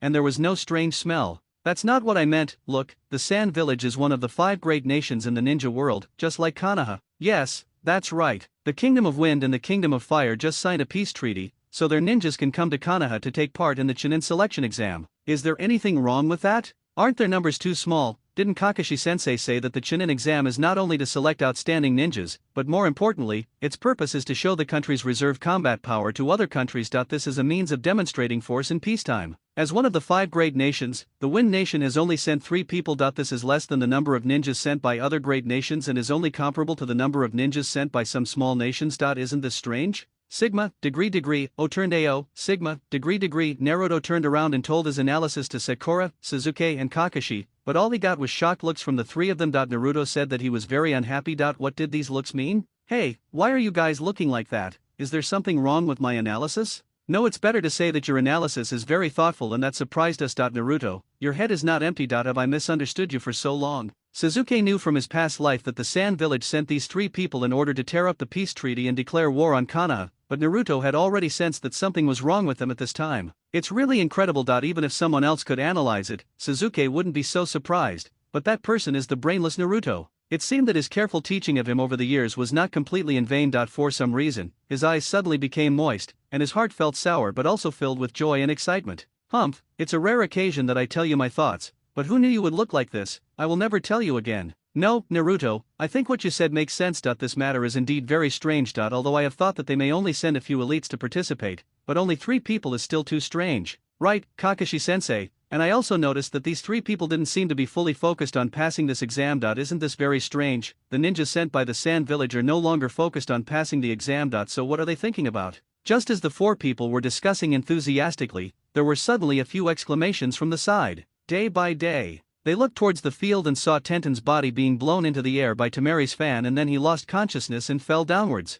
Tamari closed the huge iron fan in her hand, and the hard wall of the fan instantly turned into a wall. Tenten's waist was about to fall on the iron fan. If this really happened, she would probably have to stay in the hospital for a long time. But Lee and Niji moved. The 2 of them ran towards the examination room, jumped high, picked up the unconscious Tenten in the air, and landed steadily on the ground. Rock Lee kicked the iron fan that Tamari was about to attack with hard. Hey, what are you doing? Are you going to have a fight? Tamari didn't care. She didn't believe they would dare to beat her up in front of so many people. Don't go too far. Tian was clearly unconscious, but you still wanted to attack her. Oh, really? I didn't expect her to be so weak. If she wasn't careful, she might have been a bit too strong. There's no need for you to rush into. We're still taking the exam, right, examiner? Tamari scoffed, not a trace of guilt on her face, and turned her gaze towards the judge of the exam. Itaka said something that made Tamari unbelievable. She couldn't believe it. Is this really a referee? Even if he is from Konoha, he is so biased in the competition. There are many ninjas from other countries on the field. Isn't he afraid that this will be spread? Hey, what right do you have to warn me? It's clearly a life and death duel and casualties are unavoidable. You are so biased towards Konoha. Aren't you afraid that I will tell others about this? It's up to you. You are free to tell whoever you want, but it is also my freedom to judge as I wish while I am the examiner. I still say the same thing. Anyone who is dissatisfied with my judgment is welcome to challenge me in person. Itaka smiled and looked around. If you can beat me, I promise that you can skip the Chunin stage and be promoted to Jonin in your country, but the prerequisite is that you can beat me. All the examins, their teachers, and everyone in Konoha gasped. The Hokage was sweating profusely as he stood on the stage. Itaki, please stop being like this, okay? If you keep talking like this, Konoha's image will be ruined. After hearing this, Tamari gritted her teeth in anger and slammed the iron fan in her hand to the ground. Why are you coming to challenge me? Itaka swept his sharp eyes towards the provocative Tamari, and the moment their eyes met, Tamari instinctively felt fear. No, no. Her answer was totally inconsistent with the momentum she had just displayed. What a joke, can she challenge someone of Uchiha Itaka's level now? Xiao Li, how is Tian? The doctor from the medical ninja team said that luckily he was rescued in time and his injuries were not serious. He just needs to rest for a few days. Sakura breathed a sigh of relief as if a heavy burden had been lifted from her shoulders. She looked towards Gaara and his group in the distance. Combining Naruto's analysis just now, she now felt that it was not completely unreasonable. Just as she was lost in thought, the names on the big screen began to scroll again. Uzumaki Naruto vs Kiba. After waiting for so long, it's finally my turn. As long as the opponent is not the guy with the gourd on his back, it'll be fine. Kiba recalled the time when their 3-person team encountered Gaara in the Forest of Death and the cruel way he dealt with other groups of ninjas. He still remembers it vividly. The smell of sand mixed with blood was disgusting. They hid in the bushes nearby and dared not breathe. They could only pray silently in their hearts that they would not be discovered by the enemy. Fortunately, his enemy was not him. If it was really Gaara, he would have just admitted defeat. Kiba narrowed his eyes and looked at Naruto, who was looking excited at the other end of the field. Naruto, this guy is also notoriously difficult to deal with,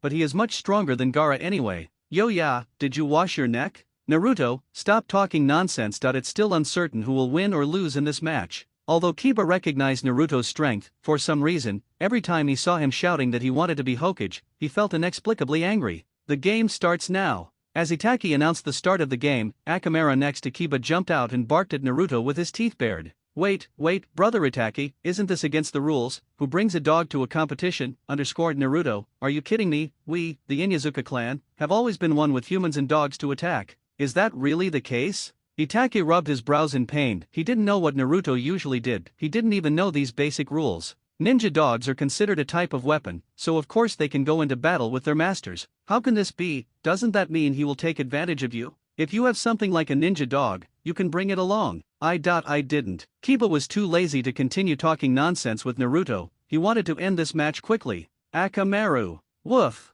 Or clone. After a burst of white smoke, Akamaru turned into the appearance of Kiba. The two of them overlapped each other, and Naruto sneered when he saw it. What, you made such a big fuss to create only one clone. If I had to create a clone, I wouldn't lose. Shadow clone technique, 6 Narutos versus 2 Kiba. It seemed that Naruto had the upper hand. Kiba and Akamaru were not at all flustered, but instead smiled smugly with the corners of their lips raised. Naruto, let me teach you a lesson about my skills. Yatonya, Kiba and Akamaru's body spun forward at high speed, leaving deep dents on the ground they passed by, and the speed was so fast that Naruto's clone was mostly destroyed in just one encounter. You're lying that you have this tricked. I never used it when I was in ninja school. Idiot, you're not the only one who's making progress. I also work hard every day to learn new ninjutsu. Seeing Naruto being humiliated, Ye felt inexplicably happy that it was because he always spoke of his dreams so unscrupulously. Yatonya, Kiba's attacks followed one after another, and Naruto formed seals with his hands. Wind style, heavy wind wave. He attempted to use wind style and Fang S. He did not choose to fight Naruto head-on, but cleverly avoided the attack and hit Naruto from the side.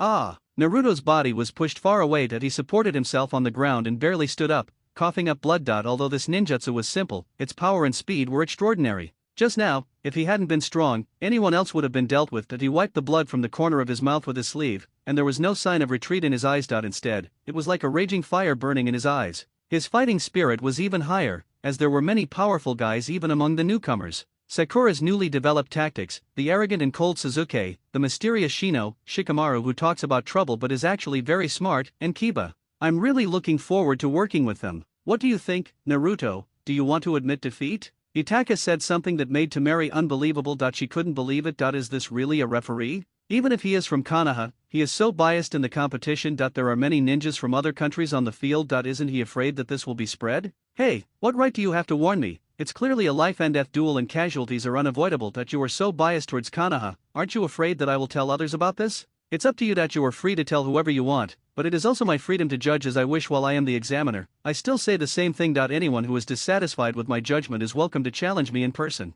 Itaka smiled and looked around. If you can beat me, I promise that you can skip the Chunin stage and be promoted to Jonin in your country, but the prerequisite is that you can beat me. All the examins, their teachers, and everyone in Konoha gasped. The Hokage was sweating profusely as he stood on the stage. Itaki, please stop being like this, okay? If you keep talking like this, Konoha's image will be ruined. After hearing this, Temari gritted her teeth in anger and slammed the iron fan in her hand to the ground. Why are you coming to challenge me? Itaka swept his sharp eyes towards the provocative Temari, and the moment their eyes met, Temari instinctively felt fear. No.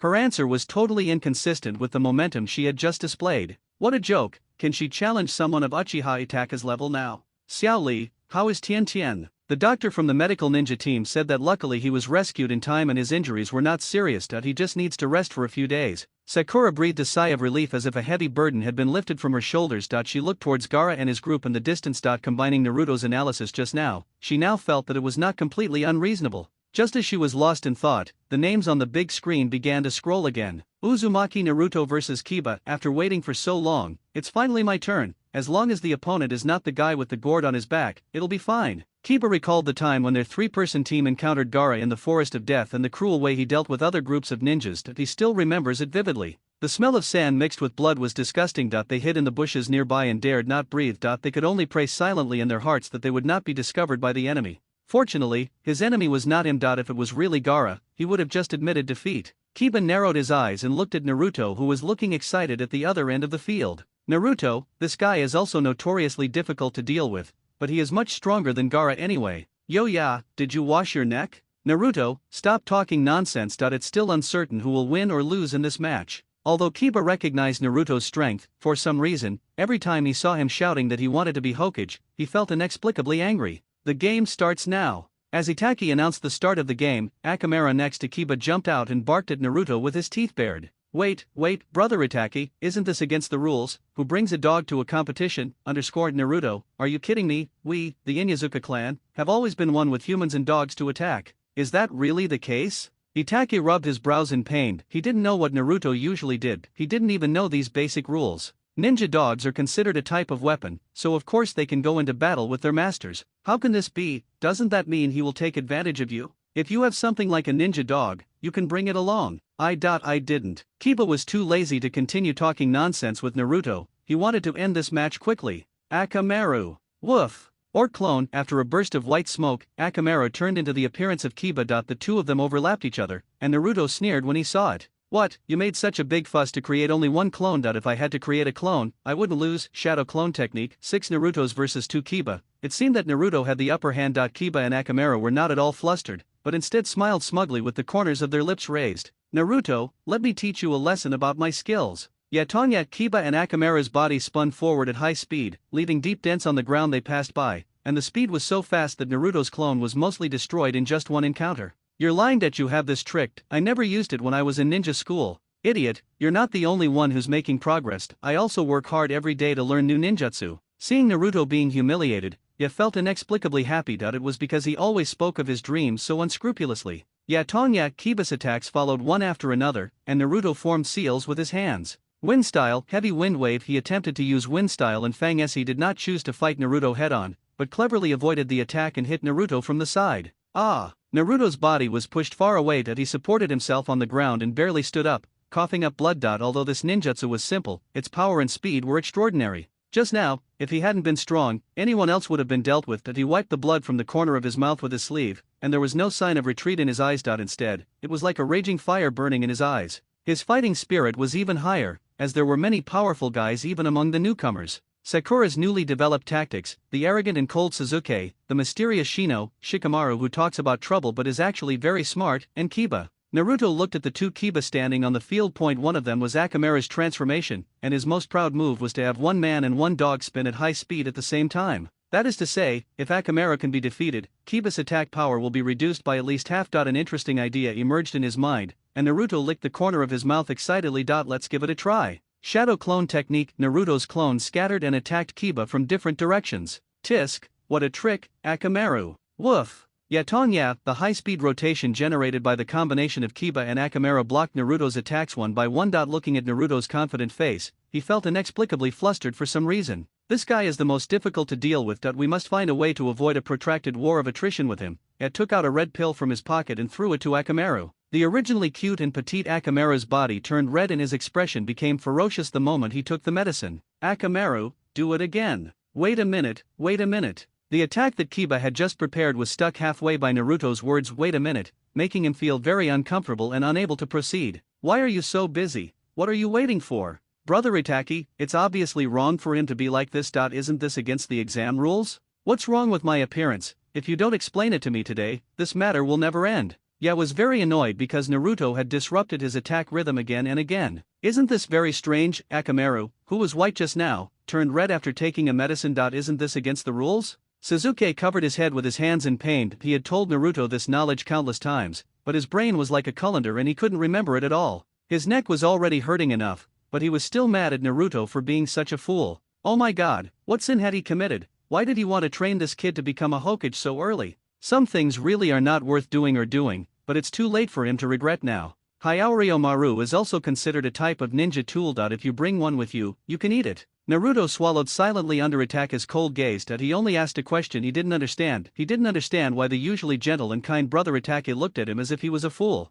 He turned his gaze to Ya and couldn't help but mutter under his breath. This guy Ya is a dog and a doping user, so shameless. Faced with Naruto's accusations, Ya finally couldn't bear it anymore and exploded. He yelled at the top of his voice with his face flushed. You bastard, I told you it's legal. How long are you going to waste time here? This is a warning to the examinee, Uzumaki Naruto. If he interrupts the exam without reason again, he will be judged as the loser. How come? Akamaru, stop talking nonsense to him, let's just take action to deal with him. As soon as he finished speaking, Yatonja with several times the power attacked Naruto. Naruto, who was not prepared, dodged it in panic. Yeah, you bastard have no moral principles. You're so noisy that if I keep talking to you like this, we'll never be able to decide who's winning. Akamaru comes again. Asshole, don't treat others like soft persimmons. I am not someone who can be easily bullied. Wind style, suppress harm. The high-speed rotating special moves of Kiba and Akamaru collided violently with Naruto's wind jutsu. The two high-speed rotating air currents raised huge smoke and dust in the venue. The white smoke quickly blocked everyone's sight, and they could not see anything standing on the stage. Ahem, I didn't expect Naruto to have such a special move. He is evenly matched with Ya, who ate the Bingliang pill. What's going on now? Who won and who lost between the two of them? When the smoke and dust cleared, everyone looked at the audience and couldn't help but look confused, because at this moment there are actually 3 teeth occupied in the field. He has one original form, one transformed form Akamaru, so where did the other one come from? Ya was a little overwhelmed by the situation in front of him, but it was only for a moment. He gently lifted his nose and quickly calmed down. Naruto, you idiot, let me tell you why our Inyazuka clan has a place among the major families in Konoha. It's because we have an extraordinary sense of smell. Who do you think you can fool with your childish transformation technique? Yet took a step forward without hesitation and appeared in front of his clone. He smashed the face that looked exactly like his own without showing any mercy. A whimpering sound like a puppy's cry was heard, and after the transformation technique was released, it was Akamera who was lying there. Kiba was at a loss as to what to do when he saw Akamera being knocked down by him. Impossible, could this guy have blocked his sense of smell in some way? Otherwise, why would he make a mistake in identification? His eyes swept sharply towards the other clone on the field. It's all Naruto's fault. If it weren't for him, Akamera wouldn't have been seriously injured by himself.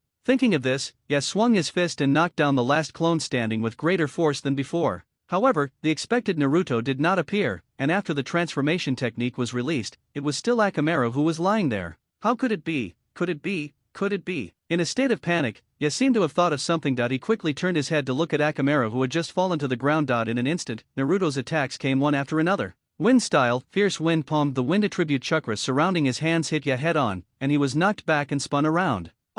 Ya's body spun several times in the air before landing on the ground and finally stopped. He looked at Naruto who had a smug look on his face and felt extremely angry. Yo, are you going to admit defeat? Naruto imitated Kiba's tone just now and returned what he said to him. Ya stood up and spat out the blood foam in his mouth. Don't want. From now on, Kiba has lost Akamera's help and can only deal with Naruto alone. The two of them fought each other with fists and flesh, but it was obvious that Naruto was better in physical skills. Ya was beaten black and blue and his nose was bleeding uncontrollably. He took advantage of the pause in Naruto's attack to breathe heavily and wiped the blood from his nose with the back of his hand. Yeah, you still don't admit defeat? It was just a joke just now, but now Naruto really hopes that he can admit defeat now, because the situation on the field is already very clear. Naruto.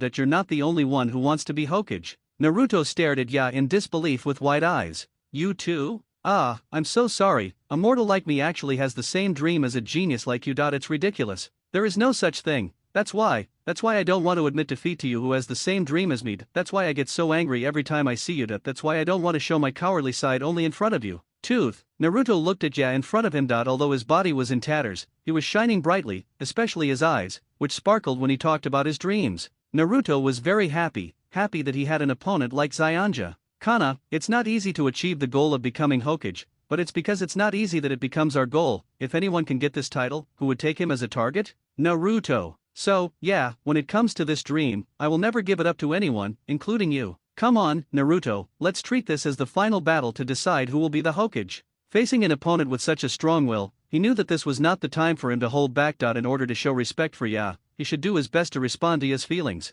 Oh, this is the final battle to decide who will be the Hokage. Kiba, let's fight it out. Naruto. Tooth. Ya took the lead in attacking, running quickly around the field while forming seals with his hands. Four-legged technique, Kiba concentrated his limited chakra into his limbs, giving himself the strength and speed of a wild beast. With his limbs touching the ground, he ran towards Naruto like a wild beast. Wind style, fierce wind palm. He did not use ninjutsu such as Shadow Clone to avoid Kiba's attack. He wanted to take it head on and use all his strength to tell Kiba who was more persistent in pursuing his dream. The two of them struck each other hard in the face at a close distance, and both men fell in their respective directions. Naruto endured the pain on his cheek, spat out a mouthful of blood foam, and stood up tremblingly while gasping for breath. He saw Ya in the distance again. This guy had not given up and stood up again with one breath. Yeah, you are such a difficult guy.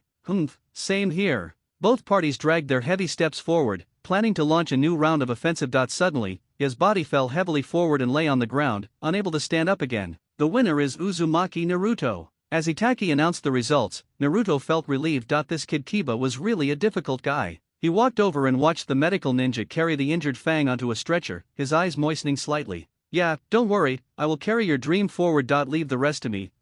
Get lost. I'm not dead yet. I can realize my dream by myself without you. Well just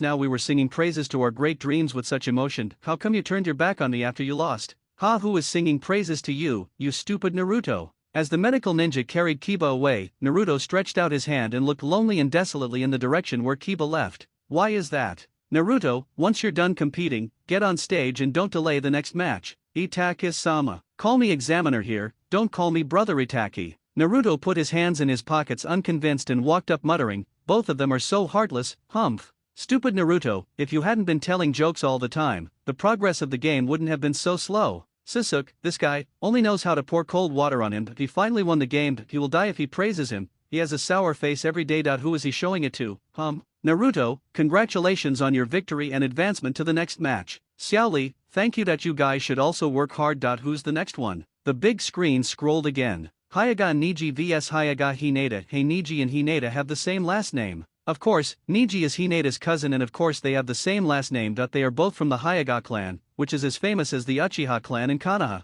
Hey, is that so? Niji is so strong, he will definitely win this game, right? On the contrary, in my impression, Hinata always looks shy with a red face and dares not talk to others every time she is in the ninja school. That's not necessarily true. Naruto looked at Lee in shock with a serious face that he had seen Nishi's abilities, but there were opponents that even Nishi might not be able to defeat. Was Hinata so strong? Hinata and Niji are both from the Hyaga family. They are siblings and live together. They must know each other very well. So that's how it is. Two contestants step forward. Ningji Nii. Hinata came up slowly. Her eyes were a little evasive, not daring to look directly at Nishi. She didn't like fighting, and she didn't like fighting in front of so many people with her brother who had taken good care of her since she was a child. Hinata, please give me your advice. Niji assumed the Hyaga family's unique punching stance and waited for Hinata, but Hinata did not make a move. Instead, she took a step back with hesitation in her eyes. I don't want to fight with Niji Nii. Why? Because we are family, right? Why do we have to compete here? And if we do this, people will gossip about brother Niji. Hinata lowered her head. Why is Niji being gossiped about? Naruto standing on the stage was confused. Wasn't Niji very strong? Why would someone gossip about him? That's because the Hyaga family is divided into the main family and the branch family, and Hinata is the future heir of the main family, while Niji is only a member of the branch family. In the Hyaga clan, the main family is the master, and the branch families are just servants under the command of the main family. Sasuke, why do you know so much about the Hyaga family? You don't have nothing to do all day long so you can spy on them. #idiot Naruto, I'm not you. This is the information I gathered during my previous fight with Niji, as well as from other times. So the relationship between them is very bad. No, on the contrary, they have a very good relationship. Although Hinata is the heir of the main family, she has never been interested in inheriting the main family, so she has always respected this extra brother, and Niji has also tried his best to protect his sister. Lee is in the same group as Niji, so he certainly knows how much Niji loves his two sisters.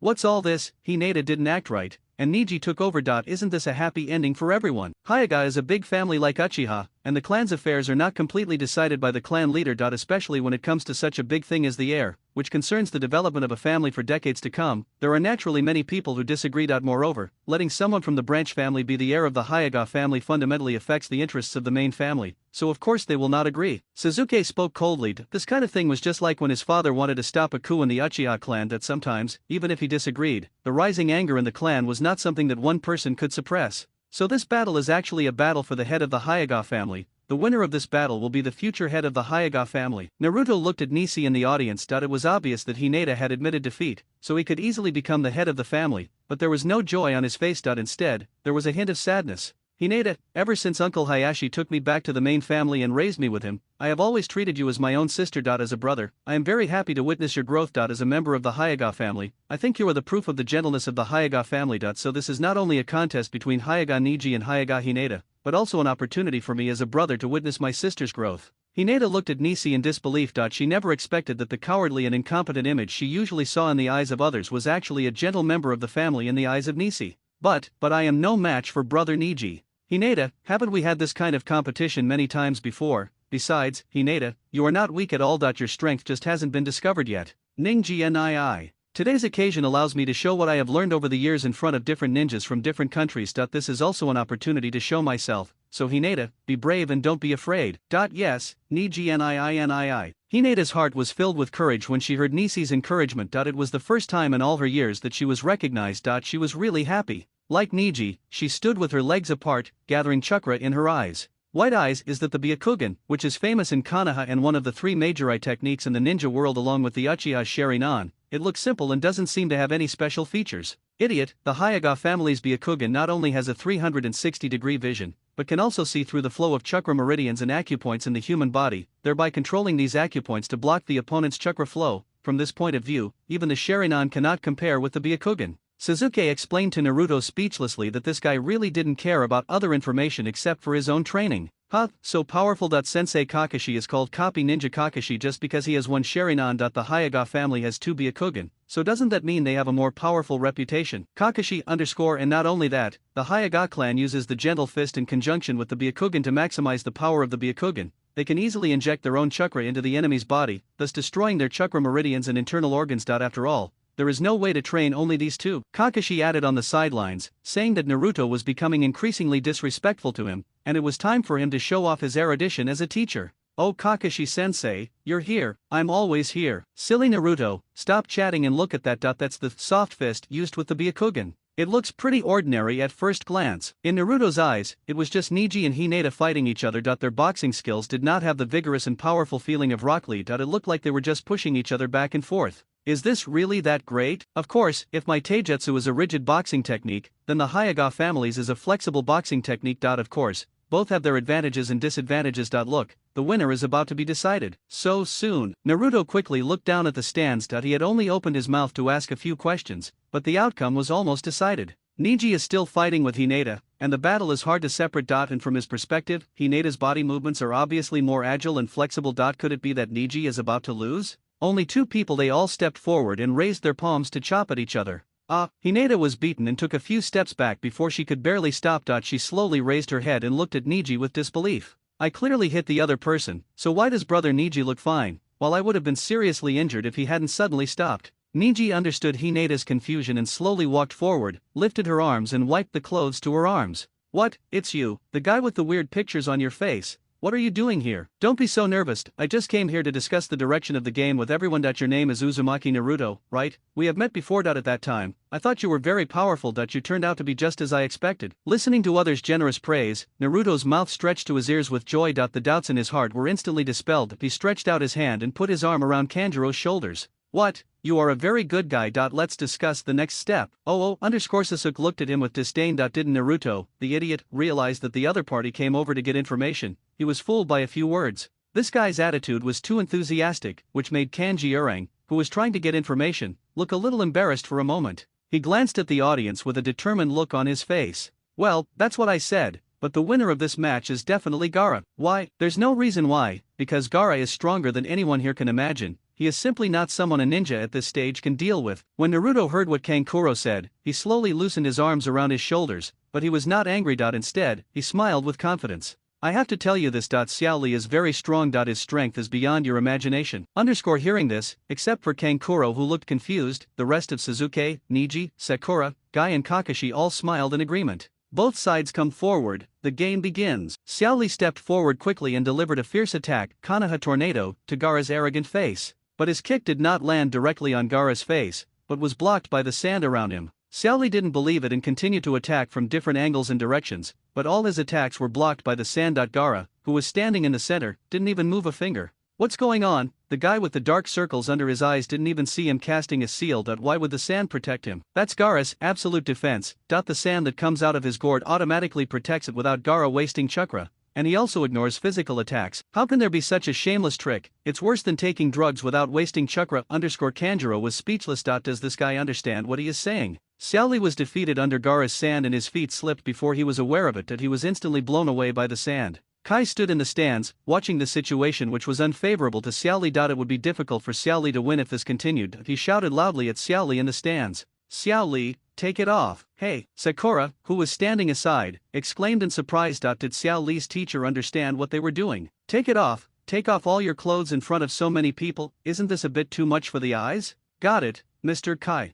What were this master and disciple talking about? And he actually agreed. Oh my god, is there a normal person among them? Xiao Li nimbly dodged Gaara's attack and leaped onto the huge statue. He slowly sat down and untied the weights tied to his feet. Humph. How much can his strength increase just by removing this little bit of weight? Tamari's tone was full of sarcasm towards Xiao Li, but soon after she finished speaking, she was slapped in the face by the facts before her. Xiao Li loosened his hands gently, and the weight tied to his feet fell to the ground, creating a deep hole on the flat ground. Dust flew everywhere and everyone was stunned. This guy Kai is putting too much pressure on Xiao Li. Kakashi frowned and complained helplessly. How come? How could he be able to move freely while wearing such a heavy weight? Tamari officially changed her opinion of Xiao Li from that moment on. It seems that Konoha not only has some ninjas who are good at fancy ninjutsu, but also these simple and unpretentious ninjas who concentrate all their energy on one skill. The moment Xiao Li took off the weights, his speed and strength made a qualitative leap. The people standing on the stage and I Love Wo couldn't even see his figure clearly, we only saw black lines passing by in front of our eyes.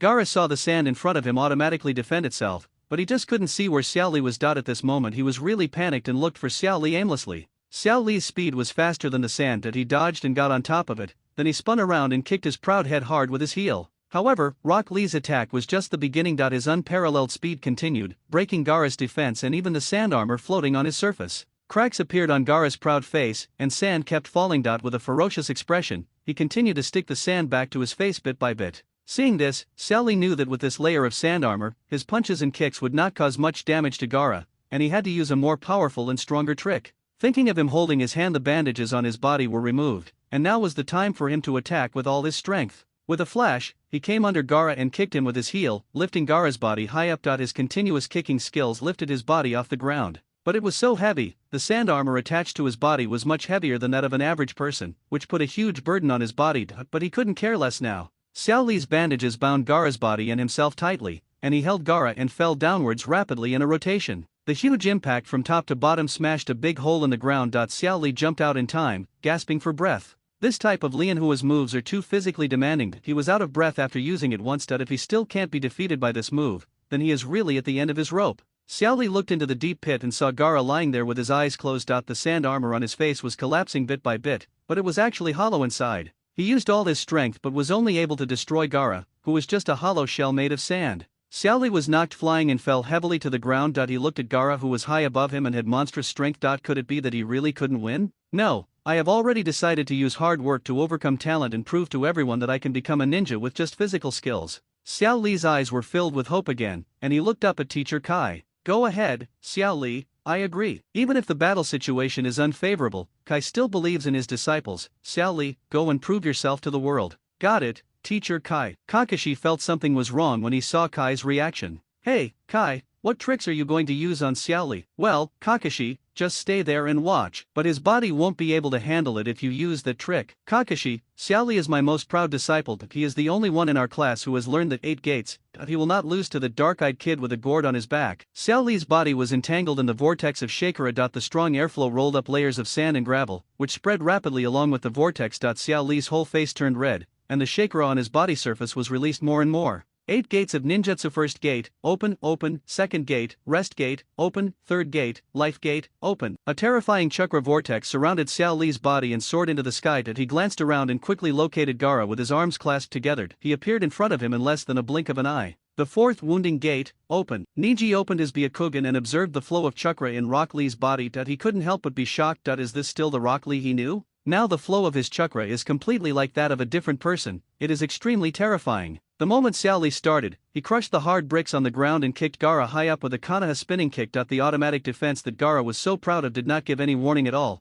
and he opened his mouth in pain in the air. A huge hole was smashed into the ground, which was bigger than the last time. Gaara's sand was almost unable to defend against Xiao Li's fierce attack. He stood up tremblingly and looked at Xiao Li with a ferocious face. Damn it, that's so abominable. Gaara commanded the sand to chase after Li, but the sand was now so fast that it couldn't even touch the corner of Li's clothes. Xiao Li kicked Gaara into the air again, and the continuous kicks made Gaara's sand unable to catch up with his speed. That's amazing. Naruto's heart was deeply shocked. The physical skills he had displayed before were already extremely powerful, but no one expected that he had such a powerful ninjutsu. What do you think, Naruto? The world is big, isn't it? There are so many strong people. Don't you always think you are very powerful? How come you can compare with Rock Lee now? Do you think the gap between you two is big? Naruto held the iron railing tightly with both hands and clenched his teeth unwillingly. Sasuke was a bastard and tried to provoke him again. Looking at the Xiao Li who seemed to have been reborn, even if he tried his best, he would not be a match for Xiao Li now. Naruto, haven't you always been clamoring to be the Hokage? This move of Xiao Li is called 8 gates. When all 8 gates are opened, its power can reach dozens of times that of the Hokage in a short period of time. How about giving the Hokage to Xiao Li? After hearing this, Naruto grinned at Sasuke, who was standing calmly with his legs crossed, trying to look cool. What are you so proud of? You can't beat Xiao Li now. Sasuke just smiled slightly and didn't respond to his words, but just muttered silently in his heart. Naruto, practice and train well. There will be a ninja stronger than Lee appearing in front of you in the future. No matter what, Naruto is weak now. He urgently needs a master to teach him, and this person. The sand armor covering Gaara's surface began to shatter on a large scale. Xiao Li knew that this was his last chance. He endured the pain all over his body and mustered up his courage and perseverance. Gate 5, Duman, open. Xiao Li's body fell rapidly from a high place and kicked me hard on the stomach with his feet. His body hit the ground heavily like a cannonball. In an instant, dust and smoke were everywhere. Xiao Li was so exhausted that he forced himself to lie on the ground. His muscles were torn and he was too tired to have the strength to just look at Gaara in the center of the smoke. Gaara was lying in the middle of the competition venue, with a deep pit on the ground. At this moment, Gaara, who was always arrogant and cold, looked extremely weak, and his eyes were full of hostility when he looked at Xiaoli. Don't think that he can easily end the game with such an injury. Lok Li, right? I'll remember you. This is my last bit of respect for you. Gaara raised his hand tremblingly and directed the sand on the ground to rush towards Xiaoli. Xiaoli wanted to escape, but as soon as he stood up, he felt severe pain all over his body. He staggered and fell to the ground, watching his hands and feet getting entangled in the sand and unable to get free. Gaara slowly retracted his 5 fingers. He wanted to cripple Xiaoli and then kill him in the end. Just as Xiaoli was struggling and felt the sand binding his hands and feet getting tighter and tighter, Uchiha Itaki took action. He saw that the situation was not good, so he rushed forward and broke the sand that was binding Xiaoli. You bastard. Gaara roared at Uchiha Itaki in front of him, this dangerous man. That he felt that this man was hostile to him from the first time he saw Itaki. But what no one expected was that he actually interrupted the competition and directly interfered with the competition between the candidates. Tamari and Kankuro shouted loudly in dissatisfaction in the stands. The chief examiner of Konoha favors the ninjas of our own village. If this gets out, won't it affect the 5 great nations? Doubts about the fairness of this Chunin exam. Apart from the Sand Village, the only remaining ninjas in the stands were Konoha's ninjas and the only sound ninja tossed. They had all received strong warnings from Uchiha Itaki before. There is no need to say much about Konoha's own people. As for the sound ninja who are still left, they are also very cunning and scheming, and they will definitely not jump out to oppose Uchiha Itaki's behavior at this time. Tisk, what a bunch of cowards. Kankuro looked at the silent crowd and smacked his tongue. Itaki glanced indifferently at the sand ninja who was dissatisfied with his interference, and spoke softly in a flat tone. Xiaoli was knocked flying and fell heavily to the ground. He looked at Gaara who was high above him and had monstrous strength. Could it be that he really couldn't win? No, I have already decided to use hard work to overcome talent and prove to everyone that I can become a ninja with just physical skills. Xiaoli's eyes were filled with hope again, and he looked up at Teacher Kai. Go ahead, Xiaoli. I agree. Even if the battle situation is unfavorable, Kai still believes in his disciples. Xiaoli, go and prove yourself to the world. Got it, Teacher Kai. Kakashi felt something was wrong when he saw Kai's reaction. Hey, Kai, what tricks are you going to use on Xiaoli? Well, Kakashi, just stay there and watch. But his body won't be able to handle it if you use that trick. Kakashi, Xiaoli is my most proud disciple. He is the only one in our class who has learned the 8 gates. He will not lose to the dark-eyed kid with a gourd on his back. Xiaoli's body was entangled in the vortex of Shakura. The strong airflow rolled up layers of sand and gravel, which spread rapidly along with the vortex. Xiaoli's whole face turned red, and the Shakura on his body surface was released more and more. 8 gates of ninjutsu. First gate, open, open. Second gate, rest gate, open. Third gate, life gate, open. A terrifying chakra vortex surrounded Xiaoli's body and soared into the sky. He glanced around and quickly located Gaara with his arms clasped together. He appeared in front of him in less than a blink of an eye. The 4th wounding gate, open. Niji opened his Byakugan and observed the flow of chakra in Rock Lee's body. He couldn't help but be shocked. Is this still the Rock Lee he knew? Now the flow of his chakra is completely like that of a different person. It is extremely terrifying. The moment Xiaoli started, he crushed the hard bricks on the ground and kicked Gaara high up with a Konoha spinning kick. The automatic defense that Gaara was so proud of did not give any warning at all, and he opened his mouth in pain in the air. A huge hole was smashed into the ground, which was bigger than the last time. Gaara's sand was almost unable to defend against Xiaoli's fierce attack. He stood up tremblingly and looked at Xiaoli with a ferocious face. Damn it, that's so abominable. Gaara commanded the sand to chase after Lee, but the sand was now so fast that it couldn't even touch the corner of Lee's clothes. Xiaoli kicked Gaara into the air again, and the continuous kicks made Gaara's sand unable to catch up with his speed. That's amazing. Naruto's heart was deeply shocked. The physical skills he had displayed before were already extremely powerful, but no one expected that he had such a powerful ninjutsu. What do you think, Naruto? The world is big, isn't it? There are so many strong people. Don't you always think you are very powerful? How come you can compare with Rock Lee now? Do you think the gap between you two is big? Naruto held the iron railing tightly with both hands and clenched his teeth unwillingly. Sasuke was a bastard and tried to provoke him again. Looking at the Xiaoli who seemed to have been reborn, even if he tried his best, he would not be a match for Xiaoli now. Naruto, haven't you always been clamoring to be the Hokage? This move of Xiaoli is called 8 gates. When all 8 gates are opened, its power can reach dozens of times that of the Hokage in a short period of time. How about giving the Hokage to Xiaoli? After hearing this, Naruto grinned at Sasuke who was standing calmly with his legs crossed, trying to look cool.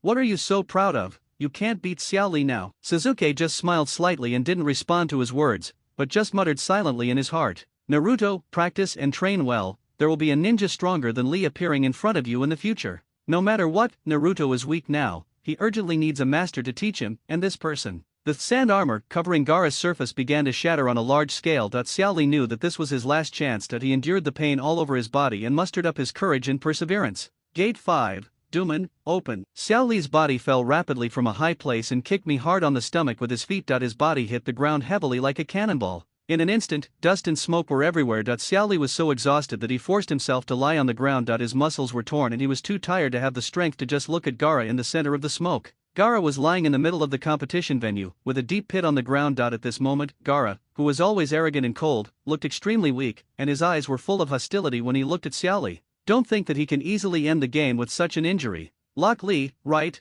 I'll remember you. This is my last bit of respect for you. Gaara raised his hand tremblingly and directed the sand on the ground to rush towards Xiao Li. Xiao Li wanted to escape, but as soon as he stood up, he felt severe pain all over his body. He staggered and fell to the ground, watching his hands and feet getting entangled in the sand and unable to get free. Gaara slowly retracted his 5 fingers. He wanted to cripple Xiao Li and then kill him in the end. Just as Xiao Li was struggling and felt the sand binding his hands and feet getting tighter and tighter, Uchiha Itaki took action. He saw that the situation was not good, so he rushed forward and broke the sand that was binding Xiao Li. You bastard! Gaara roared at Uchiha Itaki in front of him, this dangerous man. That he felt that this man was hostile to him from the first time he saw Itaki. But what no one expected was that he actually interrupted the competition and directly interfered with the competition between the candidates. Tamari and Kankuro shouted loudly in dissatisfaction in the stands. The chief examiner of Konoha favors the ninjas of our own village. If this gets out, won't it affect the 5 great nations? Doubts about the fairness of this Chunin exam. Apart from the Sand Village, the only remaining ninjas in the stands were Konoha's ninjas and the only sound ninja tossed. They had all received strong warnings from Uchiha Itaki before.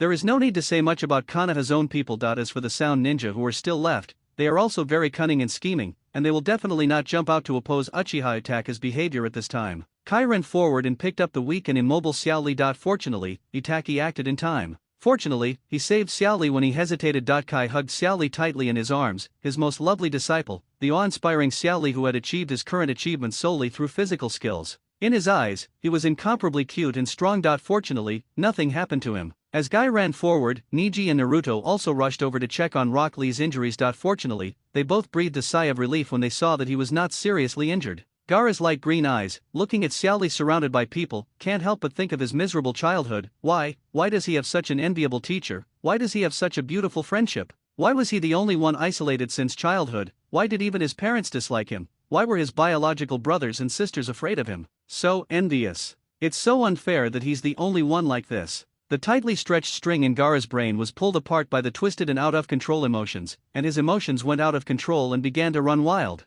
The sand around him swept in from all directions. He wanted to destroy this warm scene and make everyone become like himself. Even in the face of such horrible and violent sand, everyone still stood in front of Xiao Li and looked at Gaara with firm eyes. At this moment, he seemed to be abandoned by the world, all alone. The tailed beast began to become restless in his body. He began to roar and gradually lost control. Uchiha Itaki stepped forward. As the examiner of this exam, he had the responsibility and obligation to stop this meaningless fight. Moreover, he felt that there were some strange things about these ninjas from the Sand Village from the very beginning, so he took this opportunity to use his Sharingan to find out. Itaki opened his Sharingan, and a powerful pressure filled everyone's heart. He looked into the eyes of Gaara, who was in a manic state. With just one look, Gaara was frozen in place, unable to move. He struggled to break free from the force that bound him, but no matter how hard he tried, he couldn't. The power of the tailed beast in his body slowly subsided as if it had been extinguished by a fire. How is this possible? The Shikaku in his body has never experienced such a situation before. Especially when he is emotionally upset, the power of Shikaku in his body will always riot.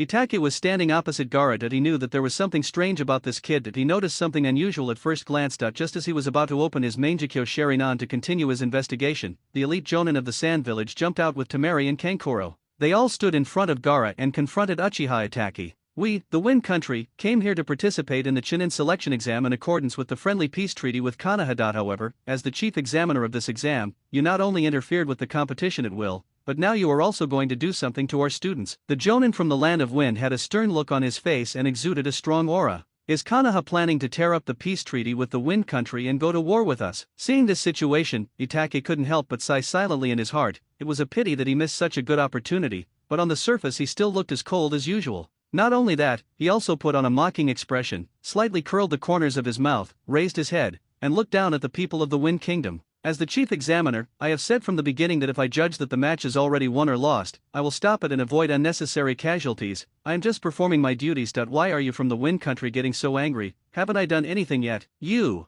The ninjas from the Wind Kingdom were speechless for a moment. Besides, the Wind Country examinee just now was clearly in a state of emotional outburst. As the chief examiner, I was considerate of everyone from the Wind Country and came to their aid in time. That you should thank me. The team leader was so angry when he saw Itaki had the audacity to say such a thing that went against his conscience that he immediately retorted. I didn't expect that the legendary Uchiha Itaki in Konoha was so sharp-tongued and eloquent. Seeing it today, I was really stunned. Itaki didn't care and instead looked at them as if they were fools. You haven't seen many of mine before. Don't be too surprised if it's not just this one. Seeing that the deadlock could not be broken and Uchiha Itaki refused to give in, and the Wind Kingdom was filled with anger, the third Hokage sitting in the stands finally couldn't help but speak out. Everyone from the Sand Village, you have seen what happened just now. It was indeed the examinee who lost control of his emotions, so our examiner intervened. He is just a straightforward person who speaks his mind. He did not mean to offend you. Please forgive me. The ninjas of the Sand Village looked at Uchiha Itaki's arrogant attitude and did not seem to be apologetic at all, but after all, as the highest leader of Konoha Village, the third Hokage had come out to explain, and if they continued the stalemate, it would seem that they were ungrateful.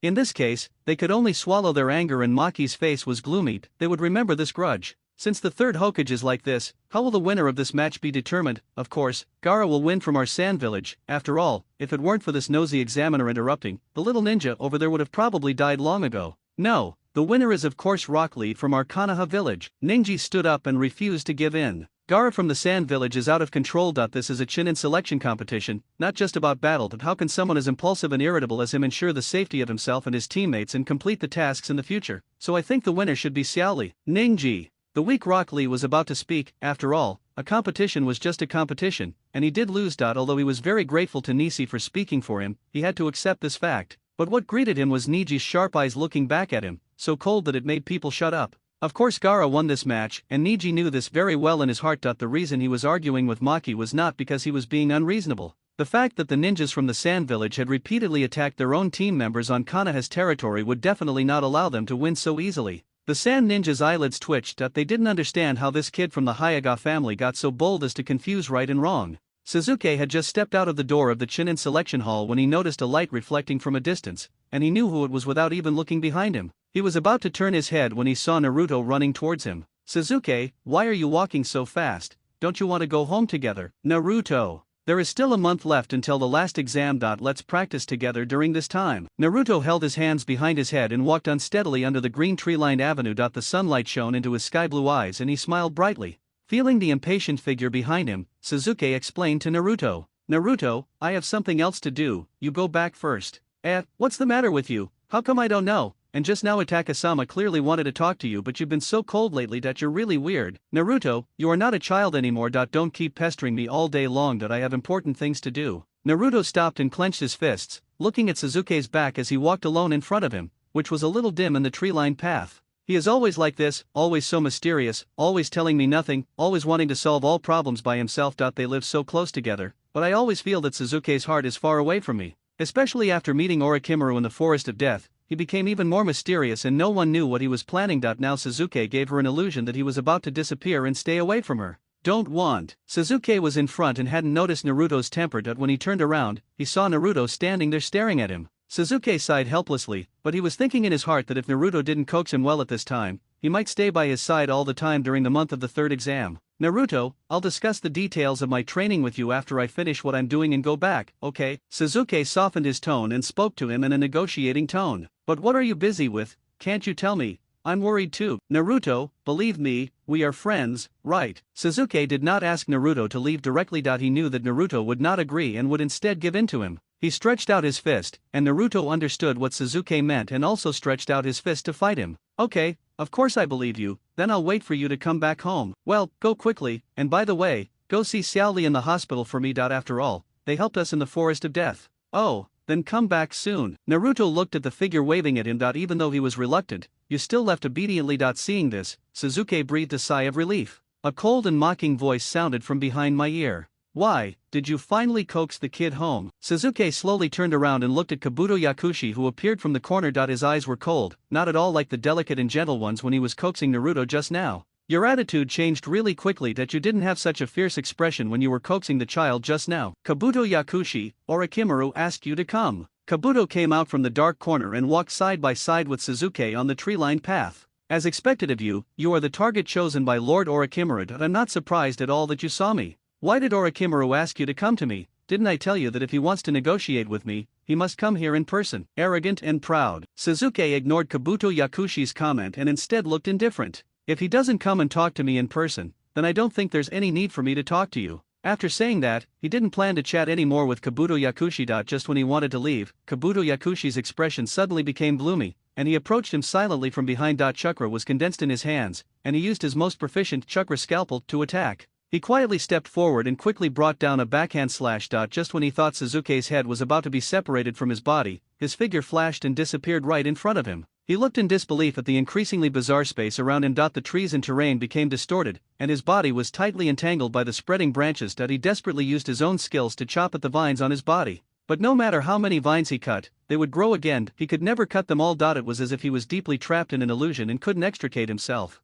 Untie. A cold voice was heard, and he walked out of the illusion maze with a sense of relief. He was sweating all over, his eyes wide open in fear, and he fell to the ground gasping for breath with no strength in his legs. He looked up at Suzuki, whose eyes were filled with coldness, and then he realized how big the gap between him and Suzuki was. He didn't even know when he was hit by the illusion. This is the power of the Uchiha clan, this is the power that Lord Orochimaru values. However, a trace of worry welled up in his heart. With such a powerful ability, does Lord Orochimaru really have the confidence to play with it in the palm of his hand? Suzuki's eyes were like a falcon staring at its prey. The moment she looked into his eyes, she felt the fear of being devoured. The young man in front of her possessed a maturity and wisdom that did not match his age. Go back and tell Orochimaru that his deadline is after the Chunin selection exam in a month. After saying this, he ignored the pharmacist who was behind him and had something else to say. Just walk away. He knew that with Orochimaru's cunning and suspicious character, he must be observing secretly in the dark. Since he wants to watch, let him see enough. But, Orochimaru, please don't let me down. How about the new container I chose, Kabuto? A sinister voice came from the overlapping shadows in the woods. Go, who was sitting on the ground to recover his strength,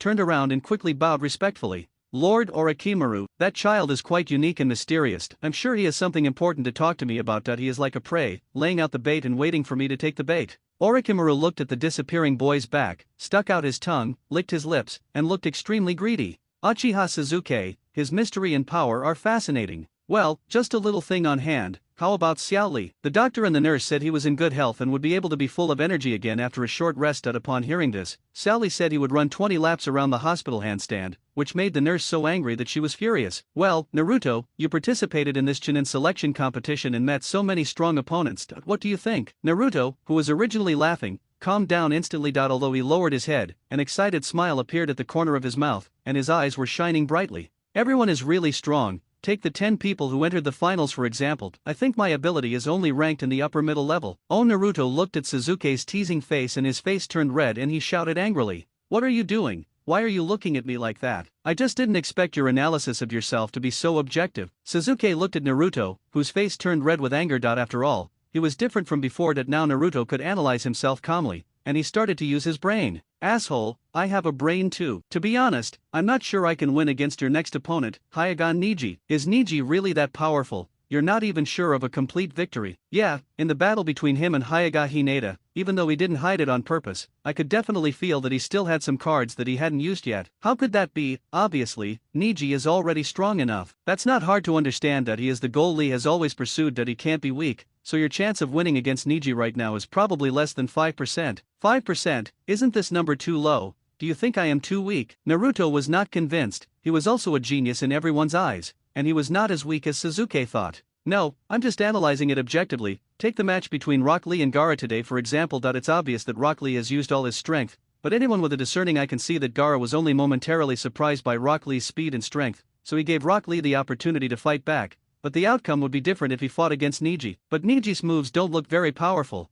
The two of them are just hitting each other with their palms, but I can't see where they are so powerful. The soft fist technique of the Hyuga family may seem simple at first glance, but it is actually very powerful. Take Gaara's most proud sand armor for example. Rock Lee can only destroy it with brute force, but if he were facing Neji, he could easily inject chakra directly into Gaara's body through the armor. Wait, if you say that, then even Gaara's strongest defensive move is as thin as a piece of paper in front of Neji. You can understand it this way, but my wind escape is also very strong. Naruto, if you want to become stronger, you must first admit where you are lacking, and then practice to overcome your weaknesses. Suzuki, you are still very weak now, so you need to find a teacher who truly understands you and can teach you to practice with you. Can't that person be you? didn't you always teach me ninjutsu? That's why your limit is so obvious. You have wind attribute chakra. I can't teach you much about the nature of chakra, and I'm not specialized in wind escape. How could it be? Seeing Naruto's lost expression, Sasuke couldn't bear it and comforted him. So I plan to go find Kakashi and ask him to recommend a suitable teacher to teach you. This guy's emotions all show on his face, especially when he's disappointed. Those sky blue eyes are lifeless. He didn't like Naruto's lifeless eyes. Kakashi-sensei is not bad either. Let's go, let's set off now. Oh, Naruto, I heard everything from Sasuke. Let me introduce you to a really great teacher. Wasn't it Kakashi-sensei who taught me? Why? Both of you ignored me. Don't mess around, Akito. Kakashi has lightning attribute chakra and he's not suitable to teach you. Kakashi. It's okay for me to say this, but why does it sound weird coming from Sasuke's mouth? And why does he keep calling himself Kakashi without adding the word teacher? How rude. Humph. Down. This is your new teacher, Ebisu. Naruto looked in the direction of Kakashi's voice. Why is it you, a stuffy pervert? Who is the stuffy pervert? I'm your instructor, so be polite. Naruto recalled how he had used the harem technique to beat this guy to a pulp, with blood spurting out and the guy lying on the ground as if he had been sucked dry, and he suddenly felt infinite contempt in his heart. I don't want him to teach me, Sasuke. Kakashi-sensei, please change someone else for me. This guy is so weak, he can't even beat me. How can he teach me? Seeing Naruto's refusal to do anything, Sasuke began. I am curious. Naruto is usually not picky, so why does he have such a big opinion about this guy named Ebisu today? He originally hoped to find Jiraiya, but Jiraiya was one of the 3 Konoha members and his whereabouts were erratic, so he thought that it was Naruto who went to ask Kakashi for help in his previous life, but he didn't have time, and eventually found Jiraiya by accident. Tell me what happened first. Why do you hate Ebisu so much? Is there any conflict between you two? Kakashi also looked Ebisu up and down with a suspicious look. Has this erratic guy done something again? Of course there is between them. Nothing. When I think about it carefully, Ebisu-sensei is pretty good too. I will practice well with him. By the way, Sasuke, don't you still have things to do? Kakashi-sensei also has things to do, right? You should all go and do your own things. You don't have to worry about me, right, Ebisu-sensei? Oh, Kakashi, just leave Naruto to me without any worries. I will definitely train him into an excellent ninja. You guys just go and do your own things. The two of them hugged each other like good brothers. Although Sasuke and Kakashi had doubts in their hearts, they finally left and went about their own business. Only 2 people were left staring at each other, unhappy with each other. Naruto immediately withdrew his arm and turned his head away, unwilling to pay any more attention to Ebisu. This guy had severely despised him in the past, so he didn't want to practice with someone like him. Naruto, let's just talk in a friendly manner. Ebisu was the first to break the deadlock. After all, his attitude towards Naruto before was wrong, so it was understandable that he was like this now. I have nothing to discuss with a stuffy pervert like you. Even if Sasuke doesn't train with me, I will find a place to train on my own. Ebisu pushed up his sunglasses and smiled mockingly. I thought Sasuke had explained everything to you clearly. The most important thing for you now is a suitable teacher to help you with your deeper training. That's why they found me, an elite teacher. How can someone who was beaten to a pulp by me be qualified to call himself an elite teacher? You should have realized that after this preliminary round of the Chunin selection exam, your current strength is not enough to compete with the top players. Take your opponent in the 3rd match, Hyuga Niji, for example. If you really continue to practice in this state, you will definitely lose. Naruto hadn't expected Ebisu to be so direct in his words, and he certainly knew that he had his shortcomings. Your most fatal problem right now is that your moves are too simple. Of course, becoming a Chunin is not a big problem. Even if there are countless geniuses and monster-level players in this session, not every session has such monsters. You just need to wait for the next session. There will always be very powerful players participating in the session after that. Ebisu seemed to be comforting, but in reality he was mocking and irritating Naruto's self-esteem. How could someone like him who was determined to become Hokage give up the opportunity to compete with those evil geniuses and choose a mediocre life? It's nothing, don't worry, not every Chunin selection exam will have so many geniuses. He deliberately emphasized the word genius and waited for Naruto's reaction. Naruto lowered his head and clenched his teeth. No, I won't lose to these people, whether it's Niji, Gaara, or Rock Lee, I will beat them all. Your most fatal problem right now is that your attack mode is too simple. Apart from the combination of shadow clones and simple wind escape, there is no way you can compete with the ultimate moves of those genius ninjas. So, what should I do now? So you should practice ninjutsu that can become a special move to improve your current strength. A special move. There's no point in talking anymore, why don't we just compare now? Ebisu began to stretch his shaking limbs. How do you want to compete? Let's play a simple game of catching people. I'll be the ghost and you'll be the human. If I catch you before the sun sets, you must practice according to the method I tell you. If I fail, congratulations, I'll help you convince Kakashi or Suzuki. How do you think it is? The method I told you is good, isn't it? Looking at the determined look in Ebisu's sunglasses, Naruto didn't want to admit defeat. This was indeed an opportunity to prove his own strength and see clearly the strength of this sultry and perverted teacher. Okay, let's use the sunset as the limit, shadow clone technique. As soon as he finished speaking, Naruto formed a seal and created more than a dozen clones that fled in different directions. Ebisu stood tall, pushed up his eyes and muttered to himself with confidence. Naruto, you're not the only one who's good at using clones. Naruto was happily running down the street, confident in his illusions that Suzuki would continue to be his training teacher, when he was blocked by a dark figure in front of him. Tisk, this guy Ebisu not only uses the shadow clone to perfection, but can also accurately predict his own actions. How do you admit defeat, Naruto? This is just the first time. It's just a coincidence that you found me. You really don't give up. Naruto turned around and immediately ran in the opposite direction, trying to shake off Ebisu who was following closely behind him. But no matter where he or his shadow clone ran, in the river, in the bushes or on the billboards, Ebisu could always follow closely behind him. This guy was like a shit plaster and there was no way to get rid of him. If Naruto hadn't had any contact with him before, he would have suspected that he was being tracked by him. As the sun gradually set, Ebisu leaned on the wooden wall with one hand and looked at the panting Naruto with a smug look on his face and asked, "Well, Naruto, the game time is almost over. I should win this game." No, you're such a persistent guy." A gleam of light flashed in Ebisu's eyes. This farce should be over. He was about to step forward to give Naruto the final blow, but he caught a glimpse of a weird middle-aged man with long white hair and wooden clogs peeping into the women's bathhouse, and obscene noises could be heard from time to time. Ebisu's sense of justice suddenly exploded and he roared, "Where did you come from, you lecher? Today, I, Ebisu, will enforce justice on behalf of heaven. I will punish you, the shameless people." After saying that, he strode over, but his move angered the long-haired middle-aged man who was peeping. The man stood up, shaking his long silver hair. Nothing. When I think about it carefully, Ebisu-sensei is pretty good too. I will practice well with him. By the way, Suzuki, don't you still have things to do? Kakashi-sensei also has things to do, right? You should all go and do your own things. You don't have to worry about me, right, Ebisu-sensei? Oh, Kakashi, just leave Naruto to me without any worries. I will definitely train him into an excellent ninja. You guys just go and do your own things. The two of them hugged each other like good brothers. Although Suzuki and Kakashi had doubts in their hearts, they finally left and went about their own business. Only two people were left staring at each other, unhappy with each other. Naruto immediately withdrew his arm and turned his head away, unwilling to pay any more attention to Ebisu. This guy had severely despised him in the past, so he didn't want to practice with someone like him. "Naruto, let's just talk in a friendly manner." Ebisu was the first to break the deadlock. After all, his attitude towards Naruto before was wrong, so it was understandable that he was like this now. I have nothing to discuss with a stuffy pervert like you. Even if Suzuki doesn't train with me, I will find a place to train on my own. Ebisu pushed up his sunglasses and smiled mockingly.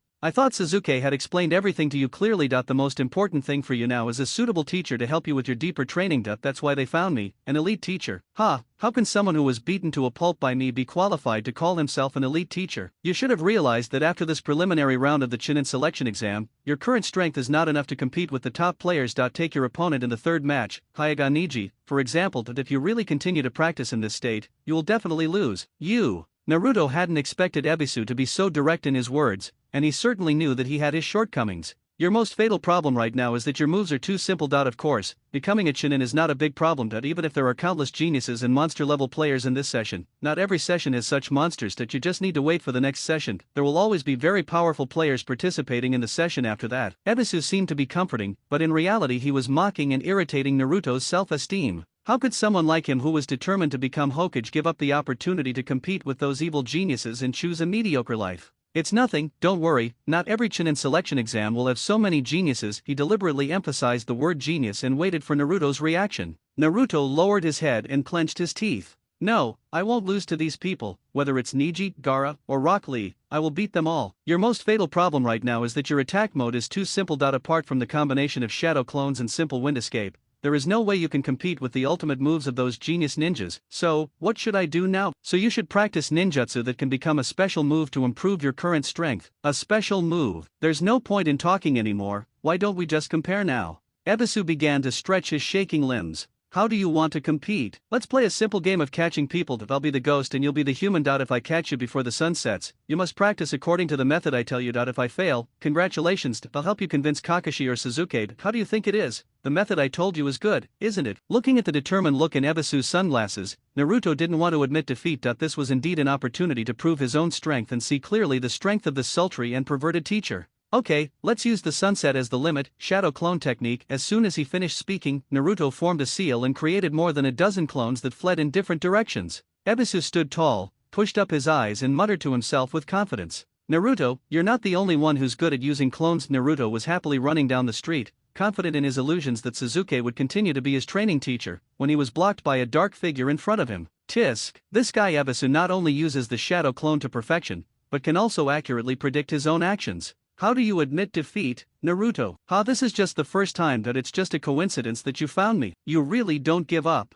Naruto turned around and immediately ran in the opposite direction, trying to shake off Ebisu, who was following closely behind him. But no matter where he or his shadow clone ran, in the river, in the bushes or on the billboards, Ebisu could always follow closely behind him. This guy was like a shit plaster and there was no way to get rid of him. If Naruto hadn't had any contact with him before, he would have suspected that he was being tracked by him. As the sun gradually set, Ebisu leaned on the wooden wall with one hand and looked at the panting Naruto with a smug look on his face and asked, "Well, Naruto, the game time is almost over. I should win this game." No, you're such a persistent guy." A gleam of light flashed in Ebisu's eyes. This farce should be over. He was about to step forward to give Naruto the final blow, but he caught a glimpse of a weird middle-aged man with long white hair and wooden clogs peeping into the women's bathhouse, and obscene noises could be heard from time to time. Ebisu's sense of justice suddenly exploded and he roared, "Where did you come from, you lecher? Today, I, Ebisu, will enforce justice on behalf of heaven. I will punish you, the shameless people." After saying that, he strode over, but his move angered the long-haired middle-aged man who was peeping. The man stood up, shaking his long silver hair. He aimed at Ebisu, who was jumping over, and put his hands together to summon a giant toad. The toad stretched out its tongue, rolled up Ebisu and threw him heavily to the ground. After a moment, he lay on the ground, unable to move. The middle-aged man with long white hair stood up and was about to leave when he was stopped by Naruto. "Wait a minute, who are you?" Jiraiya looked at the blonde boy in front of him and smiled nonchalantly. "Why do you want to fight with me too?" "Fight?" Naruto looked at the strong middle-aged man in front of him and thought it would be a good idea to fight him, so that he could test his strength. "Since you've said that, I won't be polite with you." Shadow clone technique. Naruto stood opposite Jiraiya and instantly created 4 clones. Jiraiya saw this and waved his hand in boredom. "Stop it, I have no interest in brats like you. My collection has ended and I have no interest in fighting you." Fetching materials. "That's right, I am the author of Intimate Paradise, known as the white-haired sage Jiraiya. Immortal, that's right." Naruto stared at the old pervert in front of him with suspicion. He was clearly peeping just now, but he insisted that he was collecting material for writing. What was he writing? Oh, he remembered. Isn't that the little book that Kakashi teacher always holds in his hand? "Wait a minute, lecherous immortal, since you are so powerful, please practice with me."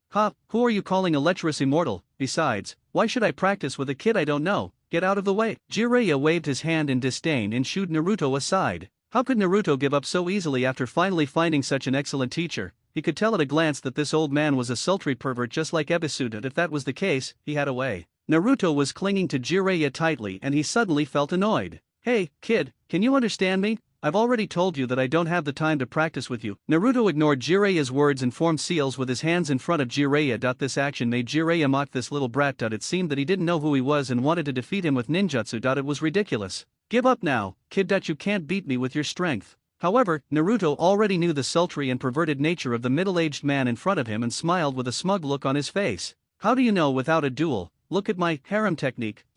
Jiraiya looked at everything with contempt. He didn't believe that this kid could use any tricks that would surprise him. What he didn't expect was that after a puff of smoke, a large number of naked beautiful blonde beauties appeared on the scene, and they lay on him in various seductive poses. The gentle and soft touch made his heart flutter, especially the sweet words coming from the girl's mouth. "Good-looking fairy, please, accompany me to practice, I will thank you." The numb and pleading tone made his blood rush to his body and his nose bleed uncontrollably. He immediately hugged this beautiful woman and agreed. "Okay, no problem. At this moment, I wish I could agree to all the beauty's requests." Naruto unleashed his harem technique, and Jiraiya found that he was holding a brat who was still wet behind the ears. The disappointment in his heart immediately made him frown, and he looked at the brat in front of him with gritted teeth. "This brat is really good. Forget it, just think of it as his bad luck and practice with this kid for a few days." As night fell, layers of dark clouds obscured the bright moon. 2 cunning and treacherous figures were talking in a secluded place. "How is it? is the plan going well? Yeah, the people from Konoha were a bit too difficult to deal with, but fortunately they were all resolved smoothly. We, the Sand Ninja, and your plan must ensure success this time. Don't worry, Konoha's third Hokage Sarutobi Hiruzen is already old, and Shimura Danzo, who had been hiding in the dark, can only spend the rest of his life in prison. Isn't it the easiest time for someone to take advantage of the situation during this transition period between the old and the new? Then I wish our plan a smooth success. Moonlight Gale, who was eavesdropping on the side, looked at the two groups of people and surprised. He didn't expect Itaka's suspicion to come true. The two groups of people got together and were planning to attack Konoha. No, he had to bring this news back quickly. Just as he was about to leave, he stopped himself when Gaara gave him a cold reply. Are you really going to do this? Does Gaara have any other insights? Maki looked at Gaara in surprise. He didn't expect him to speak at such a critical moment of the plan, and it seemed that he was not very satisfied. This time, a large number of outstanding candidates from Konoha have emerged from the Chunin selection exam. Let's put that aside for now. How do you plan to deal with the Uchiha of the Konoha Police Department? Gaara looked at his teacher and Kabuto Yakushi coldly.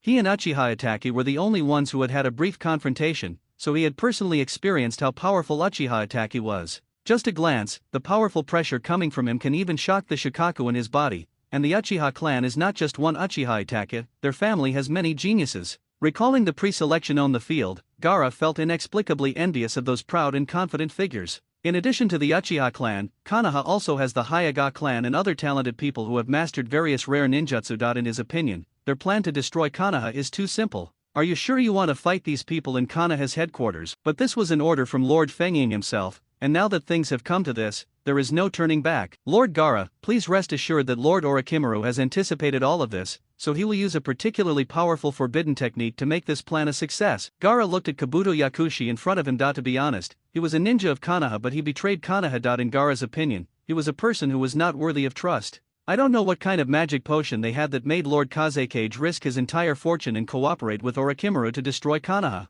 I just don't like killing innocent people. Besides, if he dies, it will arouse Konoha's vigilance, and then it will be more difficult to implement your plan. So what do you think we should do in this situation? If we don't kill him, the first thing he will do when he returns is to tell the Hokage what he saw. Kabuto pouted in dissatisfaction. Suzuki's sudden appearance disrupted their plans. Since he wanted to be Lord Orochimaru's subordinate, he should stop hesitating. Suzuki gave a cruel smile. What are you afraid of? I'm still here, right? After he finished speaking, he opened his Sharingan. The charming red light was particularly bright in the night. Such beautiful eyes looked at the weak moonlight breeze. His gaze was deeply attracted and obsessed. His eyes gradually closed and he slowly fell asleep. Don't worry, he won't remember this incident after he wakes up. Kabuto was right, but he was not happy at all. Looking at the scene in front of him, he couldn't help but break out in a cold sweat. He knew that the Sharingan was powerful, but he didn't expect it to be so strong. Does this mean that once Suzuki opens his Sharingan, no one and nothing can resist his eyes? It's so strong. Is it really okay to cooperate with such a scheming person, Lord Orochimaru? Kabuto couldn't help but ask in his heart.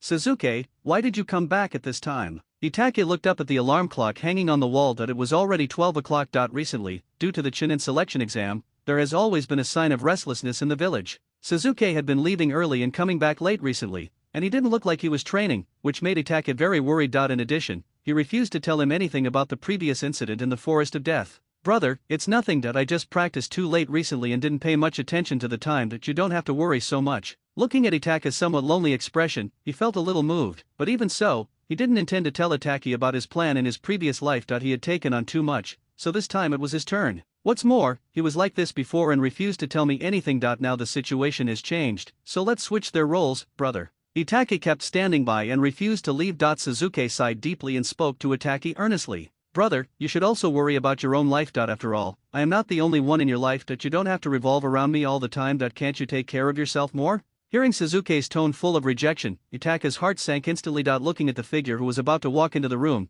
he always felt that his brother was getting farther and farther away from him. He stretched out his hand to grab it, but his feet stumbled and he fell heavily to the ground. Ahem, Suzuki heard a noise behind him and turned to see a shocked look. Brother, what's wrong with you? Itake supported himself on the floor with his hands, coughing uncontrollably, blood slowly flowing down the corners of his mouth. His limbs felt weak and he had no strength. He wiped the blood from the corners of his mouth with his hand, raised his head, and forced himself to remain calm with a smile on his face. It's nothing, I just bit my lip when I fell, don't worry too much. Suzuki had an angry look on his face. He didn't understand why Itake was still holding on at this time. Fraud. Suzuki? You're always like this, taking on everything by yourself and refusing to share anything with me. We're the closest brothers, aren't we? Suzuki bit his lower lip and clenched his fists tightly. His nails were not sharp, but they dug deep into the flesh, making the joints of his fists turn white. He just didn't want it to be like this. In fact, he had already discovered that Itake had contracted an incurable disease. Every night, if he listened carefully, he could always hear Itake's occasional coughing coming from his room, and blood-stained tissues in the trash can in his room,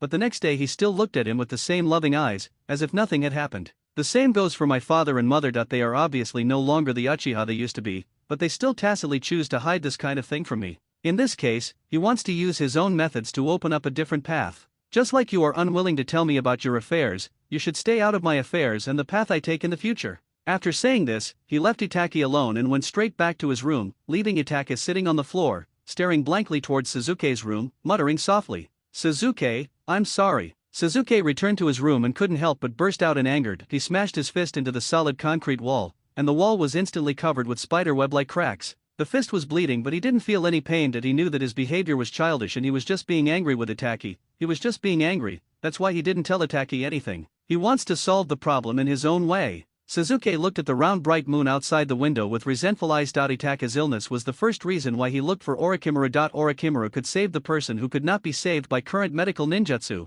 This time he would never watch Itake die in front of him again, and he would never let this tragedy continue. The next day, the two brothers looked at each other in silence while eating breakfast at the dining table. Mikato could feel the awkward atmosphere between the two brothers. She wanted to go up and persuade them, but was stopped by Fugaku. Fugaku stretched out his hand to stop him, shaking his head slightly. Children of their age have their own conflicts, which cannot be handled well if adults intervene. Mikato looked at Naruto's seat at the dining table, which was empty. She didn't know how his training was going. It would be good if Naruto was here at a time like this. Jaifeng, I couldn't contact you last night. How was your intelligence gathering going? Gekao Heiate led the Umbu members to kneel before the Hokage and answered in a low voice. I just don't like killing innocent people. Besides, if he dies, it will arouse Konoha's vigilance, and then it will be more difficult to implement your plan. So what do you think we should do in this situation? If we don't kill him, the first thing he will do when he returns is to tell the Hokage what he saw. Kabuto pouted in dissatisfaction. Suzuki's sudden appearance disrupted their plans. Since he wanted to be Lord Orochimaru's subordinate, he should stop hesitating.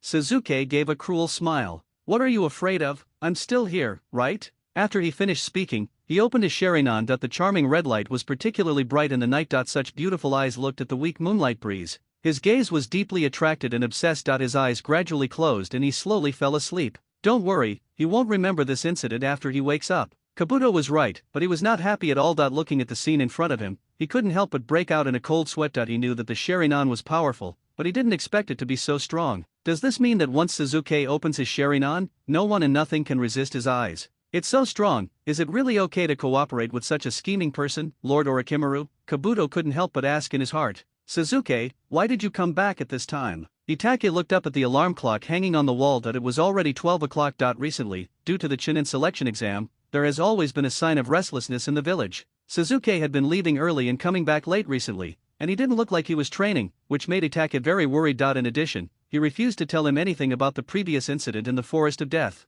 Brother, it's nothing. I just practiced too late recently and didn't pay much attention to the time. You don't have to worry so much. Looking at Itake's somewhat lonely expression, he felt a little moved, but even so, he didn't intend to tell Itake about his plan in his previous life. He had taken on too much, so this time it was his turn. What's more, he was like this before and refused to tell me anything. Now the situation has changed, so let's switch their roles, brother. Itake kept standing by and refused to leave. Suzuki sighed deeply and spoke to Itake earnestly. Brother, you should also worry about your own life. After all, I am not the only one in your life. You don't have to revolve around me all the time. Can't you take care of yourself more? Hearing Suzuki's tone full of rejection, Itake's heart sank instantly. Looking at the figure who was about to walk into the room, he always felt that his brother was getting farther and farther away from him. He stretched out his hand to grab it, but his feet stumbled and he fell heavily to the ground. Ahem, Suzuki heard a noise behind him and turned to see a shocked look. Brother, what's wrong with you? Itake supported himself on the floor with his hands, coughing uncontrollably, blood slowly flowing down the corners of his mouth. His limbs felt weak and he had no strength. He wiped the blood from the corners of his mouth with his hand, raised his head, and forced himself to remain calm with a smile on his face.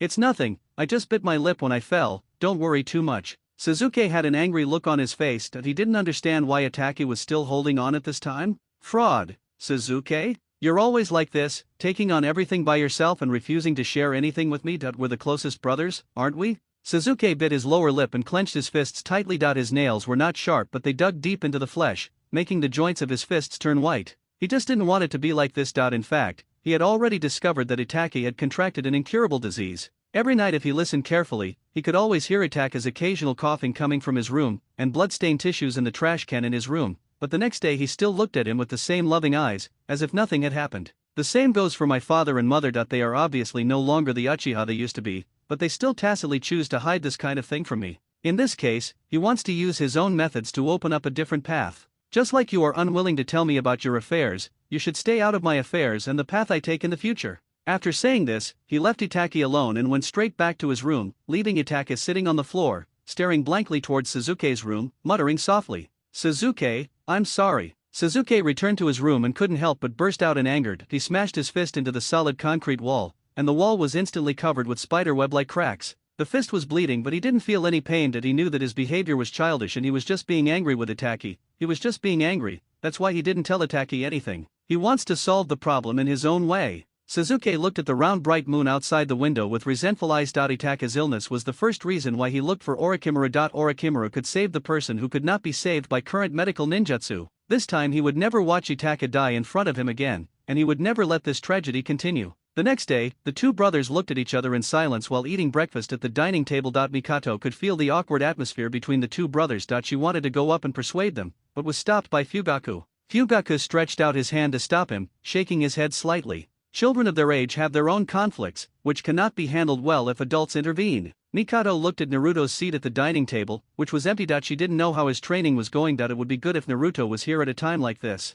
Jaifeng, I couldn't contact you last night. How was your intelligence gathering going? Gekao Heiate led the Umbu members to kneel before the Hokage and answered in a low voice. Very good, hee hee. You lecherous immortal, come and see that my psychic skills have made considerable progress. Shut up, Naruto, don't bother me. I'm collecting materials and I don't have time to talk to you right now. Ming. Naruto looked at the lecherous immortal with a lustful look on his face. His eyes were fixed on the charming girl playing in the pool not far away, and his mouth was drooling. In that case, don't blame him. Seduction technique, would you please help me, my lecherous immortal? The lecherous immortal was originally watching intently, when suddenly he felt the soft touch and unique fragrance of the girl from her back, which rushed straight into his heart. He slowly turned his head with great anticipation, hoping to see a fairyland-like scene, but reality slapped him hard in the face. What? It's Naruto. Hashtag, what's your attitude? Didn't you say you would help me practice? Now you don't even check on the student's progress, but just stare at the pretty young girl. Facing Naruto's roar, the lustful immortal didn't care. He picked his ears and blew away the earwax in one breath. Shen said nonchalantly. Really? Then get started, my time is precious. Naruto looked at him with indifference, and veins popped out on his forehead. He used to think of how Suzuki always taught him patiently and meticulously. Compared to this, the lecherous sage was really irresponsible. There was nothing he could do. He had to ask the lecherous sage for help with his training. Just wait and see, I'll have something amazing to show you soon. Naruto formed seals with his hands, spread out his 5 fingers and slapped the ground together. Spiritual communication technique. With a puff, a tiny toad was summoned. The toad had not yet fully evolved from a tadpole and was still dragging a tiny tail. Omega, that's it, that's why you called me here. Didn't you see it yourself? This toad has a tail. Sometimes I really don't understand whether you are a genius or a fool. Jiraiya smiled and sighed with his hands covering his face. During the time he spent with Naruto, he found that Naruto was a very persevering child. He looked dull and stupid at ordinary times, but he would always have a flash of inspiration and find a way to break through at the critical moment. Previously, this guy had to learn a super difficult ninjutsu with difficulty level A, but he managed to learn it in just 3 weeks relying on his perseverance. At that time, he couldn't help but sigh, another genius was born. There are still a few days left until the 3rd Chunin selection exam, and since I have nothing else to do, I might as well teach the summoning technique to Naruto. This kind of ninjutsu will not be a problem to learn as long as a contract is signed. But Naruto, this guy, from the very beginning as a tadpole until now, even though the competition is about to begin, he still can't summon the complete toad. But you just say that he has not made any progress. It is true that he has made some progress from a tadpole at the beginning to a toad with a long tail now, but this progress always gives people a subtle feeling. Clearly he had discovered a long time ago that his 5-element seal had been released, but he was still so disappointing. Jiraiya touched his aching head and a gleam of light flashed in his eyes. It seemed that without some drastic measures, he would have to resort to. Come on, Naruto, I know a place where your ninjutsu can improve by leaps and bounds. Really, lecherous immortal, that's awesome. I always thought you were an irresponsible teacher, but now I think I was wrong about you. Jiraiya was still a little hesitant and guilty at first, thinking that there was no need to use such a radical method to make him learn it all at once, but this kid was really mean. Don't blame me for being rude. Wow, it's so high, how can this crack be so deep? It's so dark that I can't even see the bottom. Naruto was brought by Jiraiya to a crack in a canyon. The crack was so dark that he couldn't see the bottom. He just picked up a stone and threw it down gently. He waited for a very long time before he heard the sound of the stone hitting the ground. He swallowed silently, wondering why the lecherous immortal brought him to such a place. If he fell into such a deep gap, he would never be able to climb out. Naruto, have you ever heard such a sentence? What? When a lion is educating its cub, it will push him towards a cliff to train him. What does this mean? Jiraiya looked painful and guilty. I'm sorry, Naruto, please forgive me. I'm doing this for your own good. What? You are so weird, lecherous immortal. Before Naruto could finish his words, the lecherous ancestor gently pushed him from behind. By the time he reacted, his body was falling rapidly. He was still screaming miserably when he heard the lecherous ancestor shouting from above. Naruto, this area is washed by rain all year round, and the walls are so slippery that you can't even hold on to it if you want to stay alive. You better use your summoning skills. You bastard, are you trying to kill me? Feeling the strong gravity, Naruto began to feel uncontrollable fear in his heart. This place was dark and gloomy, and the walls were slippery. He just tried to use Kunbukuro to stop his falling trend, but it was of no use. The fear of death was looming. Did he know that he would die in this dark valley? Was he going to be killed by the lecherous sage's method of forcing his growth? No, this is absolutely not the case. He hasn't become Hokage yet, he hasn't competed with Sasuke yet. No, just die like this. At this moment, the feeling of suffocation and impending death made him sense the nine tails chakra in his body. Naruto had half closed his eyes, but suddenly he became alert. Now, spiritual communication. As he slapped his palms downward, the blue chakra and red chakra in his body were released together. The giant toad's limbs extended in all directions, stopping his falling trend. After a dizzy spell, Naruto looked at his achievements with joy. Ha, great! The toad I summoned this time has no tail and all its limbs are intact. This is great, I finally succeeded. Seeing the giant toad he summoned, Naruto danced with joy, patted the toad's huge body, and shouted loudly, "Brother, please give me your guidance from now on." Naruto. I didn't expect you to recognize me so much, but I lost in the trials. Idiot, it's okay to lose once. Didn't I lose to you the first time we met? I've always remembered this debt and I plan to get it back from you someday. After hearing Naruto's words, Xiao Li's lonely and puzzled eyes regained their former spirit and energy. He felt an indescribable joy in his heart. It was such a happy thing to be recognized as an opponent. Oh. Just as the two of them were looking at each other anxiously and passionately at each other, ignoring all external factors, a slightly disdainful voice was heard. It's so noisy, two grown men are being so coy here. The two of them were hugging each other passionately. Looking in the direction of the sound, I saw Shikamaru, leaning against the doorframe with his legs crossed, cleaning his ears with one hand and holding fresh fruits in the other, looking at the passionate two people inside with disdain. Hey, Shikamaru, why are you in the hospital too? Are you sick too? No, it's just that Shikamaru had a stomachache, so I bought some fruits to see him. But the nurse said that he shouldn't eat these things recently. I was just about to take them back when I saw you two having a great time. Oh, so you're jealous of my friendship with Naruto. It's okay, Shikamaru, the more friendship the better, you can join in too. As he said that, little Leo sat on the bed and opened his arms to welcome his new companion, but Shikamaru took a few steps back with a look of disgust on his face. Stay away from me. You smell so much sweat. Looking at Xiao Li who was rushing towards him, Shikamaru still waved his hands in disgust. How could that be? This is the taste of friendship between men. Let's bring Shikamaru into it. Don't let me go. Shikamaru was strangled by Xiao Li and couldn't breathe, but he heard a crackling sound beside him. He turned his head and couldn't help but feel the veins on his forehead throbbing. You bastard, how can you eat other people's fruits so calmly? What does it matter? You brought it to Koji anyway, and he can't eat it. Naruto bit the crisp apple in his hand and ate it sweetly. Ah, so cunning, Naruto, give me one too. Are you kidding? That's mine and I want it too. The three teenagers were in a mess, which really made people feel that when youth is beautiful, shadows in the dark are brewing. The fine sand on the ground crawled forward quietly, making no sound and making it difficult to be noticed.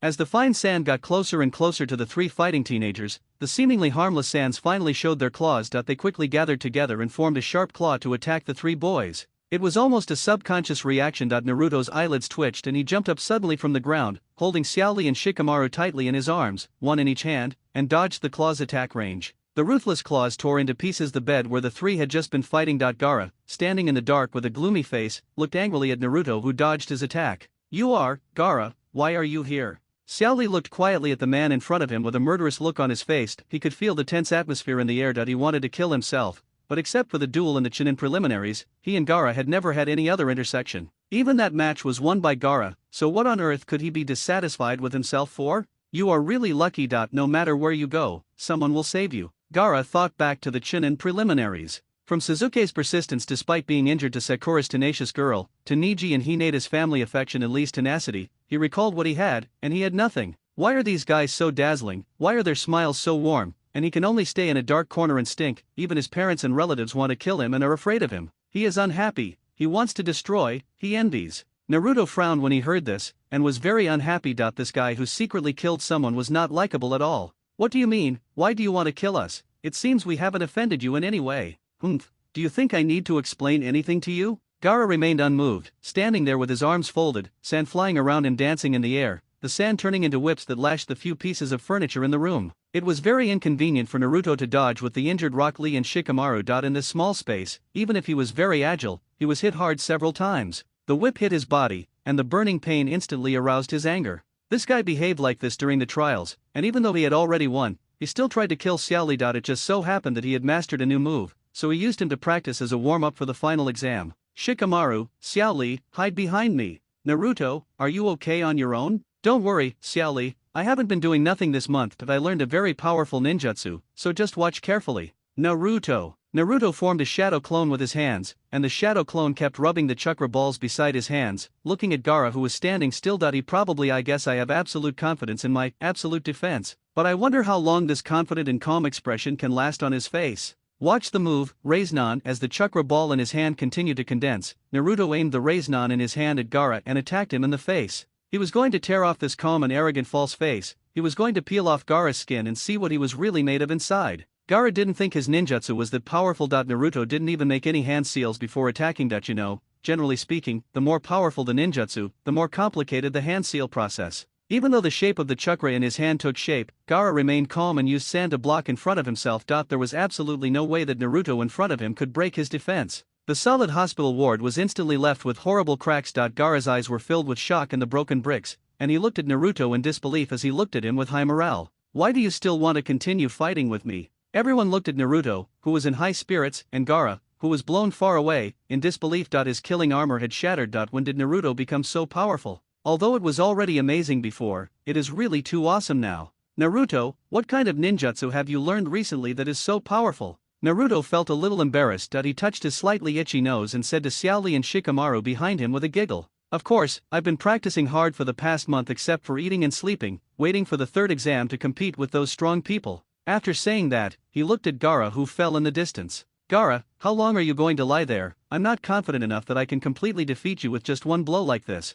Gaara lay on the ground in a daze. After hearing Naruto's words, he responded slightly, moved his fingers, and helped himself up. He looked at the friendly relationship between Naruto, Xiao Li and Shikamaru with an extremely distorted and hideous expression. Why are you laughing so happily? Seeing Gaara alone in a dark corner, his strong yet miserable eyes looked so familiar. I'm going to kill you. The sand controlled by Gaara attacked Naruto and the others again. Last time they were ambushed and the three of them didn't pay attention, but this time it would not be so easy to deal with 1 against 3. Rock Lee stretched his muscles, and a Konoha whirlwind blew away the sand that was approaching. Shikamaru also used his best shadow imitation technique to keep Gaara's figure firmly in place. He struggled like a trapped beast, and even though he couldn't move, his eyes full of hatred still burned like fire. Faced with this inexplicable hatred, the three of them were at a loss for a moment. Gaara, we don't have any deep hatred against you, so don't look at us like that. Just go back quietly for what happened today, and we can let bygones be bygones and pretend that nothing ever happened. Don't look at me like that, I don't need your pity. The slight guilt and heartache in Naruto's eyes seemed like a sharp blade, piercing his heart. What do you know about me? You are so shameless. Loneliness and fear have been with me since I was born. My family is afraid of me, outsiders are afraid of me, and everyone treats me like a monster. Why me? I won't accept it. He finally remembered why Gaara's eyes looked so familiar. It turned out that this boy was discriminated against, isolated, and feared just like himself. Everyone was afraid of him and discriminated against him. He felt as if he was at the bottom of the abyss. The overwhelming malice was like a pair of invisible hands tightly strangling his throat. If he hadn't met Irika, Sasuke, and the third Hokage, he might have been like Gaara, but the warmth these people gave him was like a swimming ring that a drowning person finally found, a ray of light. Unfortunately, such light has never appeared in Gaara, so he was so envious and jealous that he lost his mind. Gaara, you are not the only one who is lonely, and you don't have to act like the whole world has abandoned you. What do you know about me? I am treated as a monster every day. In these people's imaginations, I have become a demon who kills without blinking an eye. Since I can't get love, I will kill everyone according to their ideas. I will kill you. As he gradually fell into madness, the chakra in his body burst out rapidly, and the powerful chakra exploded with astonishing pressure, making everyone present break out in cold sweats. With such powerful chakra, how can they defeat Gaara? Naruto clenched his teeth tightly and glanced back at Shikamaru and Rock Lee, who were already shocked that if he had not encountered the incredibly powerful Nine Tails in his body before, he would not have dared to guarantee that he could remain sober in such a situation. What to do, otherwise, use a big move to directly summon the Toad Boss. But this is a hospital that once we start fighting Toad Boss's terrifying body, won't he raise this place to the ground with just a kick of his legs? Thinking about the many injured people here, Naruto still had a headache. He shook his head and wondered what to do now. Gaara controlled the sand around him again. The sand was slightly different from before. There were some blue and purple runes attached to it, as if the sand contained more chakra. Just when Gaara's sand was about to surround all three of them, a kunai shot in from the window. It was so fast that it was impossible to see clearly. It pierced through Gaara's defense and brushed past his cheek. Blood slowly dripped down its pale skin. Tick-tock, tick-tock. Gaara, who was already unconscious, became even more crazy and kept shouting, "Blood, this is my blood." A figure gradually became clear. He was wearing a green tights and had the same eyebrows and hair as Xiao Li. But this time Kai no longer looked nonchalant as before. Instead, he looked serious. "You are Gaara from the Sand Village, right? What's the reason for you making such a scene in Konoha's hospital? I think you should understand that the Sand Village and Konoha still maintain a peaceful and friendly relationship. Do you want to break this treaty and go to war with Konoha?" As expected of an elite jonin, he calmed the situation down as soon as he arrived. The sand on Gaara's body, which had been covered with sand and had become somewhat deformed, quickly disappeared. He gasped and looked at the man in front of him. He felt Kai's strength. As more and more people were looking at him, he thought of the plan that was to be implemented in the village. No matter how reluctant he was, he still gritted his teeth and turned away, leaving behind a threatening word. "That's impossible. If Sasuke fights you, you will definitely be the loser." That guy is very strong. Looking at Naruto's confident smile, Gaara opened his eyes wide again. His eyes were bloodshot. It came again, this annoying feeling. He must tear off this mask of optimism. At that time, he will see if Naruto can still maintain his current appearance. "You can now take advantage of your opportunity to speak out. Gaara, maybe you won't believe that I used to be as isolated as you, and was feared by others. But no matter what happens, as long as I keep moving forward, I will definitely find my own light and be recognized by everyone. That's why I want to become Hokage." Gaara stared at Naruto for a long time before he left silently, saying something. "Then we'll just have to wait and see." "Oh, I was so scared. It's amazing that you could talk to that monster for so long." Shikamaru let out a long sigh of relief and sat down on the ground as if he had lost all his strength. "Did I say so much to him? Maybe I just found my past self in him, so I had too much to say." Although Naruto was smiling, he couldn't hide the loneliness and desolation in his eyes. Shikamaru also suddenly recalled that this guy was not popular in the ninja school a few years ago when he had not yet been adopted by the Uchiha clan. It seemed that all parents at that time opposed their children playing with him. Until one night, his father looked out the window with a serious face and told him and his mother to stay at home. Then he left Konoha village with many family heads. It is said that day was also the fateful night of Konoha, and the fate of many people was changed because of it, which led to such a powerful and enviable occasion. Looking at it again now, although he doesn't know the reason, there is indeed a hint of similarity between Gaara and the former Naruto. Naruto. That's why I hope that guy can find his own life goal like me instead of being trapped in a cage full of negative emotions like he is now. Tisk, you are such a leisurely guy. The selection exam is tomorrow and you still have the time to worry about others. Yes, Naruto, do you have any idea about fighting with Neji tomorrow? Let me tell you first, Neji is definitely stronger than any opponent you have ever fought before. If Gaara is a collection of negative emotions, then Neji is the one who carries the expectations of his family and keeps working hard to move forward. Have you thought about how to deal with him? Why are you looking at me like that? Teacher Kai, Xiao Li, you are the ones who are trying to get information from me at this time. You must want to tell you my secret weapon. I have worked so hard to cultivate it, and if it is exposed in advance, it will be very disadvantageous to me in this game. Naruto held his head with both hands and scratched it in pain. The situation was critical just now and his secret move was exposed all of a sudden. If it was leaked out, wouldn't his chance of winning be reduced by 1 point? Neji was already difficult to deal with. Seeing Naruto scratching his head, the two of them felt ashamed. No, Naruto, don't worry. Teacher Kai and I will never do such a thing. To be honest, I am a little bit looking forward to the powerful confrontation between you two. Xiao Li, Teacher Kai. The two of them looked at Naruto crying and were about to rush over to hug them and immediately changed the subject. But is this okay? If everything goes well, Shikamaru should be fighting you tomorrow, right? Although we didn't tell Neji, your moves have already been exposed to him. Oh. Naruto turned his head and looked at Shikamaru who looked listless and said indifferently. Oh, it doesn't matter what Shikamaru said. Hey, Naruto, you bastard, explain yourself clearly. What do you mean by it doesn't matter to me? Have you already decided in your heart that I will lose and pose no threat to you? Look into my eyes when you speak. The venue for the final match of the Chunin selection exam was incredibly large, and the surrounding spectators were packed with people, including wealthy businessmen from various countries and even the Kaze cage of the Sand Village. Looking at this bustling scene, Naruto was dumbfounded. This was too exaggerated. It's just a Chunin selection competition, but there are so many spectators. Good morning, everyone. Today is the last round of the Chunin selection competition. Now, please welcome our chief examiner, the legendary ninja Uchiha Shisui. Salutes began to be heard all around the venue and a large group of crows flew in the sky amid deafening cheers. The crows' shapes became illusory and they condensed together one by one. Uchiha Shisui made a handsome appearance. Oh, wow, look, that's the legendary Shisui who can instantly transform. Is that him? Oh my god, I've heard so much about his deeds. Let me take a good look at what he looks like. Haven't you heard? The examiner of the selection competition is Uchiha Itaki, and the examiner of the final competition is Uchiha Shisui. In this Chunin selection exam, there is also the genius of the Uchiha family, Uchiha Suzuki. Oh, they are all from the Uchiha clan. Will they let their own people off? How is that possible? They can dominate the world just by relying on their unique bloodline limit. It's hard to say. After all, the Hyuga family, one of the three major eye techniques, is also participating in the competition. Who do you think will be the winner between these two? As Shisui appeared on the stage, the audience's emotions became more and more excited. Naruto, who was standing in the audience, was excited but also a little worried. He glanced at the contestants in the arena, but he didn't see Suzuki. Where did this guy go? He is not a person who is often late, so why is he missing at such an important occasion today? Isn't that guy Uchiha Suzuki showing up yet? If he doesn't come, how can we carry out our plan? Sitting in the stands, Kankuro couldn't help but ask Maki in a low voice, why was he upset at such a critical moment?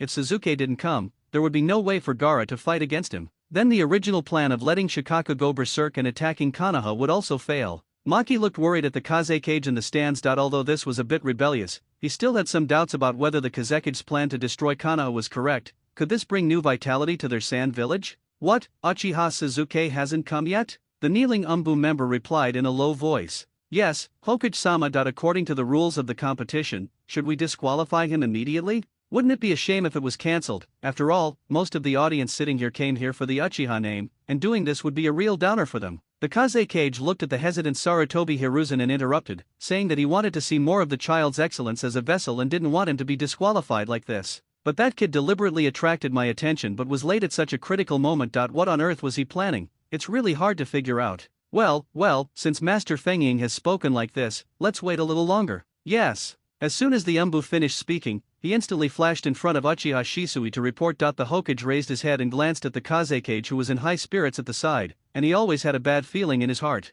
Shisui received the order from the Hokage and nodded slightly, complaining in his heart. Recently, the two brothers, both Itaki and Suzuki, have been elusive and can't be seen. Well, since Uchiha Suzuki hasn't arrived yet, his match with Gaara will be postponed to the last game. They can even postpone the order of the competition. I've been watching the Chunin selection tournament for so long, but this is the first time I've seen this. Wow, just now I said that the referees are all from the Uchiha clan. Are they biased? Look, they are indeed biased. As a ninja, he can't even keep the most basic timed. Why not just disqualify him from the competition? What are you kidding me about? I came here just to watch his game. If he doesn't play, will I watch you? The argument in the stands grew more heated, but Shisui ignored it and continued to keep the game going. The first match, Hyuga Niji vs Uzumaki Naruto, both sides move forward. Hey, Niji, long time no see. I ran into Lee in the hospital yesterday and he said you learned some powerful ninjutsu. This guy Xiao Li doesn't even have a clue about what he says, he just talks nonsense. Don't worry, he didn't tell me anything, but I won't show any mercy. What a coincidence, I can't do that either.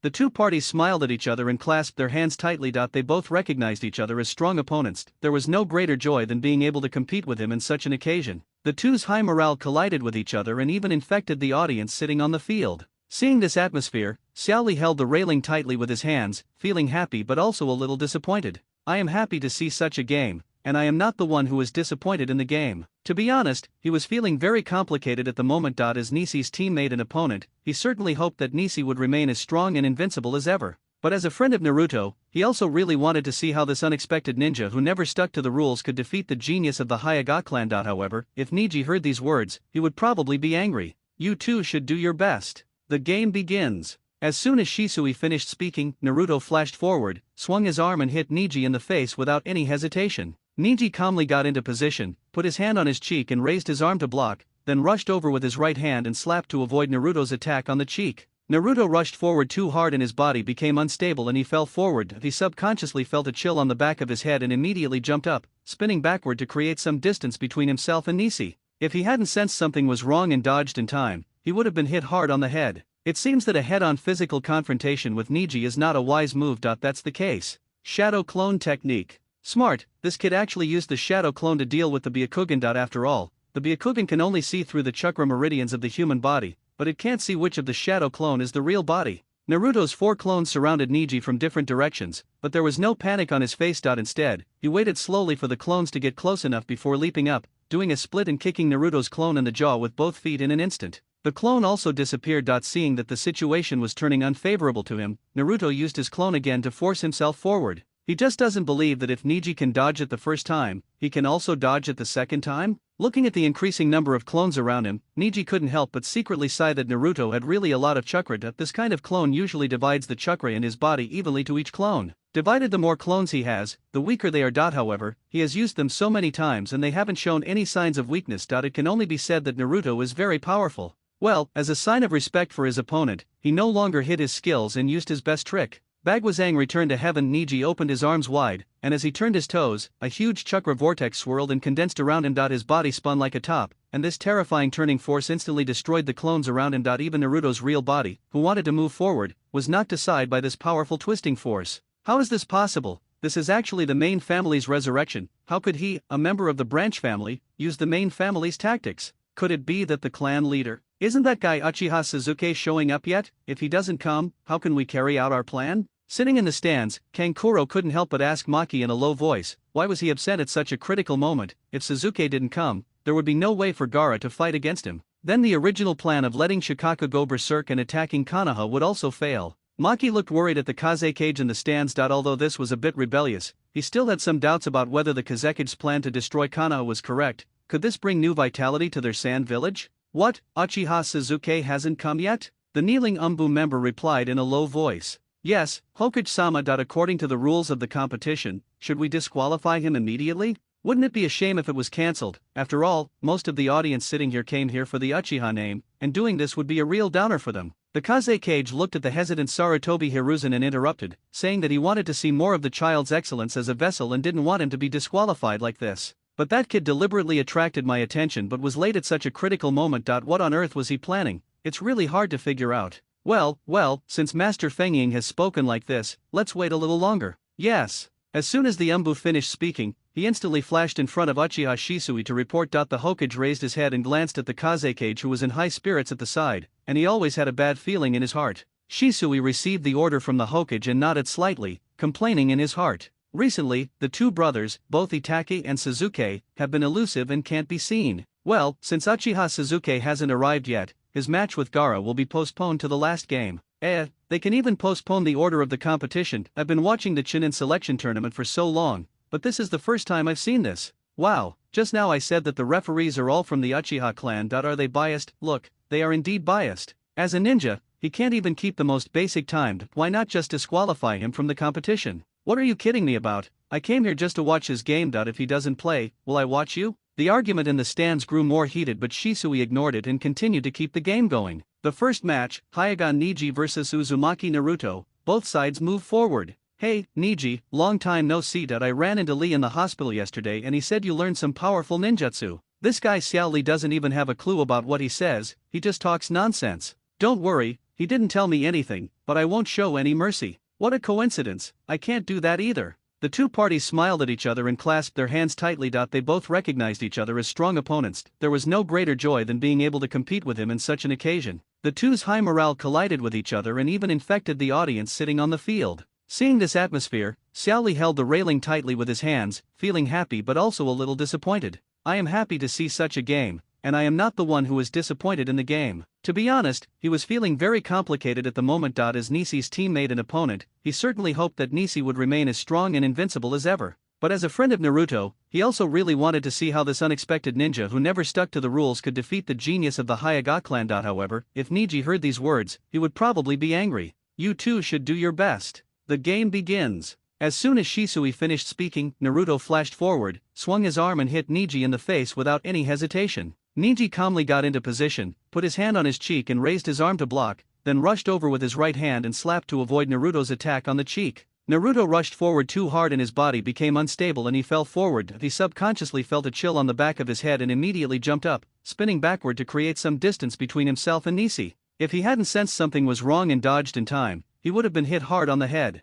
It seems that a head-on physical confrontation with Niji is not a wise move. That's the case. Shadow clone technique. Smart, this kid actually used the shadow clone to deal with the Byakugan. After all, the Byakugan can only see through the chakra meridians of the human body, but it can't see which of the shadow clone is the real body. Naruto's 4 clones surrounded Niji from different directions, but there was no panic on his face. Instead, he waited slowly for the clones to get close enough before leaping up, doing a split and kicking Naruto's clone in the jaw with both feet in an instant. The clone also disappeared. Seeing that the situation was turning unfavorable to him, Naruto used his clone again to force himself forward. He just doesn't believe that if Niji can dodge it the first time, he can also dodge it the second time? Looking at the increasing number of clones around him, Niji couldn't help but secretly sigh that Naruto had really a lot of chakra. This kind of clone usually divides the chakra in his body evenly to each clone. Divided the more clones he has, the weaker they are. However, he has used them so many times and they haven't shown any signs of weakness. It can only be said that Naruto is very powerful. Well, as a sign of respect for his opponent, he no longer hid his skills and used his best trick.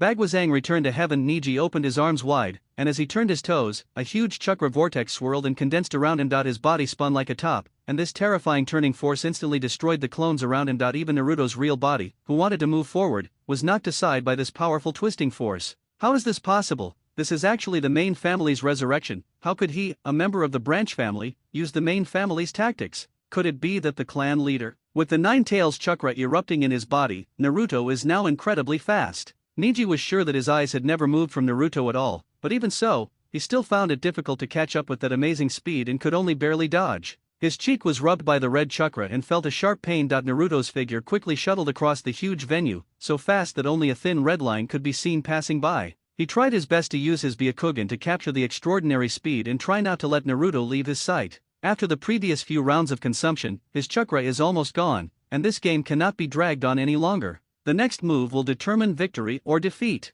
The red chakra in Naruto's hands gradually gathered, leaving deep dents in the road where he was speeding. Now, he poured all his chakra into this final move. Return to heaven. Raise Nan. The fierce collision took place again. This time, Niji was obviously not strong enough. The speed of Kaiten dropped visibly, but he still gritted his teeth and held on desperately. Bump! A huge explosion occurred in the center of the venue, and dust and debris flew rapidly towards the surrounding audience seats. The UMBU members in the audience immediately took action to prevent the fragments from hurting anyone, while the audience on the stage stared at the center of the venue. Who is the winner of this game? I saw a young man with black hair dancing in the wind and the smoke and dust. The forehead protector on his forehead slowly fell off. He half knelt on the ground, gasping for breath. He waited for the dust to dissipate before he slowly raised his head. Look, what's that on his head? Idiot, don't you even have this common sense? That's the seal that was put on the Hyaga branch. I heard that this seal can never be removed in a lifetime, unless you die. How come? The audience on the stage looked at the young man in front of them with regret that he was so talented but was treated so unfairly. Niji ignored the noise on the stage. He searched for Naruto's figure with his eyes. He didn't care about everyone talking about the seal that he once regarded as a shame. Now his mind was full of searching for Naruto, and he dared not relax even for a moment. As for that guy, he must not have been defeated by the previous move. He tried to force open his Byakugan again, but the pain in his eyes made his vision blurred. Without his sight, Niji's senses seemed to be more focused than usual. He felt the looseness coming from the soil and used his last bit of strength to jump back. Naruto's carefully planned attack failed, and just as Niji was about to give him the final blow with his gentle fist, he suddenly sensed the flow of air and chakra behind him. The gentle breeze in the arena blew his hair. Niji turned his head and Naruto had appeared behind him at some point and punched him hard, knocking him to the ground and making him unable to move. Niji was lying on the ground with disheveled hair. He looked up at the blue sky and instead of feeling disappointed as expected, he was smiling happily. Ah, I still lost. Is this what it feels like to lose a game? To be honest, it's quite sad. The winner is Uzumaki Naruto. As Shisui announced the final result of the match, amazing cheers came from the stage one after another. Oh my god, this is actually a competition between genin, it's simply too exciting. Xiaoli looked at the two people on the field excitedly and couldn't help but imagine how he would respond if it were him. I didn't expect that the last attack was actually a trick. He used the clone in the soil to attack first to attract Niji's attention. The game was already at the end, and he didn't even have the energy to open his Byakugan again. He was busy dealing with the enemy in front of him and ignored the back, which led to the loss of this game. Kai analyzed the reasons for Nishi's failure. That's not true. Who would have thought that Naruto was so cunning? I thought attacking from underground was a good idea, but who knew his real body was hiding behind it? Kakashi rarely made a comment. The kids nowadays were really amazing. He even felt that these kids would be able to catch up with him in 2 or 3 years. It seems that they are really old. But I have to say, it's a regular game. From this it seems that Kanaha's method of training genin is really clever. No wonder the continuous influx of young talented ninjas in recent years has made other major countries wary. I don't know whether this is a good thing or a bad thing for the ninja world. Naruto was a little exhausted after his powerful attack. His own chakra had been sealed long ago, and now only some of the power of the nine tails was leaking out of his body. He staggered to Nishi's side. He extended his hand to the collapsed Niji. "I'll give you a hand." "Carrot, don't want." Niji turned his head away awkwardly and ignored Naruto. Looking at Niji, who was being sullen and refusing to extend his hand, Naruto was quite helpless and thought that these pretty boys had such twisted personalities. Didn't they just lose a game? Was it necessary to throw a tantrum here? He rushed forward and pulled Niji up. Because he had also exhausted his energy, his legs and thighs were weak, and the two of them fell headfirst in the middle of the field, pressed tightly together. "Hello Naruto, didn't you eat enough? You've been lying on top of me, and your sweat smells so bad. Get away from me." Niji's disgust was evident in his words, and if he could still move, he would have wanted to get out of the way immediately. The seemingly intimate behavior of the two people made the audience around them start to cheer. Yo, they have such a good relationship. Is Hyagan Niji really not a woman? His hair is so long and his face is so white?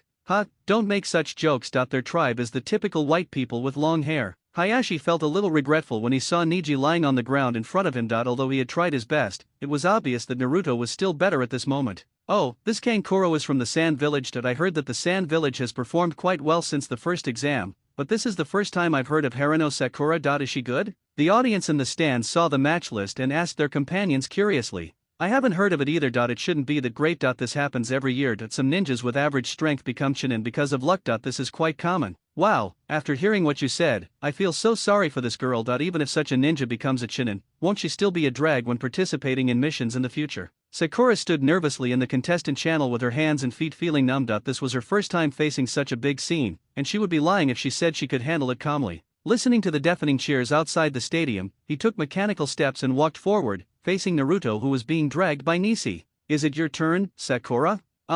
Sakura's stiff expression and heavy steps revealed his inner uneasiness at the moment, which immediately encouraged Naruto even though he was lying on his back. "Come on, Sakura, I'll be waiting for you in the second round." Naruto. Nothing is more inspiring than the recognition of one's companions. All the nervousness, fear and anxiety just now disappeared when one saw Naruto's confident smile. Infinite fighting spirit exploded in her body. Yes, the person she had been chasing was right in front of her. Naruto had already won the game, so there was absolutely no way she could lose so easily. She also has to go all out to prove to everyone that she is not the lucky girl who relies on luck to be in the same group with two geniuses, but the tenacious ninja girl Harano Sakura. "Thank you Naruto, I will definitely win this game. Go, Sakura, teach that guy with the weird paint on his face some lessons. They pretended to be so awesome in the beginning, now is the time to beat them up." "Oh, Naruto, let me show you the results of the special training I received in this month." She strode forward with her head held high and her chest puffed out towards the battlefield ahead. "It's a shame for you to say such vulgar words to a girl." Niji stood aside and did not disturb the spiritual communication between the two. As a teammate as well, he understood that this was a field he could not integrate into. "Girls, there is no distinction between men and women when we stand on the competition field. We have a unified name, we are all called Konoha's ninjas." Naruto smiled confidently and pointed his thumb at the shiny forehead protector on his head. "Humph, you are such a boaster." What happened again?" Naruto leaned towards Niji's cheek with a curious look and stared at him. "Girls like you guys always use the same tone when evaluating others." Looking at the tone of Niji's words, he couldn't help but wonder what Sasuke was doing now. Why didn't he show up? Did he know that a large group of people were worried about him? Kankuro closed one eye and looked at Sakura in front of him with disdain. This woman didn't have much ability at all. She was able to win the preliminaries only because her opponent was not strong at all. It was really uninteresting to see two noobs fighting each other. But he didn't come here just to win the game. An opponent like Sakura was just right for him. She could help him win the game without exposing his true abilities too much. In that case, come and play with her. Both sides come forward, the game begins. As Shisui's voice sounded for the start of the match, Sakura didn't even hesitate. She concentrated her chakra in her hands in advance and waited for Shisui's order before throwing a straight punch straight at Kankuro's face. "Be the first to make a splash." Kankuro was not panicked. After all, a person cannot undergo drastic changes in just 1 month. From the preliminaries, it can be seen that Sakura's physical skills are not strong. Although she has extraordinary strength, she can easily dodge it as long as she can see the direction of his punches. Just like now, he dodged the seemingly heavy straight punch by turning sideways, but before he could be happy for long, Sakura's fist slammed hard on the ground behind him. Huge cracks instantly covered the entire competition venue. The rubble and soil lifted up by the strange force smashed around indiscriminately, even the audience seats were affected. At this time, Kankuro was also shocked by her powerful explosive power and had to concentrate on dodging. Hey, you just said it wasn't very strong, but it's obviously super strong. Just looking at this attack alone, it's on par with Uzumaki Naruto and Hyuga Neji in the previous match. The audience sitting in the audience was also a little embarrassed. He was slapped in the face by his own remarks and his face was now flushed. Stop making so much noise, you were just feeling sorry for me, but now if I move my little finger you can fly to the moon. Seeing Kankuro had to dodge and retreat, he was exhausted. Seeing the miserable look of his life, Sakura raised a provocative smile on her face. You keep pretending to be inconspicuous, is that okay? Believe it or not, I will beat out everything you ate yesterday. As early as the beginning of the game, she knew that her opponent didn't pay much attention to her, but so what, she would use her strength to make the opponent take her seriously. Kankuro slammed his mouth hard. He felt very dissatisfied when he saw the many scratches on his body caused by the stones. He was about to admit defeat, but when he saw such a provocative look, the anger in his heart surged. As a famous puppeteer in the Sand Village, when had he ever been looked down upon by a woman like this? Tamari turned her gaze to Sakura again, still subconsciously thinking that the opponent was very weak. It seemed that the opponent only knew some martial arts. It would be no problem for Kankuro to deal with this level. Kankuro has been suppressed for too long since entering the Chunin selection exam, so let him make a fuss. Sakura bent down, leaned over, and stared at the strange-looking puppet intently. It seemed that the opponent was finally going to take it seriously. During the preliminaries, she noticed that the operation method of this puppet was very unusual. First of all, there were many mechanisms. She didn't know where these incredible mechanisms would suddenly appear. And according to her judgment, most of these mechanisms were highly toxic. Secondly, Kankuro's method of operating the puppet was something he had never seen before among the ninjas he had fought against before. The chakra threads extending from the 5 fingers are connected to the puppet,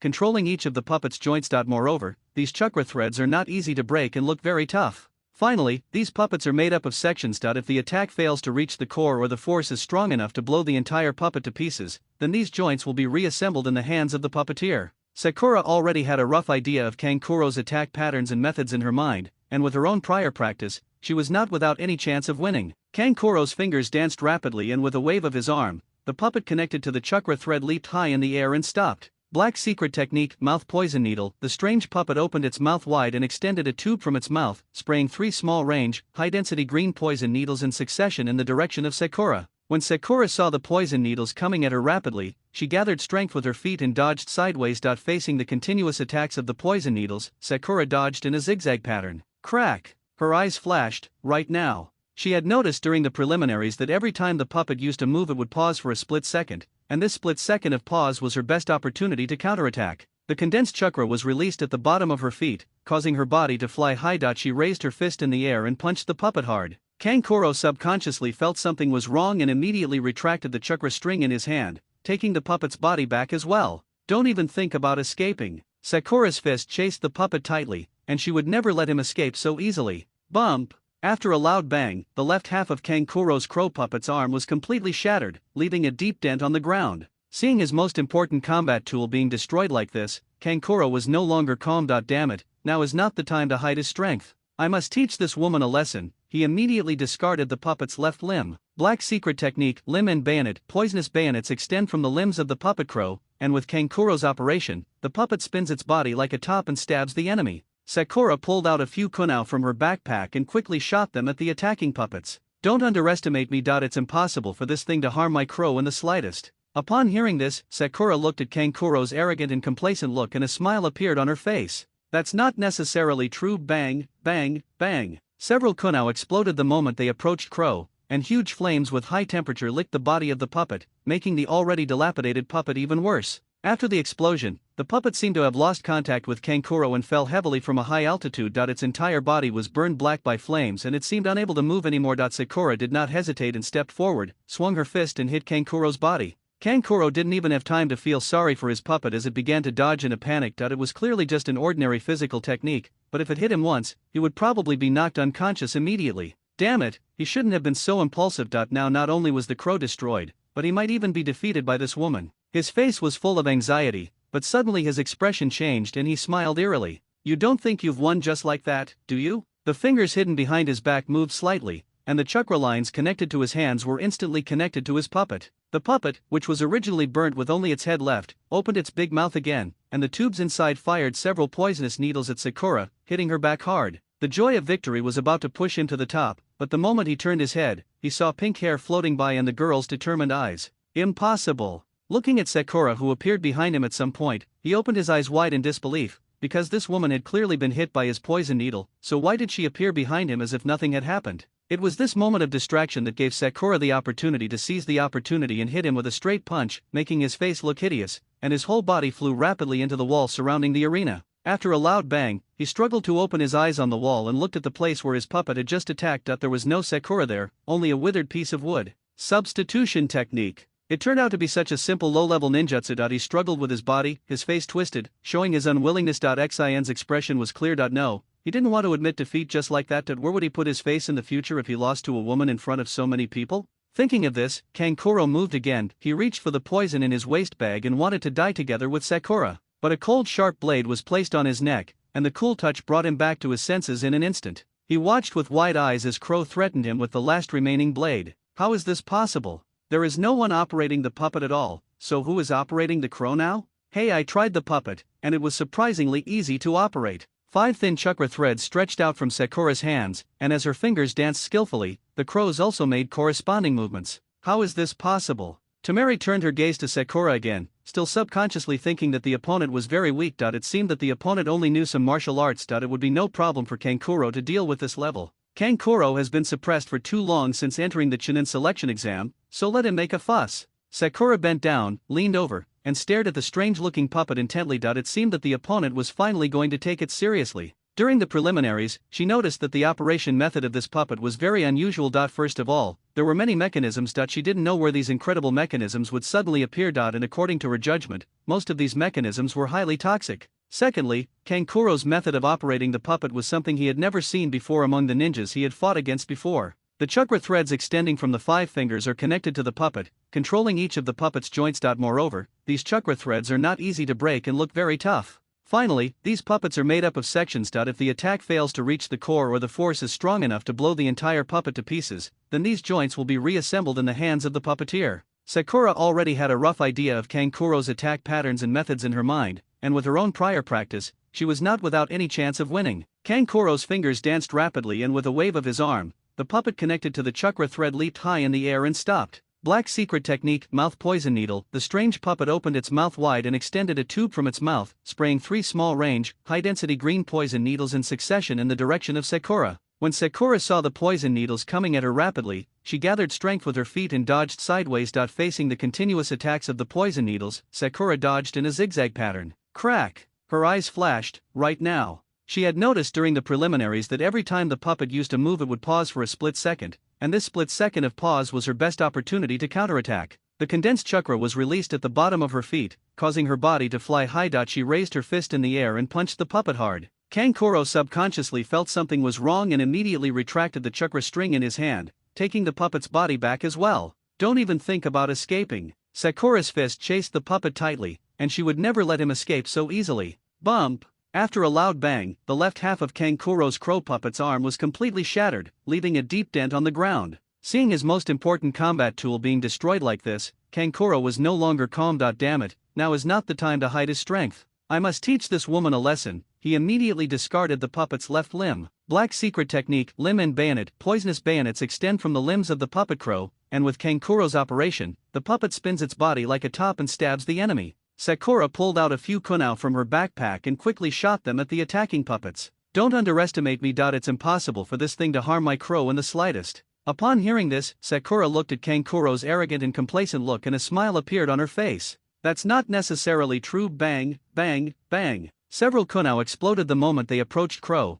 and huge flames with high temperature licked the body of the puppet, making the already dilapidated puppet even worse. After the explosion, the puppet seemed to have lost contact with Kankuro and fell heavily from a high altitude. Its entire body was burned black by flames and it seemed unable to move anymore. Sakura did not hesitate and stepped forward, swung her fist and hit Kankuro's body. Kankuro didn't even have time to feel sorry for his puppet as it began to dodge in a panic. It was clearly just an ordinary physical technique, but if it hit him once, he would probably be knocked unconscious immediately. Damn it, he shouldn't have been so impulsive. Now not only was the crow destroyed, but he might even be defeated by this woman. His face was full of anxiety, but suddenly his expression changed and he smiled eerily. You don't think you've won just like that, do you? The fingers hidden behind his back moved slightly, and the chakra lines connected to his hands were instantly connected to his puppet. The puppet, which was originally burnt with only its head left, opened its big mouth again, and the tubes inside fired several poisonous needles at Sakura, hitting her back hard. The joy of victory was about to push him to the top, but the moment he turned his head, he saw pink hair floating by and the girl's determined eyes.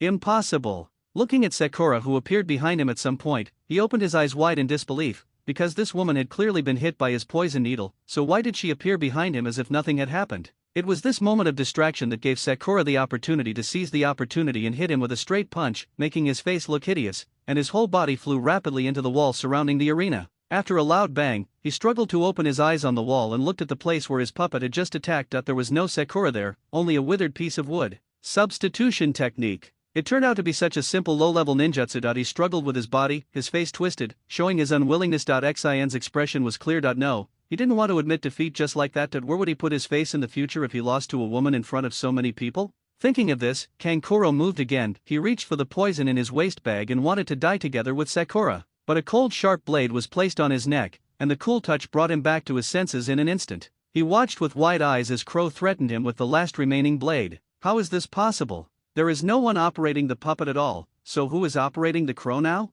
Hey, I tried the puppet, and it was surprisingly easy to operate. 5 thin chakra threads stretched out from Sakura's hands, and as her fingers danced skillfully, the crows also made corresponding movements. How is this possible? Oh, you mean chakra control? I'm so sorry, but Kakashi-sensei said that I'm quite talented in this area. I just tried it casually, and I didn't expect it to succeed. Looking at the girl's smug expression, Kanjuro was so angry that he wanted to tear her face into pieces. However, Sakura responded to him with a sharp look without any hesitation. She was no longer the girl who stood behind her companions and just cried. Now as a ninja of Konoha, she was not afraid of Kanjuro in front of her at all. Sakura continued to control the crow by moving the thread of chakra with her fingers, bringing the blade closer to Kankuro's neck. Why don't you admit defeat now? He felt a slight chill on his neck. No, Crow's bayonet was poisoned. Even if he was poisoned, it would take some effort to remove the poison. For the sake of his future plans, he couldn't act on impulse. Kankuro stood there, took a deep breath, and after a fierce inner struggle, he decided to put the overall situation first. He was about to wave to the referee to give up.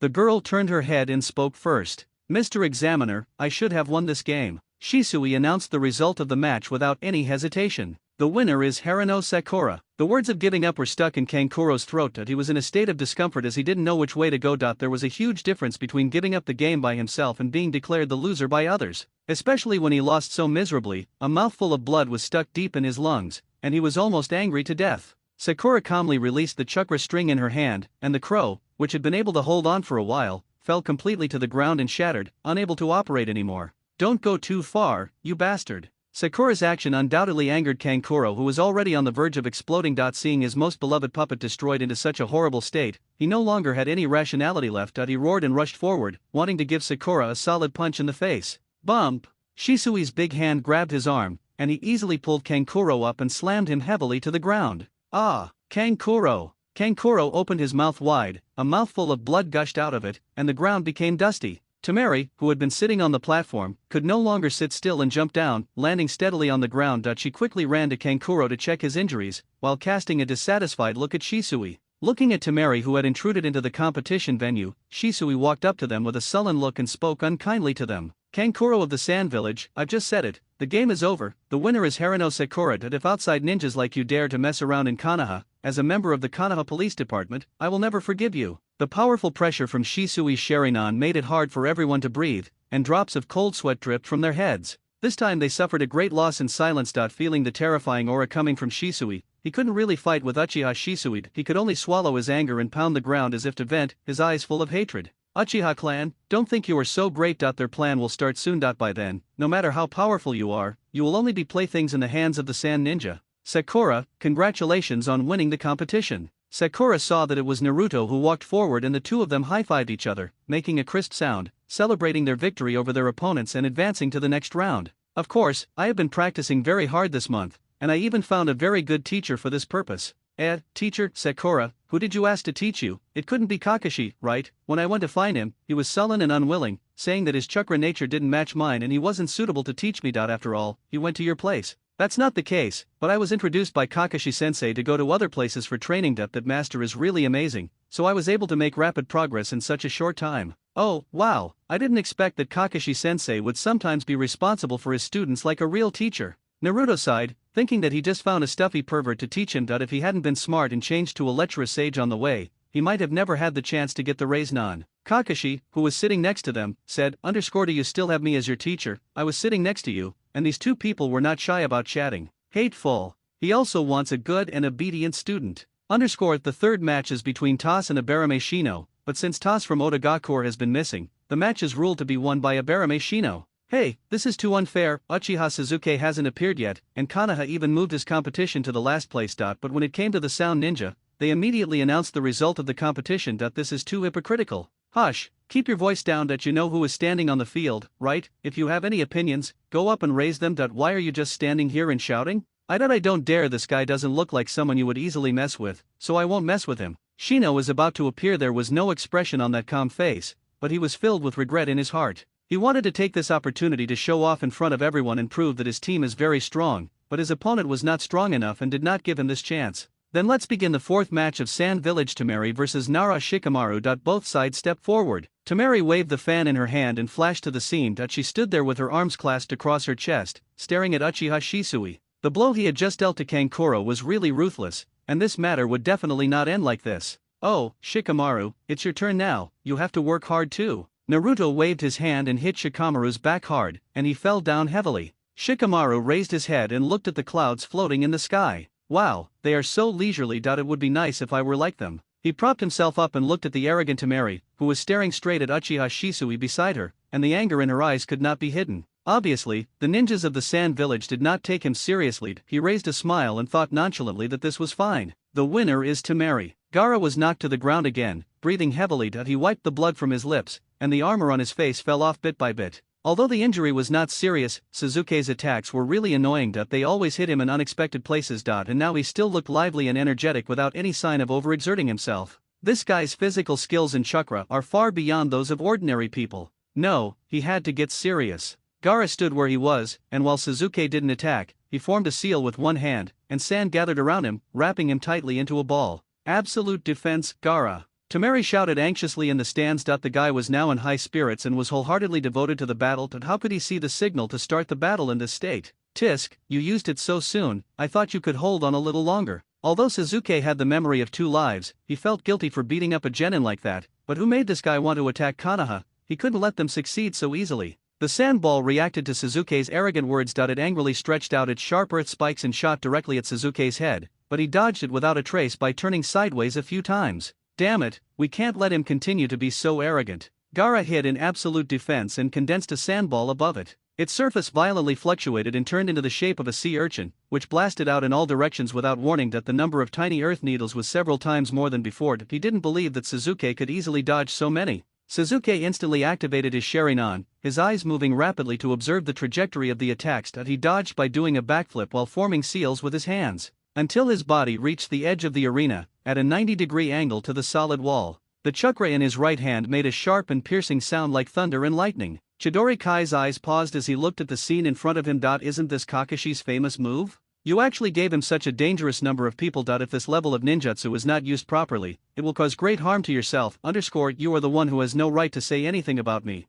Considering that the danger level and learning difficulty of his professor and Rock Lee's 8 Gates ninjutsu are both higher than his own Reikari, how could he have the nerve to say such things to himself? And I didn't give it to him. That self-willed uncle copied it himself. How is it possible? That's your only self-created ninjutsu, and the difficulty level is S level. How could he learn it so easily? Kai's tone was full of disbelief, but Kakashi explained as if he was not surprised. Well, there are always geniuses in the world who go beyond common sense. He looked calmly at Suzuki on the stage. He didn't understand why Suzuki made such a big noise with his strength. It was as if he was performing for someone. From the first time he saw Suzuki, he always felt that he was a child with a lot on his mind. Although he sometimes looked naive and immature, most of the time he was extremely calm, standing aside and analyzing the current situation. Just like in the Land of Waves, he clearly had the ability to solve the situation, but he just didn't do anything, leaving Naruto and Sakura to face the danger alone. The posture was like that of an elder observing the actions of the younger generation and creating opportunities for them. But now his style seems to have changed suddenly. He has changed from his previous low-key style to a gorgeous one. Such sudden behavior makes Kakashi really puzzled. He's moving. Suzuki slashed the ground with his right hand fiercely. As his speed increased, the marks left by the lightning attribute chakra on the ground became deeper and deeper. Not good. He was coming at me like this. At this speed, even if we were to defend ourselves, we would not be able to get any benefit. Gaara was inside directing the sand to turn into sharp earth cones to block Suzuki's way forward. Unfortunately, this simple attack mode is a piece of cake in front of the Sharingan. The three Magatama Sharingan turned slightly and saw Gaara's attack trajectory, and with Suzuki's agile physical skills, not a single attack pierced him. On the contrary, Suzuki's fingers came in front of the sphere, and he was like putting his hand into a sponge. Although there was resistance, it was not a big problem. As the sharp sound of the electric current stopped, a scream followed. Suzuki felt a large area of wetness in his hand, and Gaara, who was hiding in the ball, let out a mournful cry. Ah, blood, my blood. As Gaara's mind began to lose control, the sand that bound Suzuki's arms became tighter and tighter, and he felt the pressure from his arms. He knew that this was Gaara subconsciously tightening the sand to protect himself, but if he continued like this, his hand would probably be broken. Lightning release. Chidori style, the lightning attribute chakra crackled, wrapped around Suzuki's body, and was transmitted directly from his hands to Gaara inside the sand pile. Gaara's body was hit by a strong electric current, and a tingling sensation gradually spread from the wound throughout his body. Suzuki felt the pressure of the sand pile on his arm loosen up, and he pulled his hand out suddenly, only to see that his hand was still being held by a strange giant claw. The yellow giant claws with slightly blue runes and sharp claws looked extremely scary. The audience on the stage couldn't help but feel their hearts wrenched when they saw this scene. What kind of monster is that? Why did a monster's hand come out of that ball? As the sand pile gradually dispersed, the owner of the giant claws learned the truth. Half of Gaara was tightly entangled by the sand, and the sand attached to his body formed huge claws and strange cheeks. The two halves of his face were not symmetrical, so he couldn't close his mouth smoothly, and saliva couldn't help but flow out of his mouth. He stared at the man who had hurt him. How many years had it been, ever since the sand consciously protected him? He had never been injured or bled again, but today, the man in front of him did it easily. Unforgivable. Doe made seals with his hands, and white and soft feathers slowly fell from the sky. The audience in the stands looked at these feathers that came from nowhere in confusion. Their eyelids became heavier and heavier, and they became more and more sleepy, and one by one they fell asleep. This is an illusion. Kakashi and Kai were the first to become alert. They stood back to back, exposing their weaknesses to each other, and quickly scanned the scene for any suspicious people. Who on earth has such courage? How dare they do it in such a situation? As soon as Kai finished speaking, a series of dark shadows jumped out from the audience who had just fainted. It was obvious that these people were not good people. The enemies hiding in the dark rushed out. Kakashi and Kai cooperated tacitly and punched and kicked these guys who overestimated their own strength. Where's Hokage-sama? Don't worry, nothing will happen to Uchiha Itachi as long as he is with Lord Hokage. Kakashi looked towards the platform and saw an icy cold kunai hanging from the neck of the Hokage, and standing behind him was the Kaze cage. How is it possible that they dared to violate the peace treaty and openly start a war between the two major powers under such circumstances? Itachi looked at the held hostage Hokage with some nervousness. Their speed was too fast and difficult to predict. Who could have thought that the other party would capture the leader first when they made their first move, making him now very passive and cautious? Master Feng Ying, what are you doing? Haha, Master Kaze Cage, I didn't expect that after just a few years of not seeing him, you, teacher, have completely forgotten me. Hearing this hoarse and mocking laughter, Sarutobi Hiruzen's pupils couldn't help but shrink violently. Who are you? It's been a long time since we last met, Sarutobi-sensei. Orochimaru took off his mask, revealing his purple eyeshadow and pale skin. It was hard to tell that he was over 50 years old, as he still looked like he was in his prime. Suddenly, he thrust the kunai above Sarutobi's neck into his own palm. Everyone was surprised by his action and became alert. What conspiracy was behind his unnatural behavior? Orochimaru ignored everyone's gazes and yawned lazily. Ah, this game is so boring, I almost fell asleep while watching it, but... His calculating eyes drifted towards Uchiha Suzuki below the arena, and he licked his lips unconsciously as he looked at the young body. That child is really extraordinary. I am very satisfied with him as my container. You bastard, say what you just said again. He knew that something was wrong with Suzuki since the last time he came into contact with Orochimaru, and Orochimaru was probably responsible. He wished he could tear the evil-looking old man in front of him into pieces. As Itachi's aura spread throughout his body, a strong pressure shocked all the ninjas around him, not only the main village of Konoha but also the Sound Ninja who suddenly attacked. With this level of pressure, Itachi's strength must have reached the level of Kage. Oh, don't get excited, or my hand will slip accidentally, and your most respected Hokage, my dearest teacher, will go to the underworld to reunite with his old friends. Orochimaru, you damned traitor. Although she said this, the moment her eyes met Orochimaru's, her Sharingan opened, and her red eyes were charming. Illusion. Orochimaru knew that Itachi was the third Hokage's personal bodyguard, so how could he not study his strongest illusion? Since he knew all this, it was impossible for him to come here unprepared. Sure enough, this illusion had no effect, and Orochimaru still held the kunai on his teacher's neck and confronted Itachi. Itachi, do you really think I'm going to come and confront you without any preparation? Orochimaru smiled with a sinister and arrogant look on his face, and Itachi also calmed down from his recent rage. It was impossible that his illusion didn't work, unless he was not looking into his eyes at all. He stared closely at Orochimaru's vertical pupils, trying to find the answer from them, and sure enough, something was wrong. The color of his eyes was unexpectedly darker than usual, and there seemed to be a thin layer of transparent film on his eyes. That is, oh, you figured it out so quickly. The film on my eyes is like a visual filter. It can directly prevent me from looking into your eyes. How about that? Pretty impressive, isn't it? Seeing Itaka's unhappy expression, Orochimaru was unusually happy. It was worth his great efforts to find this method to improve it. At the same time, many ninjas came out from many corners of Konoha and launched terrorist attacks on Konoha. A giant snake with 3 heads was rampant in the village, and everything was razed to the ground wherever it passed. Screams and roars spread throughout the peaceful village. A little girl stood alone in the path of the giant snake. It was the first time she faced such a huge creature. She could only tremble, open her eyes and mouth, wanting to scream, but no sound came out.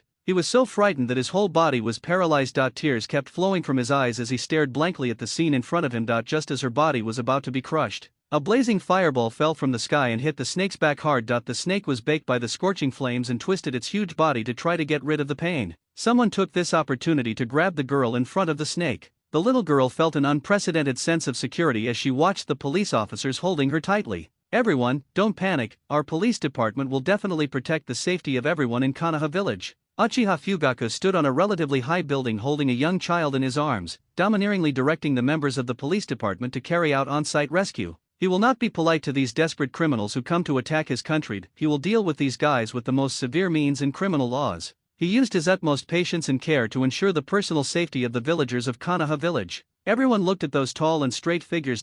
With them around, what would they be afraid of? Inside the Chunin selection tournament venue, Gaara, who was in half-beast form, was unable to control himself. He let out a heart-wrenching roar in an attempt to suppress this uncontrollable energy. Temari and Kankuro jumped off the platform, helped Gaara, who had fallen to the ground, and quickly took him away from the competition venue. Don't even think about escaping. Do made seals with his hands, and white and soft feathers slowly fell from the sky. The audience in the stands looked at these feathers that came from nowhere in confusion. Their eyelids became heavier and heavier, and they became more and more sleepy, and one by one they fell asleep. This is an illusion. Kakashi and Kai were the first to become alert. They stood back to back, exposing their weaknesses to each other, and quickly scanned the scene for any suspicious people. Who on earth has such courage? How dare they do it in such a situation? As soon as Kai finished speaking, a series of dark shadows jumped out from the audience who had just fainted. It was obvious that these people were not good people. The enemies hiding in the dark rushed out. Kakashi and Kai cooperated tacitly and punched and kicked these guys who overestimated their own strength. Where's Hokage-sama? Don't worry, nothing will happen to Uchiha Itachi as long as he is with Lord Hokage. Kakashi looked towards the platform and saw an icy cold kunao hanging from the neck of the Hokage, and standing behind him was the Kaze cage. How is it possible that they dared to violate the peace treaty and openly start a war between the two major powers under such circumstances? Itachi looked at the held hostage Hokage with some nervousness. Their speed was too fast and difficult to predict. Who could have thought that the other party would capture the leader first when they made their first move, making him now very passive and cautious? Master Feng Ying, what are you doing? Haha, Master Kaze Cage, I didn't expect that after just a few years of not seeing him, you, teacher, have completely forgotten me. Hearing this hoarse and mocking laughter, Sarutobi Hiruzen's pupils couldn't help but shrink violently. Who are you? It's been a long time since we last met, Sarutobi-sensei. Orochimaru took off his mask, revealing his purple eyeshadow and pale skin. It was hard to tell that he was over 50 years old, as he still looked like he was in his prime. Suddenly, he thrust the kunao above Sarutobi's neck into his own palm. Everyone was surprised by his action and became alert. What conspiracy was behind his unnatural behavior? Orochimaru ignored everyone's gazes and yawned lazily. This game is so boring, I almost fell asleep while watching it, but... His calculating eyes drifted towards Uchiha Sasuke below the arena, and he licked his lips unconsciously as he looked at the young body. That child is really extraordinary. I am very satisfied with him as my container. You bastard, say what you just said again. He knew that something was wrong with Sasuke since the last time he came into contact with Orochimaru, and Orochimaru was probably responsible. He wished he could tear the evil-looking old man in front of him into pieces. As Itachi's aura spread throughout his body, a strong pressure shocked all the ninjas around him, not only the main village of Konoha but also the Sound Ninja who suddenly attacked. With this level of pressure, Itachi's strength must have reached the level of Kage. Oh, don't get excited, or my hand will slip accidentally, and your most respected Hokage, my dearest teacher, will go to the underworld to reunite with his old friends. Orochimaru, you damn traitor. Although she said this, the moment her eyes met Orochimaru's, her Sharingan opened, and her red eyes were charming. Illusion. Orochimaru knew that Itachi was the third Hokage's personal bodyguard, so how could he not study his strongest illusion? Since he knew all this, it was impossible for him to come here unprepared. Sure enough, this illusion had no effect, and Orochimaru still held the kunao on his teacher's neck and confronted Itachi. Itachi, do you really think I'm going to come and confront you without any preparation? Orochimaru smiled with a sinister and arrogant look on his face, and Itachi also calmed down from his recent rage. It was impossible that his illusion didn't work, unless he was not looking into his eyes at all. He stared closely at Orochimaru's vertical pupils, trying to find the answer from them, and sure enough, something was wrong. The color of his eyes was unexpectedly darker than usual, and there seemed to be a thin layer of transparent film on his eyes. That is. Oh, you figured it out so quickly. The film on my eyes is like a visual filter. It can directly prevent me from looking into your eyes. How about that? Pretty impressive, isn't it? Seeing Itachi's unhappy expression, Orochimaru was unusually happy. It was worth his great efforts to find this method to improve it. At the same time, many ninjas came out from many corners of Konoha and launched terrorist attacks on Konoha. A giant snake with 3 heads was rampant in the village, and everything was razed to the ground wherever it passed.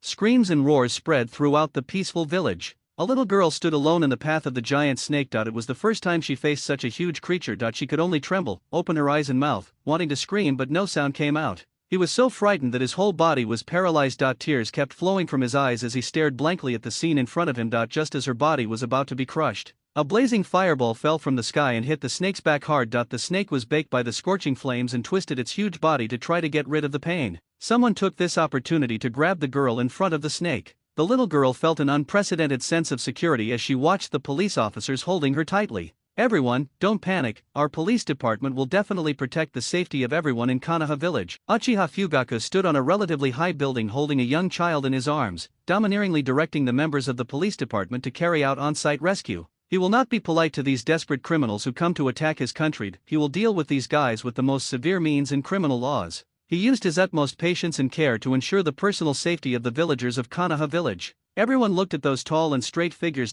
With them around, what would they be afraid of? Inside the Chunin selection tournament venue, Gaara, who was in half-beast form, was unable to control himself. He let out a heart-wrenching roar in an attempt to suppress this uncontrollable energy. Maki stood up and waved his hand. The strong wind blew past the chasing crows, which screamed and fell to the ground. He turned around and shouted loudly, "Temari, Kankuro, quickly take Gaara and run. Don't look back. I'm here to stop you, hurry." The two of them got up and ran without hesitation after receiving the order, while Maki was the only one left, looking at Uchiha Shisui, who was too calm with sweat on his forehead. Why did you let them go like this? Wouldn't it be easy to catch up with your strength? Although I thought so at first, they are still 3 little kids after all. To be honest, it's boring to compete with such little kids. Even if you win, it's not fair. It's better to be an adult, because adults have to pay the price for their choices. Shisui's tone suddenly changed from the relaxed one at the beginning to one that became cold and heavy. He stared at Maki in front of him with a hint of a smile on his lips. Trying to stop a chariot with a mantis arm is overestimating one's own abilities. Sasuke, go chase them, and remember to leave them behind. Well, you should be more careful too. Don't worry, leave this to me. Sasuke leaped to the front of the stands, looked at Naruto who was sleeping soundly in front of him, and with a strong anger, he hit his head hard. Ah, it hurts. Who is hitting me? Naruto, who had just woken up from his sleep, shook his head and looked around for the target who attacked him, and saw a look full of anger.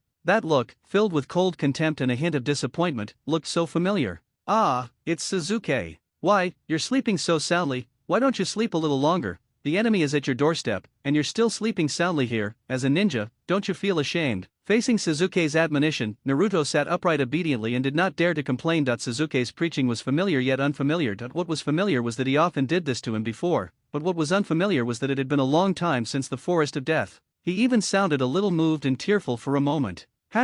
Looking at Naruto who was moving himself in front of him, he finally couldn't stand it anymore and ran out by pulling Naruto's collar. This idiot, if you keep talking nonsense like this, will never be able to find the person. While running, he saw Itachi confronting Orochimaru, and their eyes met. Brother, don't lose. After leaving these words, he ran away. Itachi stared at Sasuke's receding figure for a long time, unable to come back to his senses, and the heavy stone in his heart finally fell. No matter what, he could feel that Sasuke loved Konoha deeply and it was absolutely impossible for him to have anything to do with someone like Orochimaru. It seemed that his previous worries were all too much. Orochimaru's eyes followed Sasuke's departing figure with excitement. That body would be as soon. Both in terms of ninjutsu and appearance, she was the type he liked. It was simply wonderful. Sarutobi noticed that Orochimaru was distracted and the blade on his neck shifted. He took this opportunity to grab Orochimaru's wrist, twisted him around and threw him high into the air. Orochimaru drew a beautiful arc in the air and then spun around, landing steadily. Looking at Sarutobi Hiruzen's expression, he did not look angry at all but rather pleased.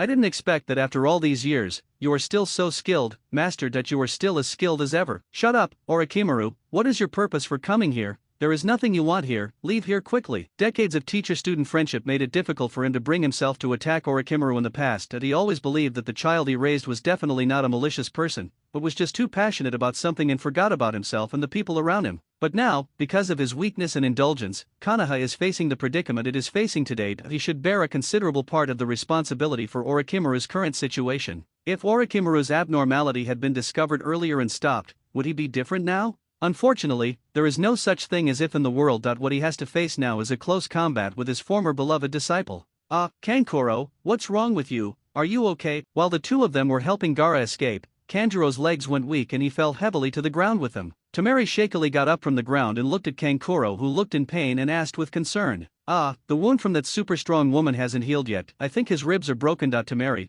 take care of him. Let's run away with Gaara. As long as we cross the border, they can't do anything to us. But what can you do? Kankuro lay weakly on the ground but desperately told himself and Gaara to run away. As an elder sister, how could Temari abandon her brother and run for his life like this? Temari, you understand, right? Gaara is the hope of the Sand Village. As long as he is here, no matter how many times we have to fight, we can always make a comeback. The most important thing for you now is to send him back safely, do you understand? Gaara fell to the ground in a daze and took every word Kankuro said to heart. Why? As his family, he and Temari should hate him very much. Why should they leave the hope of survival to himself? Maybe it wasn't because they cared about him, but because of the Shikaku in his body. Gaara's lowered eyes contained an indescribable loneliness and solitude. Temari bit her lower lip and looked at Kankuro, who was lying on the ground reluctantly. In the end, she helped Gaara up and ran towards the Wind Kingdom. Kankuro smiled slightly as he watched Temari's figure walking away. Don't worry, Temari, Gaara, even if I can't exert my full strength now, I will buy some time for you to escape. Sasuke and Naruto, who were running fast on the branches in the forest, suddenly stopped and he glanced at Naruto.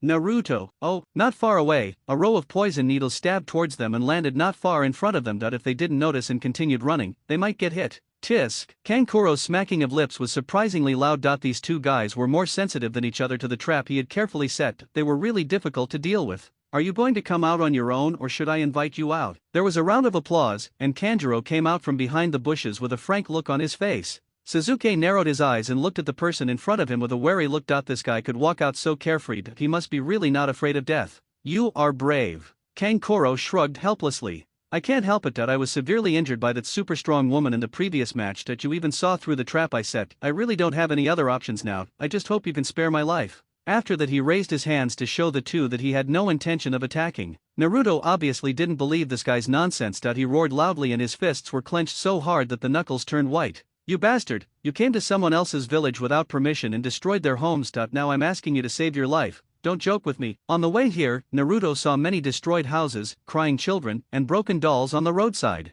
This street was a happy and peaceful place not long ago, but because of these people's selfishness and greed, they have to bear what they shouldn't have to bear. You are also a genin. You should understand that genin like us, as the lowest fighting force in the village, can only obey. If I don't cooperate with the village's requirements, then I will be the one to die. I really have no other choice. Kankuro lowered his head slightly, his eyes full of guilt and helplessness. There was no way that Naruto couldn't really kill anyone, so he could only walk up and plan to tie up the guy and hand him over to the village for disposal. Naruto, Sasuke felt something was wrong. He saw a hint of shrewdness and calculation in Kuro's guilty eyes. He immediately warned Naruto, who was approaching Kankuro. Kankuro's eyes suddenly became bright. He raised his hand in the air and flipped it slightly, and a single needle pinched between his fingertips and pierced directly towards Naruto in front of him. Stupid, you found out too late. No, Naruto was blocking the way, so even if he wanted to help, it was too late. Bump, a kunai came rushing over, and the sharp blade pierced Kankuro's palm, stopping his action. He squinted his eyes in pain and reflexively took a few steps back.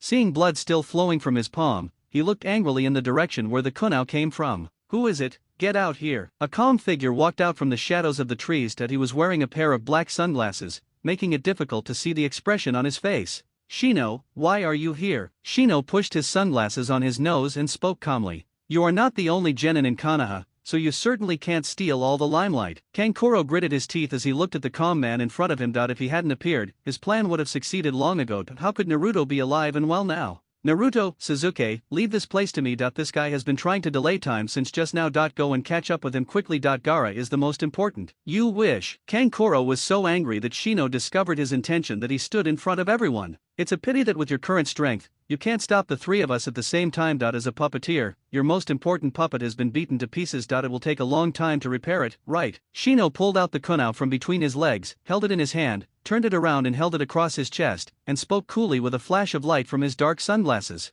That means you are now just an ordinary injured genin, Naruto, Sasuke. Oh, we get it. Shino, you need to be careful. This guy is also an expert in using poison. Leave it to me. The two of them walked past Kankuro, who had just spoken arrogantly. He didn't make any move, but the expression on his face showed a little unwillingness. He knew that he couldn't keep all three of them now, so if that was the case, he would try to delay as many as possible. Kankuro has calmed down now. He looks at Shino in front of him with a sarcastic sneer. A useless guy. This disgusting guy using bugs in front of me won the preliminaries with his own bugs. Small bugs like that will definitely not be a problem as long as you pay more attention. Facing the sudden ridicule, Shino remained calm and would use his own strength to prove who was the useless guy. Sasuke and Naruto were chasing Gaara and Temari all the way, and they encountered many traps during the chase. Tisk, that woman is such a trouble. Seeing Sasuke smacking his lips, it was obvious that he was in a bad mood at the moment. He didn't like such traps that kept happening one after another, seemingly endlessly. Sasuke, look. He looked forward and saw Temari supporting Gaara and running forward with difficulty. Hearing Naruto shout,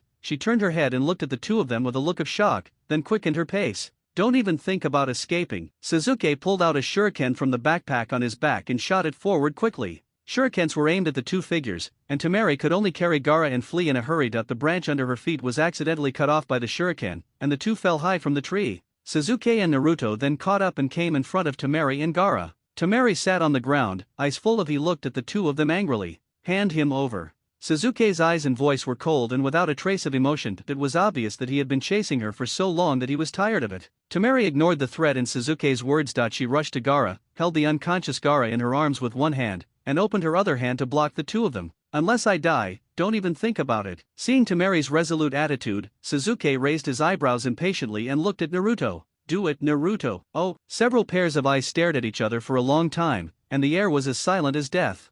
You're not going to do anything. Tisk, you say that, but you actually feel that it's hard for you to do it, so you leave this troublesome task to me. Sasuke, you are too cunning. I won't do it. Naruto turned his head away angrily. Sasuke is always like this, leaving all the things he doesn't like to do to me. When he was little, he didn't like natto and sweets. Every time under the coercion of Aunt Mikato's eyes, he always pretended to be very good, but as soon as Aunt turned her head, he would push these things into his own bowl. This is too much. I am not a trash can, so I can't just keep the things I don't like for myself. I am also a person. I must stand up and resist, and say no to injustice. Temari had no intention of watching this pair of funny guys quarreling. She took advantage of the moment when they were distracted to help Gaara up, glanced into the distance, determined the direction of escape, and immediately turned around and ran. Bump! A kunao passed through her hair and pierced into the tree in front of her, going deep into the wood. This was a warning. It seemed that they had no way to move forward unless they dealt with these two people. Temari took out the big fan from her back and put it heavily on the ground, grabbing the edge of the fan and waving it vigorously. You annoying guys, you can't win the favor of girls by chasing after them like this. Ha! Wind style, Kama Idaki. After the iron fan was swung, the wind blade swept the surrounding branches and slashed towards Naruto and Sasuke. Wind style, suppress harm. Isn't it just wind jutsu? Naruto is also very good at it. The two different wind jutsu collided with each other, creating a strong tornado that moved back and forth at the center of the attack. Now it's time to compete in chakra amount. According to the continuous output of both sides, Temari was sweating profusely. Her chakra was already stretched to the limit. She frowned and looked at Naruto, who was at ease beside her. Although he consumed some chakra in the fight with Shikamaru, why did this guy still have so much chakra when he was fighting with that Hyagan Niji? It was so scary. Temari was exhausted and her wind jutsu was getting weaker and weaker, but Naruto's wind jutsu was overwhelming and crushing them mercilessly. The two men were torn apart by the strong wind without any resistance, and many small wounds appeared on their bodies. After the wind pressure passed, they fell heavily to the ground. She wanted to prop herself up and get up, but she had no strength in her body. Gaara lay on the ground and shook his head, trying to use this method to relieve his dizziness. Looking at Temari, who fell to the ground, Gaara became even more violent. Why did Temari risk her life to protect him? In Temari's heart, she should not be just an inhumane killing machine, an existence that everyone fears. He has been neglected for so many years. At this time, there is no need to pretend to be brothers and a united and loving family. After all, they never were. Gaara's out-of-control emotions caused the Shukaku in his body to transform into a tailed beast more completely at this time. The sand that originally covered only half of its body spread to the entire body. Its black pupils, long tail, and big mouth made it look a little funny for a moment. You are looking for death. Wind style, practice aerial bullet. Gaara took a deep breath, his belly bulged out and he blew hard in Naruto's direction. Naruto, get out of the way. His attack was so fast that it reached Naruto in almost the blink of an eye. He was pulled in the opposite direction by Sasuke and barely managed to avoid it. Naruto looked up and stared in amazement at the place where the empty bullet had passed. A piece of the earth was scraped off, and the cut edge was extremely smooth. He actually had such strength. Naruto, stop sitting there and get up. Sasuke. This was the first time that Naruto realized how powerful Gaara was. If Sasuke hadn't been holding him back just now, he would have probably died by now. Gaara's appearance, coupled with his terrifying strength, truly deserved the title of a monster. Ah, it was this kind of look, this kind of fearful look. I have been treated coldly like this since I was a child. When he was young, not only did his personal bodyguard who had been with him since childhood want to kill him, but even his own father did not care about the father-son relationship at all. Since you all don't want to love me, then I will love myself. Wind-style air training bullet. More than a dozen high-pressure air currents were ejected one after another, and Sasuke pulled Naruto, who was still in a daze, to dodge quickly. One hit from an attack of this level would cripple him, but this idiot still has the time to sit here and stare blankly. Taking advantage of the gap in Gaara's attack, he raised his fist and hit the dazed brain hard. It hurts, Sasuke, why did you hit me? What are you doing? This is a battlefield and there won't be a referee to stop the fight. If you keep staring blankly like this, you might be the next one to die. Sasuke. Naruto felt a little aggrieved, and he just felt that Gaara's eyes now were so similar to his own in the past. As an object of disgust in everyone in the village, and also the most unpopular and cursed one, he could understand from the look in his eyes how miserable Gaara's life was. He was originally living that kind of life, but one day a young man reached out his hand to him and led him to a bright place. He met many warm people, from Mr. Irika who he met at the beginning, to Sasuke, to the gentle and beautiful Aunt Mikato, to the slightly strict Uncle Fugaku. There is also the always mysterious big brother Itaki, and Uncle Ichiraku at the ramen restaurant. He met so many warm people who gradually changed his heart and allowed him to live happily under the sun instead of turning into a killing machine like Gaara. He is really happy. Gaara, there may be many reasons why you have become what you are today, but this is definitely not a reason for you to attack Konoha. I will definitely defeat you. Naruto stood up, his eyes determined, and he glanced at Sasuke. Humph, this brat finally came to his senses. Naruto, don't worry, I understand what you want to say. The tacit understanding between the two over the years does not need to be expressed in words, just a glance is enough to know what each other is thinking. Shadow clone technique. Naruto's clones stood on the branches of the lush forest. Their agile figures shuttled back and forth in the forest, interfering with Gaara's vision. Gaara waved his huge claws to try to kill these annoying clones, but these clones appeared one after another, endlessly. Gaara looked at Tamari's warm smile and lowered his head to think. Some things require one to take the first step oneself. He cannot refuse to communicate and contact with the outside world just because of the bad memories in the past. He has family ties. The knot in Gaara's heart that had been there for many years was gradually untied. In the forest with a gentle breeze and warm sunshine, he looked at the corners of his mouth and a faint smile appeared. At this moment, I felt a sharp pain in my head, my body and mind felt dazed, and I felt dizzy and almost couldn't stand. With a loud cry of pain, the power of Shikaku in his body exploded uncontrollably. He squatted down with his head in his hands and screamed loudly. Gaara. Tamari noticed that Gaara looked very abnormal. She wanted to go forward to show concern, but was blown away by the powerful chakra burst. Fortunately, Naruto reacted in time and saved her. Gaara opened his eyes wide with reluctance and despair. Why did God always play such jokes on him, abandoning him just when he was about to grasp the light? He doesn't want to hurt anyone, never wants to. Everyone looked at Gaara's painful expression and felt inexplicably worried. He had obviously finally untied the knot in his heart, so why couldn't he control the power in his body now? Sasuke looked at Gaara's reaction and was also confused. This situation did not happen in his previous life. His intuition told him that there was a mastermind behind this incident. As Shikaku's chakra was gradually released, the huge airflow caused by the chakra caused everyone to be blown dozens of meters away. With a loud and high-pitched cry, Shikaku's complete form appeared in front of everyone. On that tall and majestic body, Gaara had already fallen into a coma with his eyes closed, half of his body was exposed, and the rest of his body was embedded in the sand on Shikaku's head. Naruto and Sasuke saw that the situation was not good and thought that it was going to be another big battle. For purple flame formation, the four sound ninjas jumped to the high-rise building and built a barrier around it. The translucent black and purple walls rising into the air blocked everyone's way. When the Umbu saw Sarutobi Hiruzen trapped, they immediately rushed up to support him, but they did not expect that as soon as their bodies touched the barrier, they were surrounded by flames and burned to ashes. Hokage-sama, this barrier is too strong that we can't break it. What should we do now? Can we just watch and watch? The leader of the Umbu looked at Uchiha Itachi, who was trapped with the Hokage. Now they could only place their hopes on Itachi. With his ability, he should have no problem protecting the Hokage. Sarutobi Hiruzen was inside the four purple flame formation, watching the ninjas from other villages continue to destroy Konoha village. He spoke patiently to Orochimaru. Orochimaru, stop it now. Your plan will never succeed. because Konoha has a consciousness as fierce as fire. The people here love this place deeply. They will do their best to protect Konoha. You will not succeed. Orochimaru heard a burst of laughter, as if he had heard an amazing joke. Old man, if I were you at this moment, I wouldn't worry about others, but would think about whether my head could still hang on my neck. Itachi looked at Orochimaru's face with displeasure and threw a few shurikens at Orochimaru in irregular routes, but he dodged them all. Itachi stood in front of the Hokage, looking at Orochimaru with an unhappy face because this bastard had targeted his brother. Orochimaru, right, one of the legendary 3 ninjas. We also have a score to settle. Facing the Hokage and me, how can you be so confident that you can walk out of this shabby barrier alive? Orochimaru felt the terrifying aura emanating from Itachi's body, but he didn't take it seriously. If he hadn't been prepared, he wouldn't have been so confident. You haven't even seen my abilities, so how do you know I don't have confidence? You're a genius ninja from the Uchiha clan, right? Let me see your abilities today. As he spoke, he clapped his hands and formed seals, and space appeared on the ground. From the dark purple space emerged a wooden coffin, followed by the second one. Oh no! This Orochimaru guy is going to summon something. Anything that could be summoned by Orochimaru in this situation must be very powerful, and he must stop it as soon as possible. Thinking of this, Sarutobi Hiruzen formed seals with his hands, and Itachi, sensing something was not right, quickly shot out the shuriken in his hand. The two of them worked together to stop Orochimaru's third summon.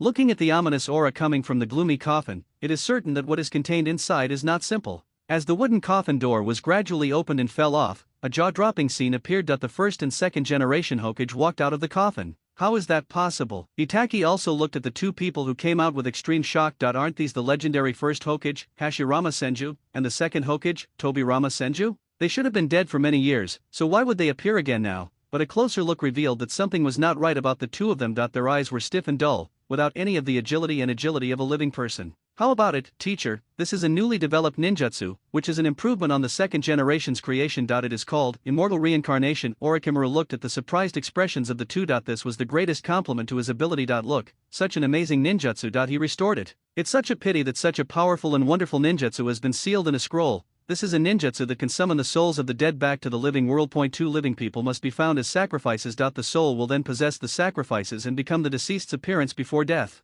Sarutobi couldn't help but curse when he saw Orochimaru had developed such a unscrupulous ninjutsu. Orochimaru, you are blaspheming the dead. Forcing souls that should have rested in peace to come to the world is against the principles of heaven and morality. This shocking ninjutsu even made Itachi frown. He looked at Orochimaru with a serious expression and scolded him coldly without caring. You are such a sleazy fellow. It doesn't matter. No matter what you say, it can't change the fact that you will die here today, even if you are a genius of the Uchiha clan. So what, in front of the first and second Hokage, you are just a newborn baby.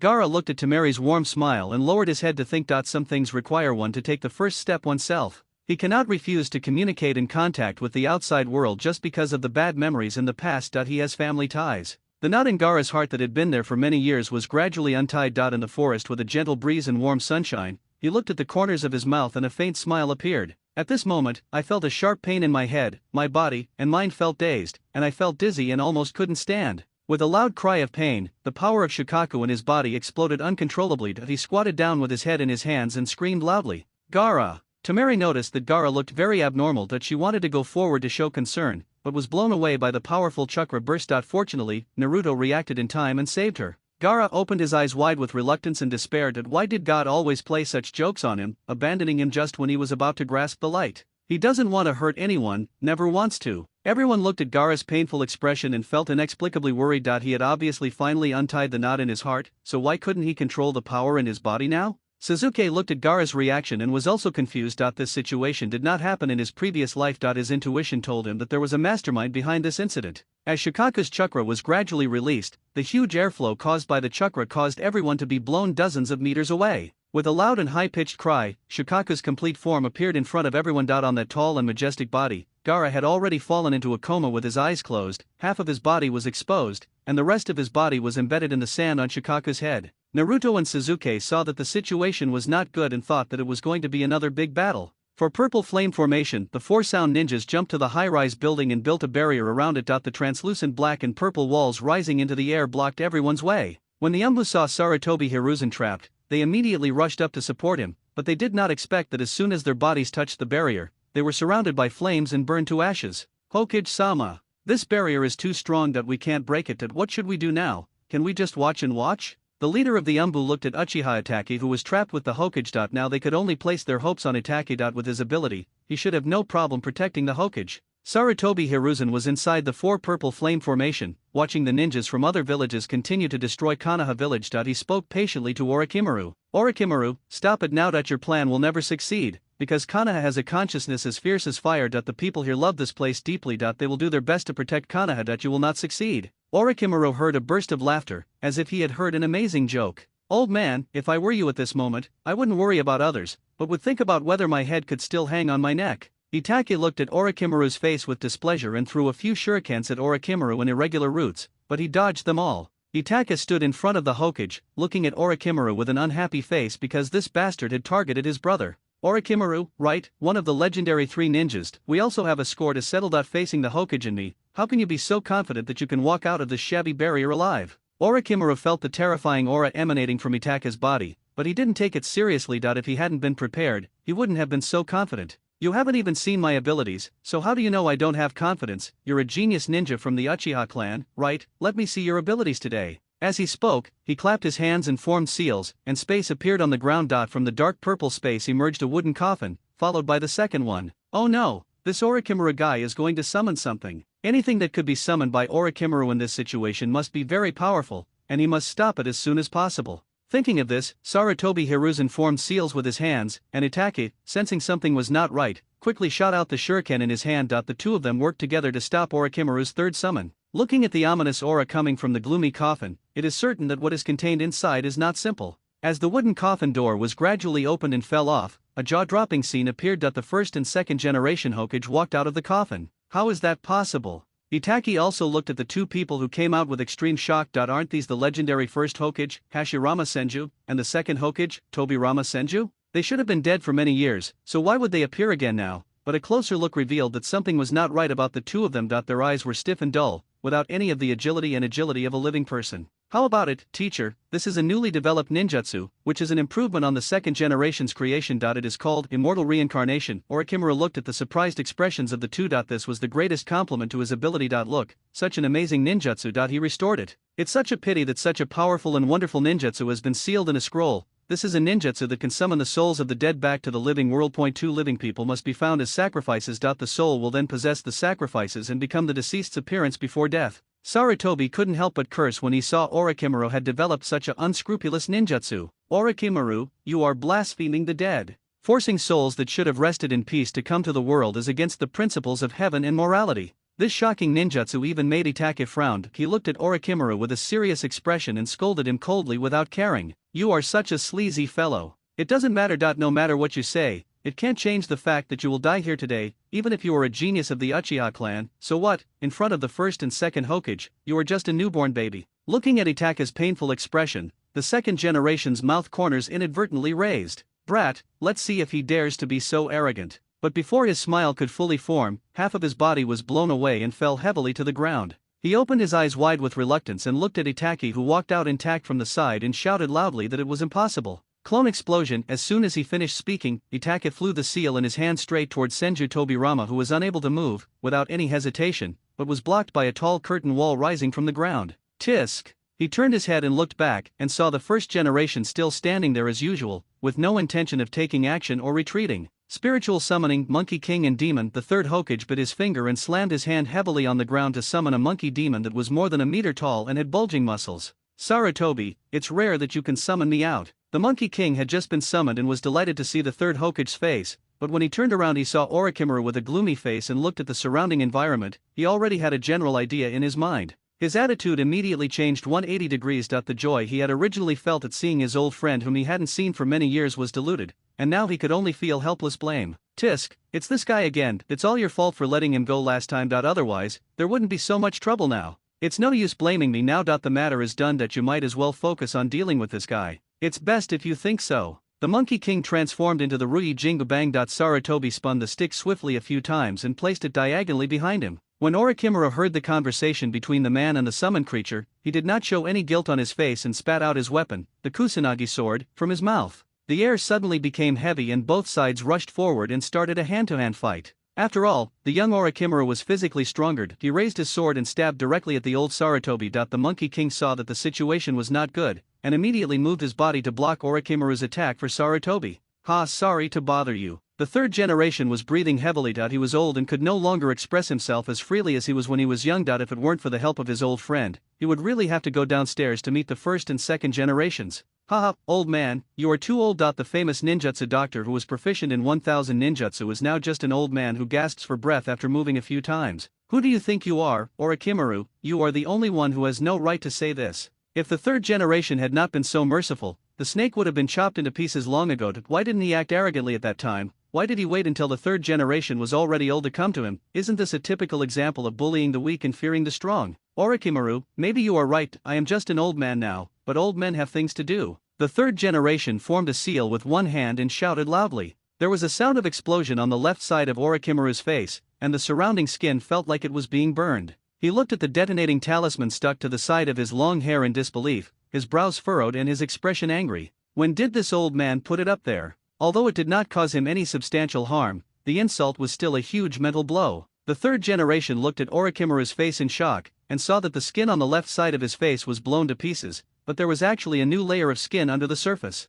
Who are you? No, I feel like you are Orochimaru. But when the third generation looked at Orochimaru's face, the half of his face that was blown off looked so strange. Orochimaru smiled sinisterly and complacently, and tore off the human skin mask on his face, revealing a young female face to everyone. This is impossible. Orochimaru is one of the 3 legendary ninjas in Konoha. They should be around 50 years old. How can he still be so young? And the gender doesn't seem right. After seeing Orochimaru's true face, not only Sarutobi couldn't believe it, but even the Umbu members who were watching nearby were surprised. He looked at the surprised eyes of the crowd. This was the arrogant laughter of Orochimaru that he wanted to see the most. He said to the third Hokage complacently. How about it, teacher? This is my latest achievement in the study of the art of longevity. The human body is fragile, life is limited, and the flesh will continue to age. But as long as I replace it with a younger body in time, I can achieve eternal life. Orochimaru spread his arms and bathed in the purple barrier, which added a weird color to his already strange face, making him look chilling. He rolled his snake-like vertical pupils and fixed his eyes on the surprised and speechless face of the third Hokage. The reason why I covet Sasuke is because of his excellent blood boundary and outstanding appearance. The child is really great. His body is my next target. I plan to train the child into the way I like, and then devour his spirit and occupy his body. He sneered crazily at that lustful look, as if he had already obtained Sasuke's body and was showing it off to everyone. Bah, scum! The third generation was shocked after hearing this. Before he could open his mouth to refute, Itachi, who was fighting against the first and second generations on the side, became anxious and angry after hearing this, and his face was extremely gloomy. He left behind the man he was dealing with. The fighting Senju Tobirama rushed towards Orochimaru regardless of his own safety, determined to tear this insidious snake into pieces.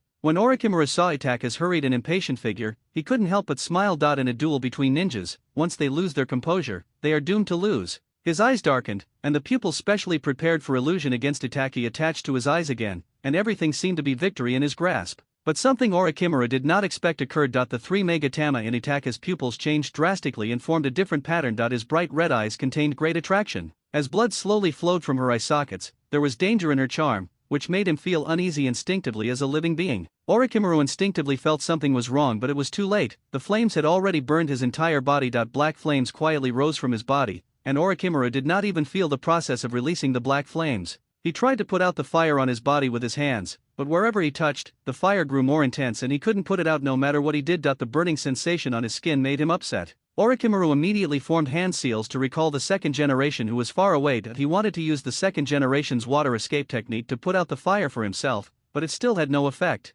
Orochimaru, just give up. This special black flame can burn everything I see until it's all burned up. After saying that, he shifted his gaze to the second and first Hokage. The flames of Amaterasu roasted the two's immortal bodies in the flames. Their flesh disappeared at a speed visible to the naked eye, and recovered at a speed visible to the naked eye. As a result, the two of them were controlled by the black flames and could not move. Amaterasu is simply the nemesis of the impure world reincarnation. On the other hand, Orochimaru let out a miserable cry in the flames. The heart-wrenching pain all over his body forced him to find a way to escape quickly, and he immediately formed seals with his hands. Just like a snake shedding its skin, he shed the skin that was burned by Amaterasu and separated his true body from it. His body stood up wetly, and he pushed aside the sticky hair on his forehead. His eyes were filled with anger, like a volcano about to erupt. He didn't know if it was because he was the one who slapped the black flame at the beginning, but he couldn't get rid of the feeling of his hands being burned by the flames that he twitched his fingers slightly, and the pain from his fingers to his heart made the veins on his forehead bulge and cold sweat broke out. This Uchiha Itake has obstructed him time and again, and even the impure world reincarnation that he specially developed now seems to be a misfire. How can he not be angry?